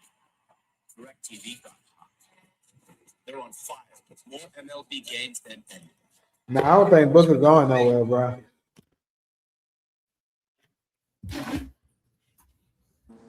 What you say? DeMar was asking me, could I see Booker leaving in the next 2 years? But I was saying, I don't think Devin Booker going nowhere.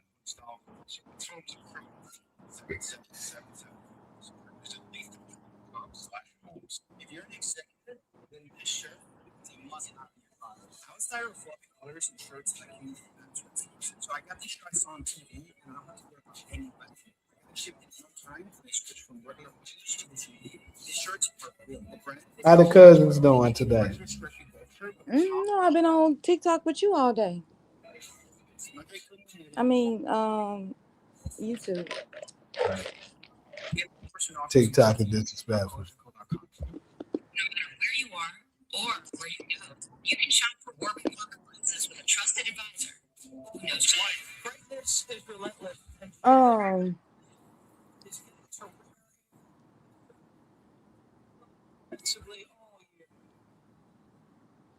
Yeah, I've been here all day. I thought I seen you go live earlier.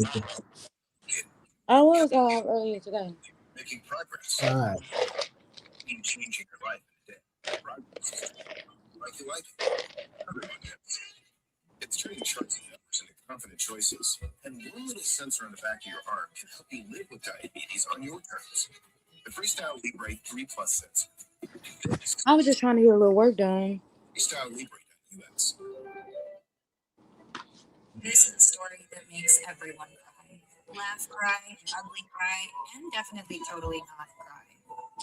But it's okay. No, I want family all the time. It's so stupid. So he made sure Tuesdays were finger-licking good with 8 pieces of juicy, crispy chicken or tenders for just $10. It's TGI Tuesday. $10, 8 pieces, one big deal. KFC $10 Tuesdays. Presented by Popeyes. Saturday night on ABC. It's Game 4 between Denver and Minnesota at 8:30 Eastern Time in a series tied at 1 game apiece. Ernie, Kenny, Charles, and Jack started off at 8 and then back at 11 Eastern Time.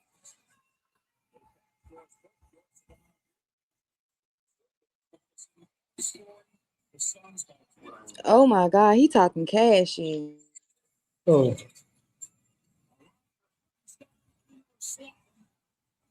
Who talking cash shit? DeMarcus. Because AJ Mitchell can take the place of Jalen Williams. Left hamstring, as George mentioned, Jalen Green gets at the fall and a foul.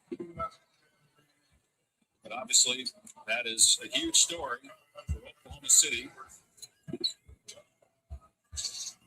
They do not play till Saturday in 3. Damn, y'all are losing bad, Jamie. I know. That's why I told you I'm not watching the game no more. Oh, cheating.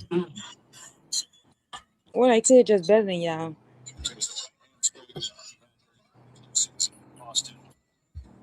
Hey, it might be, but they still cheating, too.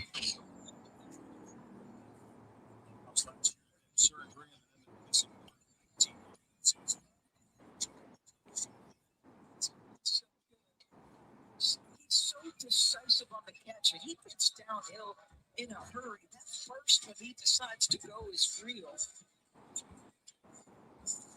Green for 3.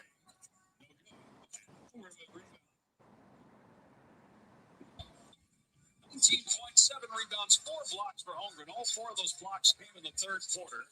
It was a momentum-shifting sequence to really close out the game. Pretty good from Mitchell.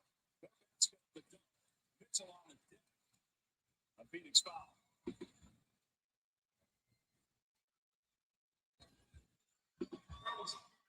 Tom Malawatch, his second personal. Jordan now will hope to get the starting center Mark Williams, another starter Jordan Goodwin, and key player for the Suns and Grayson Allen back for Game 3. Even at full strength, it's a tall order against this Thunder team. Not just for the Suns, for anybody.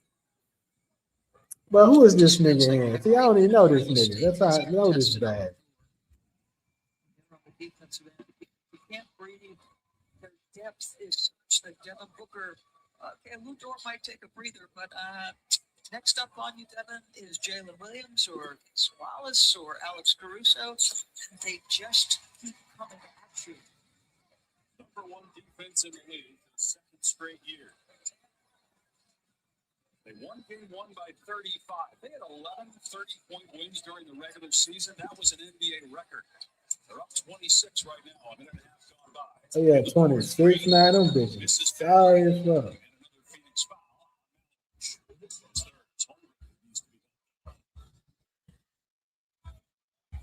We should foul them niggas now, right? Just try to injure somebody. This is bullshit. Played 30 minutes. That's more than he played all of game one. Holmgren is in 24 minutes. Williams, like they've done for the night, 23. I'm finna leave you. Okay. Talk to you later. That's about to end it down. Slides it up. He ends up bringing Dylan Brooks with 20 points. Had a very good night.